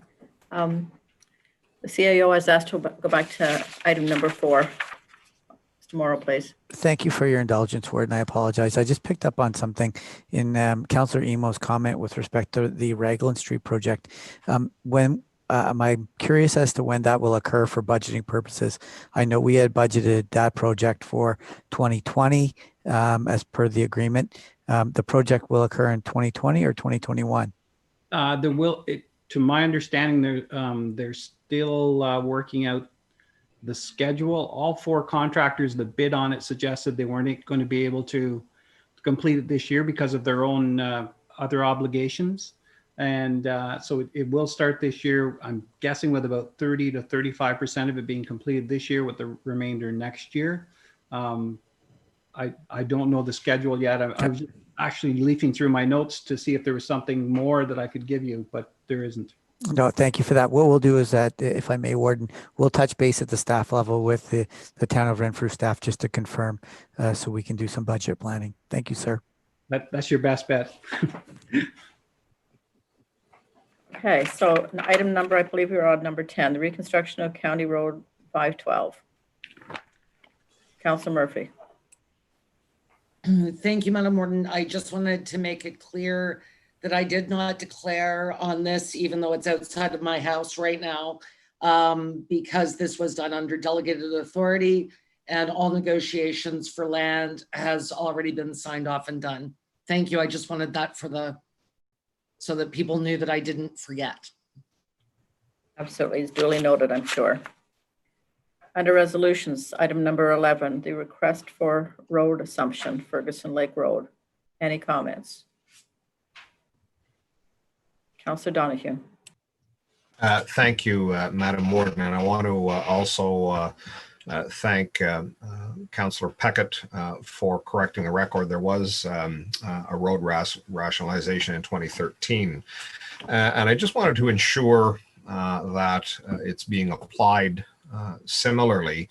The rationalization that was undertaken in 2013 was with respect to, I believe it was a Ridge Road and Deep River Road in the town of Deep River, and where I perhaps Madam Warden, with your indulgence, I'm just going to try and find the page. I think it was 242. Actually, there's a chart with respect to the application of the OGRA's process or protocol, if you will.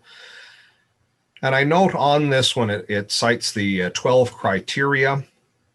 Immediately to the right is the weighting. Immediately to the right of that is a rating, and then ultimately max score and score. And where I'm raising this, I did ask just yesterday for staff if they could provide me with the report from that October 2013 Operations Committee. And the challenge for me is all of the criteria and the weighting are precisely the same as we're seeing in front of us today. What I'm questioning is the column with respect to rating. That rating is suggesting that there is a scalable assignation of the weighting across the various criteria. And in the report to the Operations Committee of 2013, it seems to have been binary. That is to say that it did meet this criteria or it did not. Therefore, if we use the urban center connector criteria, it was a 3 or it was a 0. It does not seem to have been applied on a sliding scale. So because that seems novel, or at least there is no trace of that within the presentation to the Operations Committee in 2013, I wonder if I will certainly defer to my colleague, Councillor Peckett, but I'm presuming that this is probably more up the alley of Mr. Perkins to respond as to what the process was that was followed. Councillor Peckett. Thank you, Warden. Yes, Mr. Perkins has likely to respond to it, but all that I can tell you is that the rating section of the roads was produced, I guess, many years ago by OGRA, and has been the standard ever since. And until somebody changes the standard, I guess we're kind of stuck with it. But I'm not aware or understand why the rating back then was 0 or 3. But I do understand from my information that the Ferguson Lake Road in Greater Madawaska even still doesn't even come close to being in the area where the county would take over that particular road. And I'll ask Mr. Perkins to add to those comments, please. Mr. Perkins, if you could weigh in on the issue. Yes, thank you, Madam Warden, and through you to Council and Councillor Donahue.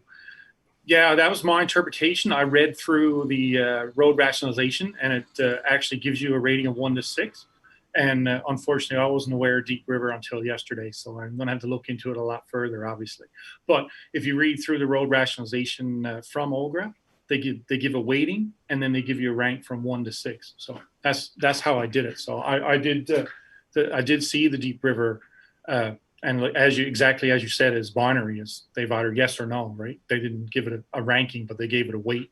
And again, irregardless, Ferguson Lake Road doesn't meet the minimum of the 6 criterion: 1, 9, 12, 11, and 12.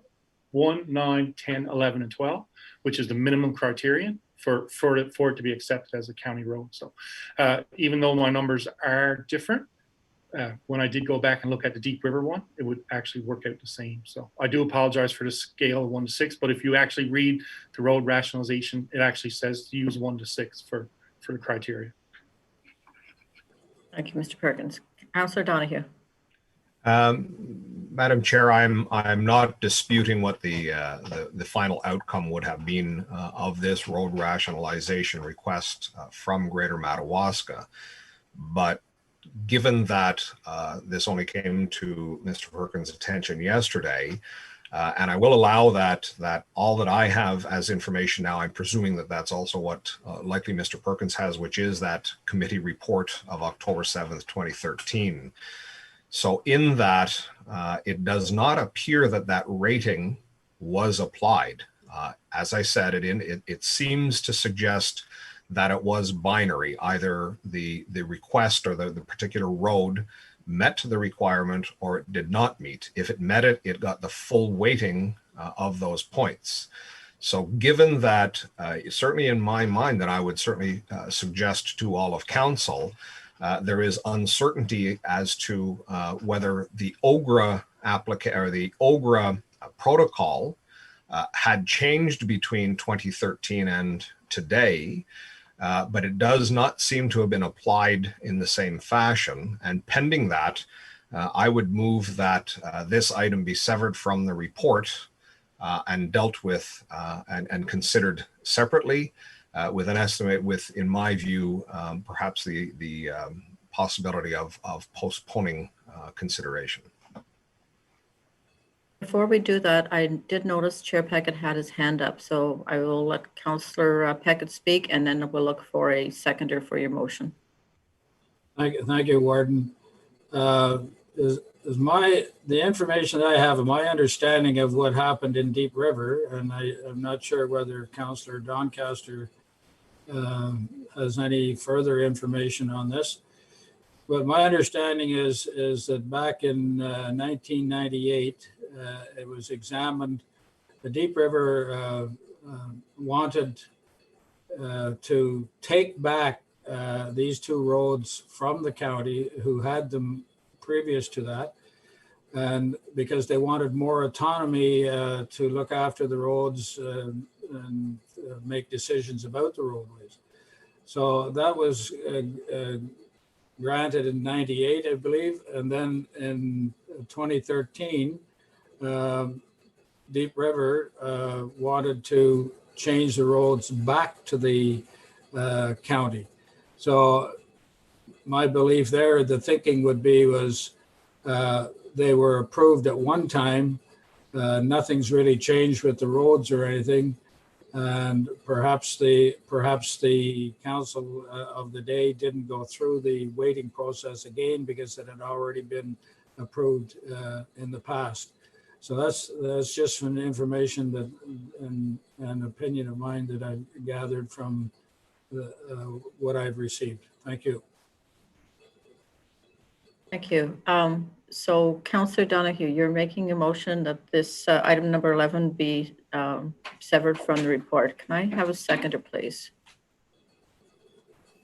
Councillor Hunt. Any further discussion? Okay. Councillor Doncaster.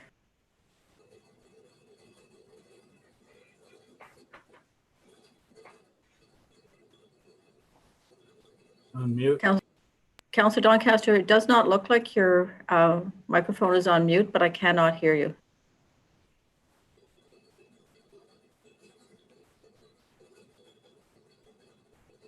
No, I'm sorry. We still cannot hear you.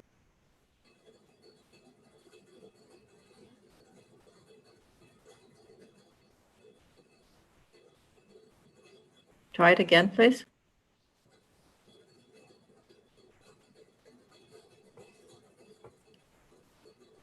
You are muted. Try your space bar, Glenn.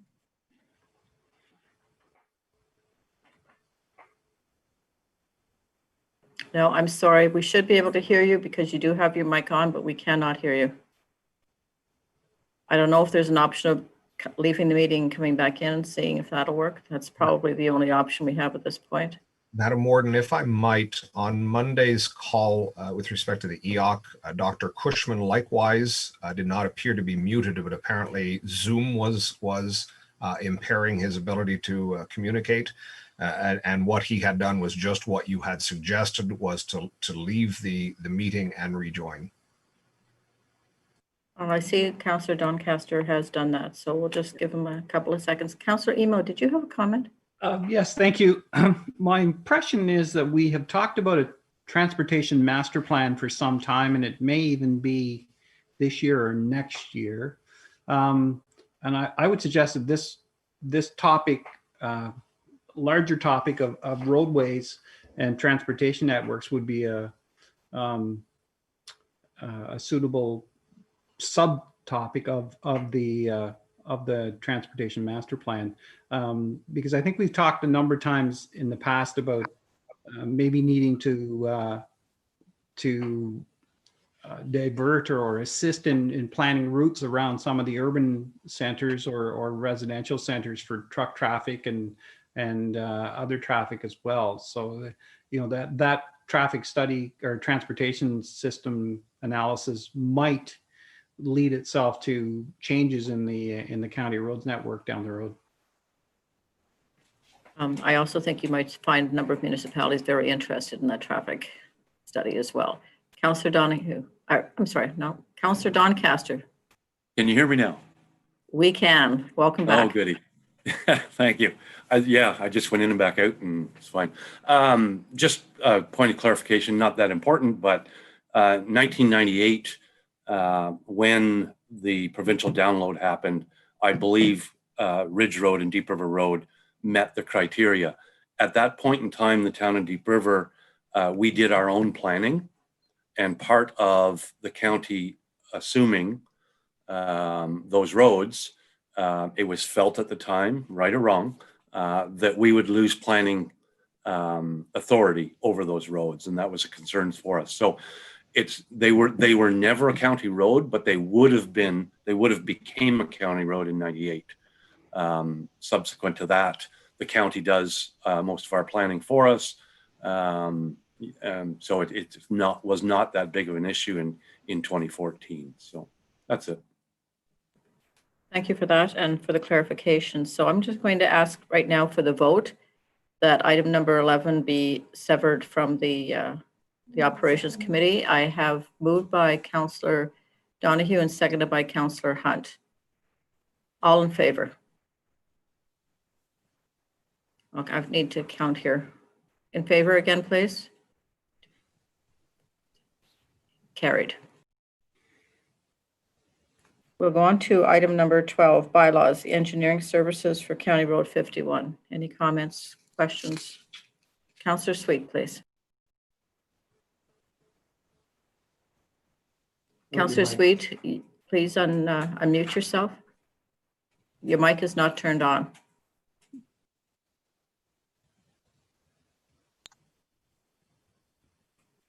Nope, you turned on and off. Good. We're going now. Technical You're good. difficulties. You are good now. Yeah, thank you very much. Yeah, well, I'm not going to bore everyone with the number of years I've been chasing this particular situation, but I want to say thank you to the operations group, the chair, and everybody else, and Lee Perkins for moving this forward. I think this is very, very important to get it to the point where it's, I guess the buzzwords are now shovel ready, but more importantly, shovel worthy. So I think it's very important that we move this forward. And I want to say thank you once again.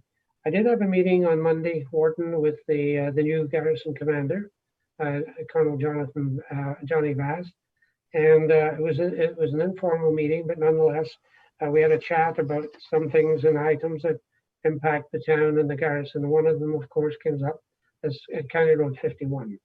I would hope, and I'm sure this will happen, but just to make sure, I did mention that there's a possibility some initiatives were coming forward at County Council on Wednesday.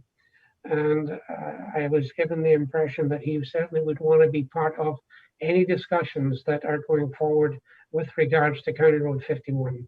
As those who have been around for a while know that the garrison has been a major partner in this particular initiative going forward and still would like to be so going forward in the future. So just want to make sure that AECON or Lee and the chair understands that the garrison is very, very anxious to still be involved. It's a major quality of life for the soldiers on the base. But again, thank you for moving the yardsticks on this one. Thank you.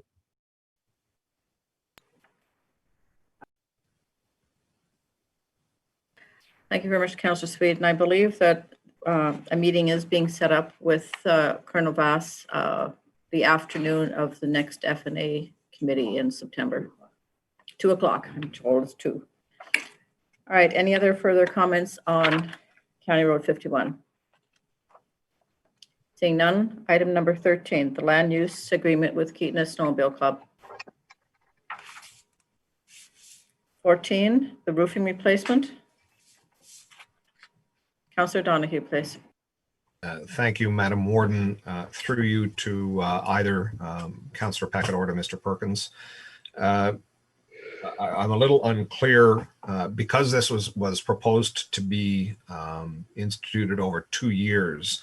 Am I reading this correctly that the 103,000 that was budgeted for 2020 would be augmented in 2021 by a further 25? So ultimately, the budget of the complete project was anticipated to be something on the order of just under $130,000. Councillor Peckett, would you like to respond, or should I refer to Mr. Perkins? Thank you, Warden. I think Mr. Perkins would be more in tune with those numbers. Yeah. Mr. Perkins. Thank you, Madam. Thank you, Madam Warden, and through you to Councillor Donahue. Yeah, no, you're exactly right, Councillor Donahue. That's how it was going to fall out. The problem here was we only had one bidder, and as you know, these guys are apparently they've done work for the county before, so it just made sense to do it all 1 year. Same as what we done with the domes last year in Whitewater. We did them all in 1 year instead of over a 2-year period. But yeah, there's no physical savings here. It's just that they're going to get it all done in 1 year, and we're going to realize savings from other places. Okay, if I might, Madam Warden, follow. Oh, sorry, I will defer to the chair. Councillor Packett. Thank you, Warden. Just that was my error in saying that there was a substantial savings of it, not financially, but time-wise. It should have been time-wise instead of money. Thank you. Councillor Donahue. Thank you, Madam Warden, and thank you to Mr. Perkins and to Councillor Peckett. So then can I also, am I further to understand then that the $187,000 was for a 1 year, was the tender actually higher on a provisional basis than the 187,000? Mr. Perkins. Thank you, Madam Warden, and through you to Councillor Donahue. That I'm unsure of. I'd have to look into it to find out, but my understanding is that was the total price with the provisional, because they made it, the tender as such, you could bid 1 year and provisional for 2. So, and this is the total, but I'll certainly check into it and get back to you. If I might, Madam Warden, I think that is of substantial importance in moving forward, because if that was what it was over 2 years, then I'm wondering if that is likewise what the cost is to be contained within 1 year. Because the other element, and certainly I'll get to my final question here because I've been leading to them. In this event, this is substantially more than had been budgeted, as I had suggested. 128,000 was the forecast. So at 187,000, I think it's about 45% over the forecast budget. And I'm wondering if that might be partly explained by that the year is fairly advanced by the time that we're doing it, which would certainly also, I think, suggest why there was only one tender as well. I do not know the state of the walls and the roof in this instance. Was there consideration to deferring the entire project into the 2021 budget year, as we are substantially over what was the forecast budget? And in addition to that, there is only a single Mr. Perkins. Oh, thank you, Madam Warden, and through you to Councillor Donahue. Excellent questions. And actually, my staff just handed me the note that said the consultant underestimated this project, because obviously, yeah, I know. But yeah, if you actually ever get to Cobden, or if you want to go, I'll certainly take you. But there's actual severe damage to one of the block walls. And with that said, there was only one bidder, so there was no other ones to even consider, right, to actually go to the provisional item. So. But yeah, it was never considered to be deferred. And in actual fact, this tender closed back the end of July. So at that time, because it was so over budget, the warden and the CAO asked we bring it to committee. So that's why it would have been actually approved earlier in the season. So, well, we do apologize for bringing it this late. But that is the consultant underestimated the project. So sorry, my apologies. Councillor Packett, please. Thank you, Warden. I think Councillor Donahue makes a good point, and now that we're almost into September, I know that under budgeting happens in many of our committees. Not only it's very difficult in the public works with the prices of material and labor and everything going up and down, COVID as well. So I don't have any problem if council wishes to defer this project till 2021, provided that the health and safety of the people working in that building, it can be guaranteed that there's not going to be any problem of the building falling or something happening to injure any of our employees. So if council wishes, we can do that, but I certainly would like to make sure that there's some sort of safety net out there for our employees. Thank you. Excellent. Thank you, Councillor Peckett. And Mr. Perkins was indicating that the consultant underestimated the work. So again, I would be looking for some assurances that if we're putting this project off, that we're not putting our staff and our equipment in jeopardy. Councillor Donahue, I noticed you had your hand up. Thank you, Madam Warden. And it was simply what you had suggested. I am not prepared to make that a motion to defer this. Certainly the explanation provided by Mr. Perkins as to why this is substantially over budget was an issue with respect to the estimate preparation. Certainly with respect to the time sensitivity of these repairs, I am absolutely prepared to defer to the recommendation of Mr. Perkins. If there is a time sensitivity to getting this work done, then that is the appropriate thing to do in my estimation. All right, thank you for that. Is there any other further comments on the resolution? Seeing none. Item number 15.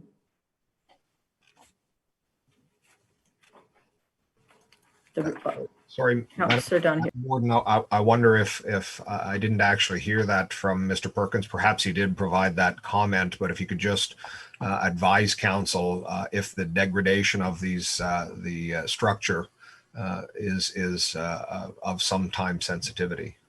Yeah, I apologize because I thought he had said that. But Mr. Perkins, please.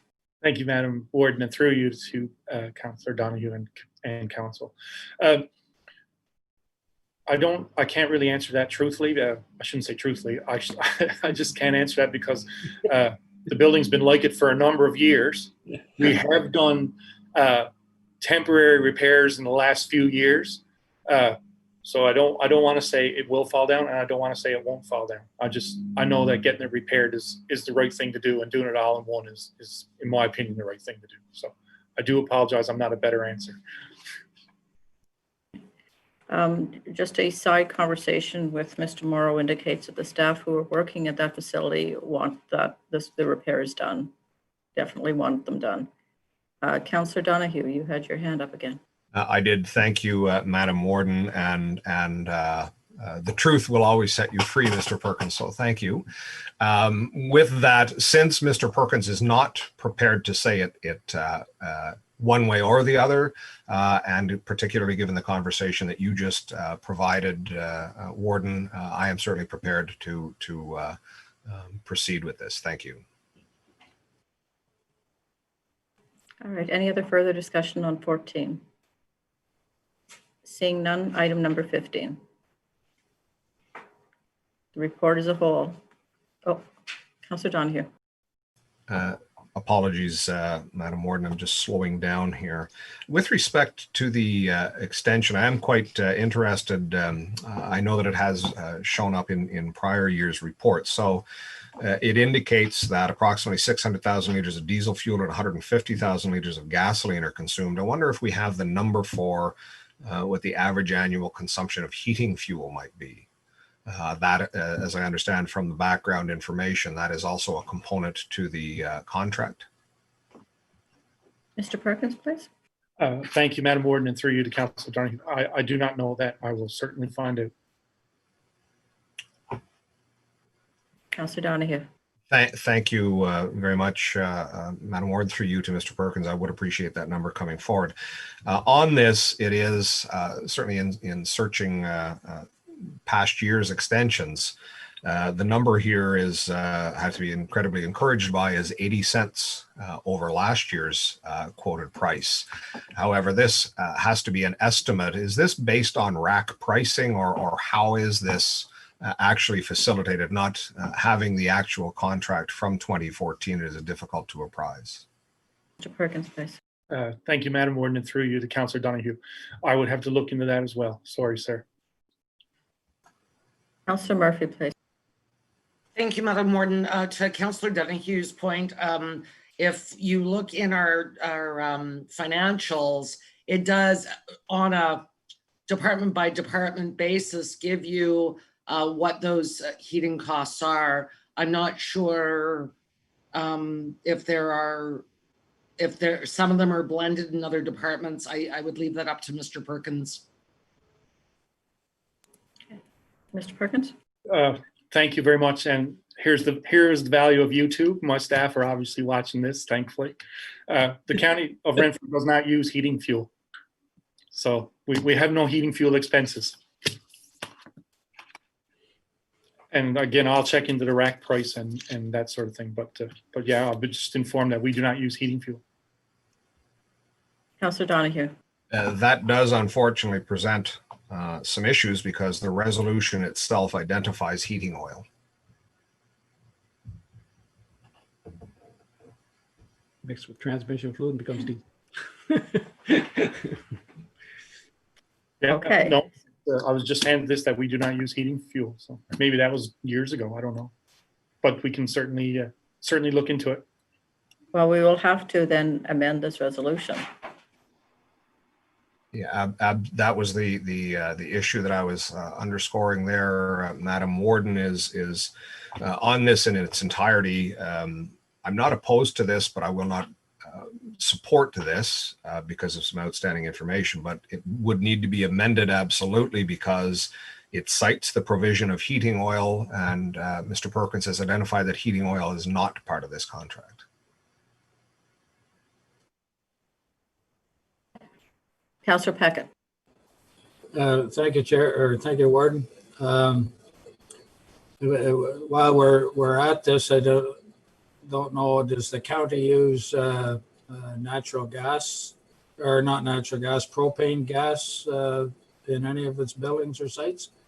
I would think that there might be some use for that. So that would be something else, whether that's blended into all the other items, diesel fuel and gasoline or not. Perhaps we could split it all out to see exactly what we do use. Thank you. Okay, well, if we're going to do that, we have to do one of two things: either get that information very quickly and amend the resolution, or table the resolution. Mr. Perkins, please. Thank you, Madam Warden. And again, staff is diligently helping me here. So what this contract covers all the municipalities that are part of it. So there may be other municipalities that might use the heating fuel, but there are other municipalities that are involved in this contract. This is one of the contracts that we put out to all the municipalities, similar to the SAN and that. So that's why the heating oil element is in this wording. So, and I thank you very much to the manager, Rick Bolduc, for diligently helping me. Congratulations to him, and that certainly clarifies things a bit. Mr. Morrow, you want to comment? Thank you, Warden. I just, if I may, I'm wondering if the wording should be heating fuel as opposed to heating oil. Okay, so I need a motion to amend the resolution to indicate heating fuel. Councillor Peckett, are you making the motion, or did you want to comment? Motion, please. Moved by Councillor Peckett, seconded by Councillor Emo. Any further discussion on the amendment? Councillor Donahue. Thank you, Madam Warden. Just in going over this, I do know it's within the last 12 months, perhaps Mr. Perkins might remember, or one of his rapidly typing assistants that are just out of camera range. I believe it was in 2019 that we had undertaken essentially this same process, I think with Superior Propane. I want to be very careful. It was with respect to a propane vendor. I cannot be certain of the particular company. But I know that was an entirely separate element, which was the supply of propane, I think, for a 5-year period at that time. So certainly in response to Chair Peckett's comments, certainly there is that provision for the propane. I'm not prepared to stand in the way of what has certainly been developed as an appropriate extension of this contract. That is a provision of the original contract that we have had outstanding service. I do also acknowledge the outstanding work of Mr. Perkins' support staff in rallying to this. I do have to say at the same time, though, that it is my preference to not have to rally at the last moment to provide answers to questions, that ideally this would be part of background information in the future that would be provided. And just because of that, I will reiterate, Madam Warden, that my non-vote will of course be considered as a no, even though it's not recorded, but it is not because I'm in opposition, it is because I have some hesitation. Thank you. All right, thank you for that. So is there any other further comments on the motion to amend? Seeing none, all in favor? Opposed? Carried. Thank you very much. The report as a whole. Seeing none, do I have a mover? So moved. Thank you. So motion to accept the report as a whole with the exclusion of item number 11. All in favor? Carried. Thank you very much. Now we will go back to item number 11, the Ferguson Lake Road issue. Councillor Donahue. Thank you, Madam Warden. I'll try to be succinct. I want to be very careful to be understood by all of County Council, and in particular, Councillors Hunt and Doncaster, that my comments are not prejudicial one way or the other towards any of these requests. What it is simply to ensure that there is an equity and an even approach as to how the OGRA protocol is applied. It does not seem on the surface to have been applied in the same fashion, given that there is a sliding scale has been utilized again on page 242 of today's report that does not seem to have been in evidence at the time of the assumption of the roads in Deep River. For that concern or issue to have affirmation one way or the other, I am proposing that this be postponed to the September 30th County Council meeting through the September Operations Committee, an investigation of the application of this criteria. Councillor Hunt, please. Yes, thank you. Through you, Madam Warden. I have to agree with Councillor Donahue. One of the reasons that I applied for this rationalization of Ferguson Lake Road was I was having a tough time to understand the criteria and how it would be applied. So I was hoping, well, I was certainly hopeful that the county would take over this road as well. They should, but in spite of that, I wanted to understand the rationalization. So having this, administered in a different fashion than another one, I don't think it serves the purpose of going forward, that we could look and do this on our own and come to an understanding whether we would be successful or not. So I think it's important that we understand exactly how it would be applied in the future. Thank you. Thank you, Councillor Hunt. Are there any further comments? Councillor Murphy, please. I'll second Councillor Donohue's motion. Okay, I apologize for that. Councillor Donahue. Thank you, Madam Warden. I want to be clear and restate, of course, I am neutral on the position at this point of what the county should do. I am also not suggesting that the OGRA criteria was applied in two different fashions. What I am seeking is confirmation that it was applied equitably. And I just simply do not have that knowledge right now. That's why I would seek to defer this to September. All right, Mr. Morrow indicates to me that before we deal with the motion from Councillors Donahue and Murphy, I have to deal with the first motion that's on the table. So I will deal with that at this point. So the original resolution as presented in the report. Any other further comments? Seeing none. All in favor? Opposed? Oh, I'm sorry again. All in favor?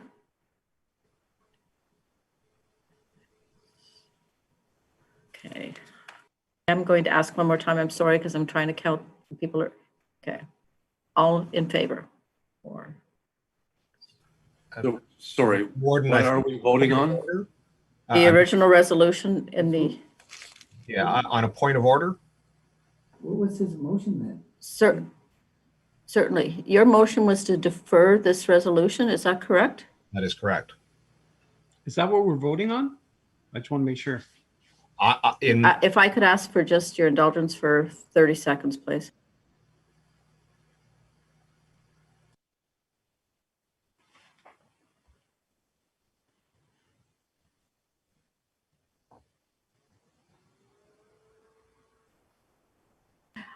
I'm sorry, there is some misunderstanding here. Councillor Donahue, could you tell me what your motion is that you're putting on the floor? I have moved that consideration of the assumption of the particular road. Forgive me, I cannot remember the name. Be deferred to the September operations committee and subsequently to council at the end of September, pending investigation of the application of the OGRA protocols. Okay, that's much clearer because we were confused here about whether or not you're just asking for the protocols, but you're asking for the entire resolution to be deferred. I do apologize for that. It's moved by Councillor Donahue and seconded by Councillor Murphy. Any further comments? Seeing none, all in favor?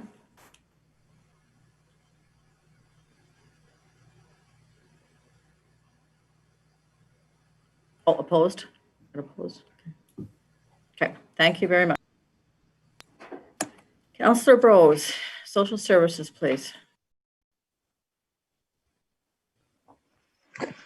Thank you, Madam Warden, and to all the members of County Council. Excuse me, Councillor Brose, I'm going to interrupt you. I'm going to ask, we've been at this now for a little over 2 hours. I'm going to ask that we take a 15-minute break because when we come back, we will have your report. We will also have a closed session, and I'm look at those people are just so happy. So 15 minutes, please. Thank you.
Yeah.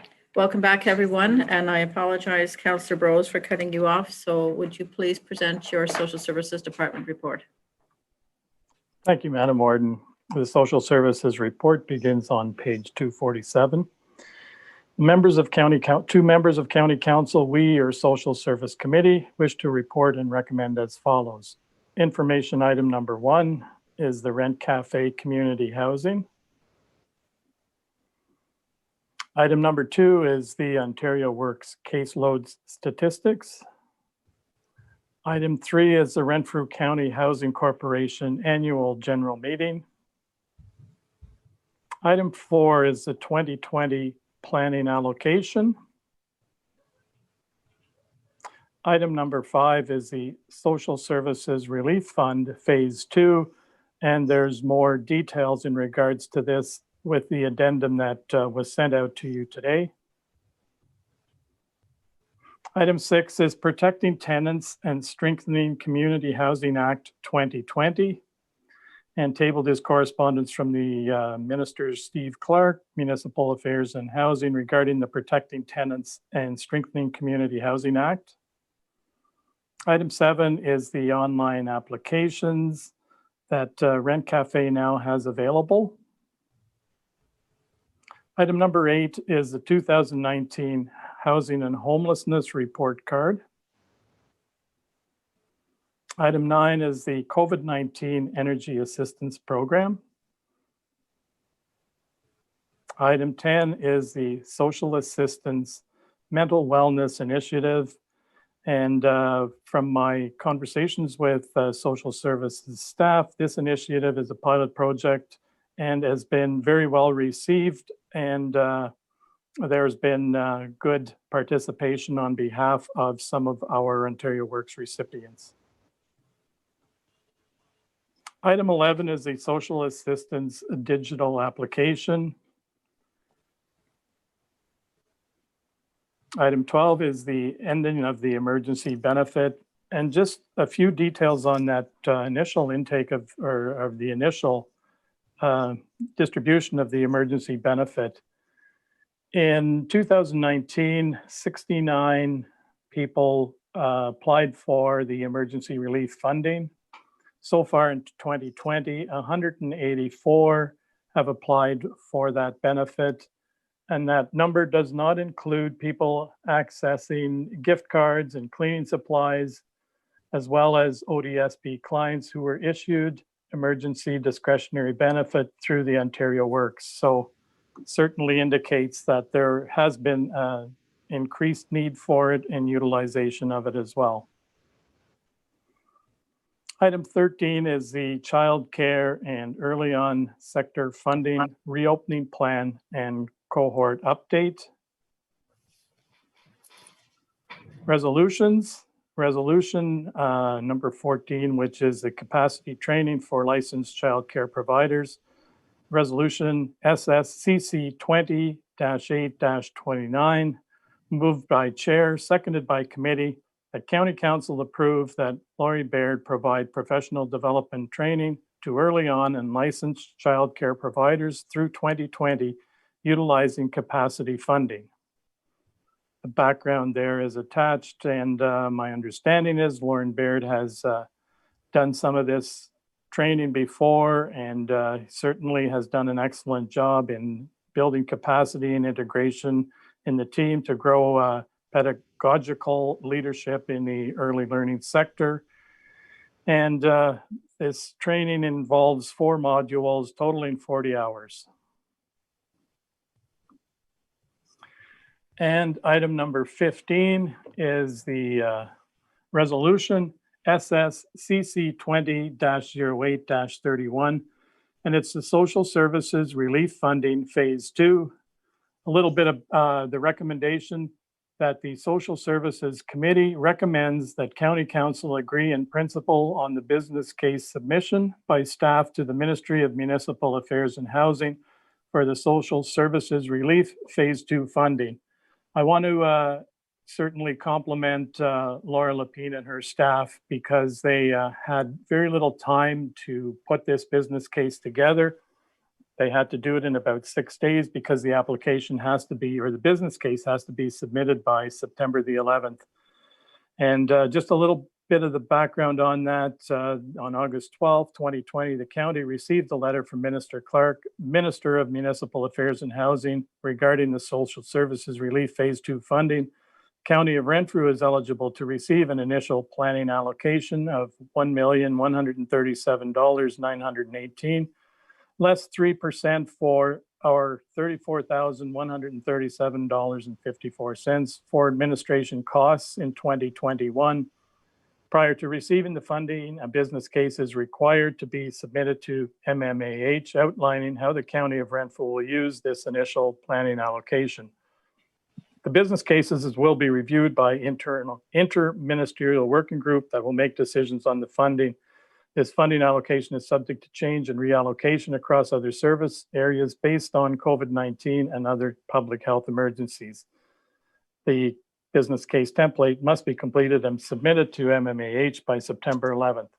So the county is proposing considerations, and the business case submission will involve supporting seniors with the funding amount of $500,000. It will support senior center without walls, transportation, iPads for some of the seniors and disabled adults, enhanced cleaning.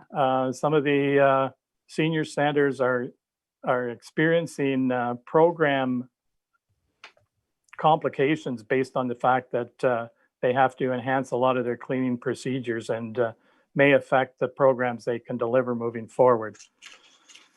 The other money will be used to support children and families in social and community housing. And we're asking for $603,780 for that component. And this is all respectfully submitted by myself as chair and committee members Grills, Love, Regier, Renwald, and Robinson. Thank you. Thank you very much, Councillor Bros. So we'll start at the beginning. Under information, item number 1, the Rent Cafe. Item 2, the Ontario Works caseload statistics. Item 3, the Renfrew County Housing Corporation Annual General Meeting. Number 4, the 2020 planning allocation. Number 5, Social Services Relief Fund Phase 2. Item number 6, protecting tenants. 7, the online applications. 8, the 2019 Housing and Homeless Report. Councillor Murphy, please. Thank you, Madam Warden. Just of note, I was really excited to see this, and now I realize that a lot of these numbers are based on the 2016 census. But as we discussed earlier with our service delivery review, should we not note that our population actually includes the city of Pembroke as well? Because those numbers would be high for just the county of Renfrew. Yes, absolutely correct. We will have to do that. We will amend that report. Mr. Morrow? Thanks for bringing that to our attention, Councillor Murphy. Item number 9, the COVID Emergency Assistance Program. Number 10, Social Assistance Mental Wellness Initiative. 11, Social Assistance Digital Application. 12, ending the emergency benefit. 13, childcare and early on centers. Resolution number 14, capacity training. I had the opportunity to listen to Laurie Baird a number of years ago, and she was absolutely fantastic. And number 15, the case, business case for funding. The report as a whole. I'm sorry, Councillor Bros, are you moving or did you have a comment? Well, thank you, Madam Chair. I had a comment. I just wanted to once again thank all of the social services staff for the excellent communication and cooperation that they've been able to deliver to our residents, especially with the ongoing renovations to the new space that's being created here at Renfrew County Place, and their ability to maintain that service and deliver that service in such an efficient manner to our residents. Once again, my hat goes off to all of them. Thank you for those comments. During the flooding in 2019, the social services staff were incredible, working night and day for our residents. And again, during pandemic, they shone and they continue to shine for us. So can I have a mover for the report, please?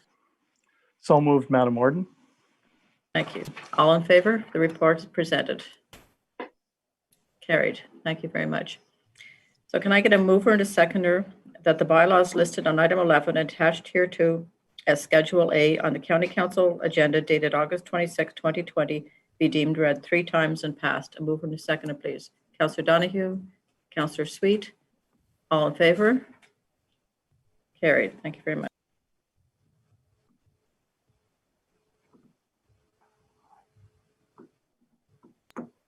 Mr. Morrow, any notice of motions? Councillor Murphy.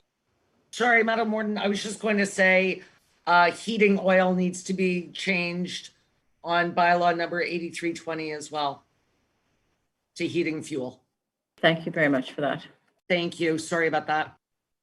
Oh, it's important for sure. Any notice of motions? Any members' written motions? New business. Councillor Doncaster. Thank you, Madam Warden. I just wanted to inquire, I sent out an email. As you're all aware, I am running for position on the Ontario caucus of the Board of Directors of FCM, which is happening in October. The voter registration is out, and for all members of any council in Renfrew County, because we're all members of FCM, we're all eligible to vote. So not only county councillors, but all of the local tier municipality councillors, mayors, reeves are eligible to vote. However, they do have to register. So you can go on, it's really easy. There's like three steps to do it. It takes about 37 seconds. And that will allow all elected officials that are not just Renfrew County, but all elected officials that are members of FCM to vote for the board of directors. So I'm curious, I did send out an email yesterday and I think most of it bounced back at me. Did anybody receive that email? No. No, Okay. I don't think so. So I'm wondering whether or not we can ask Rose to send out a notification to all of our municipalities outlining exactly what you've just asked us to do. Okay. I And did receive it yesterday and I just didn't have a chance to send it out. Okay, but nobody received the email that I sent out. Interesting. Okay. There was, so on the voters list that I have so far, there's 2,260 names. So apparently you can't send an email to 2,260 people. So Apparently not. anyway, I'll pick some smaller, pick some smaller lists and send it out. So thank you. Councillor Donahue. Thank you, Madam Warden. Just for clarity from Councillor Doncaster, so am I correct then that this is not a registration such as for a conference that one as it was for the AMO elections, that is simply registering to vote without a cost to any of my council or any councillor for that matter? That's correct. You do not have to be in attendance at the conference or the general meeting to be a voting member. Thank you. So there's no cost. You can vote. Yes. And when is the voting for that? I knew you were going to ask me that. October. I'll find it.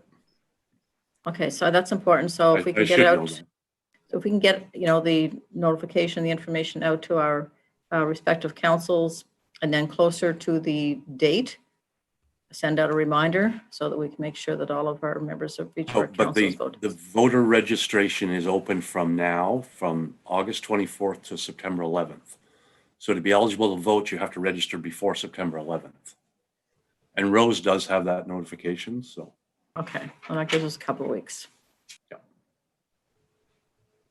Okay, any other new business? Seeing none, I need a mover and a seconder to go into closed. Be it resolved, the council move into a closed meeting pursuant to section 239 of the Municipal Act 2001, as amended, to discuss advice that is subject to solicitor-client privilege, the county OP. Moved by Councillor Love, seconded by Councillor Sweet. All in favor? Carried. Thank you very much.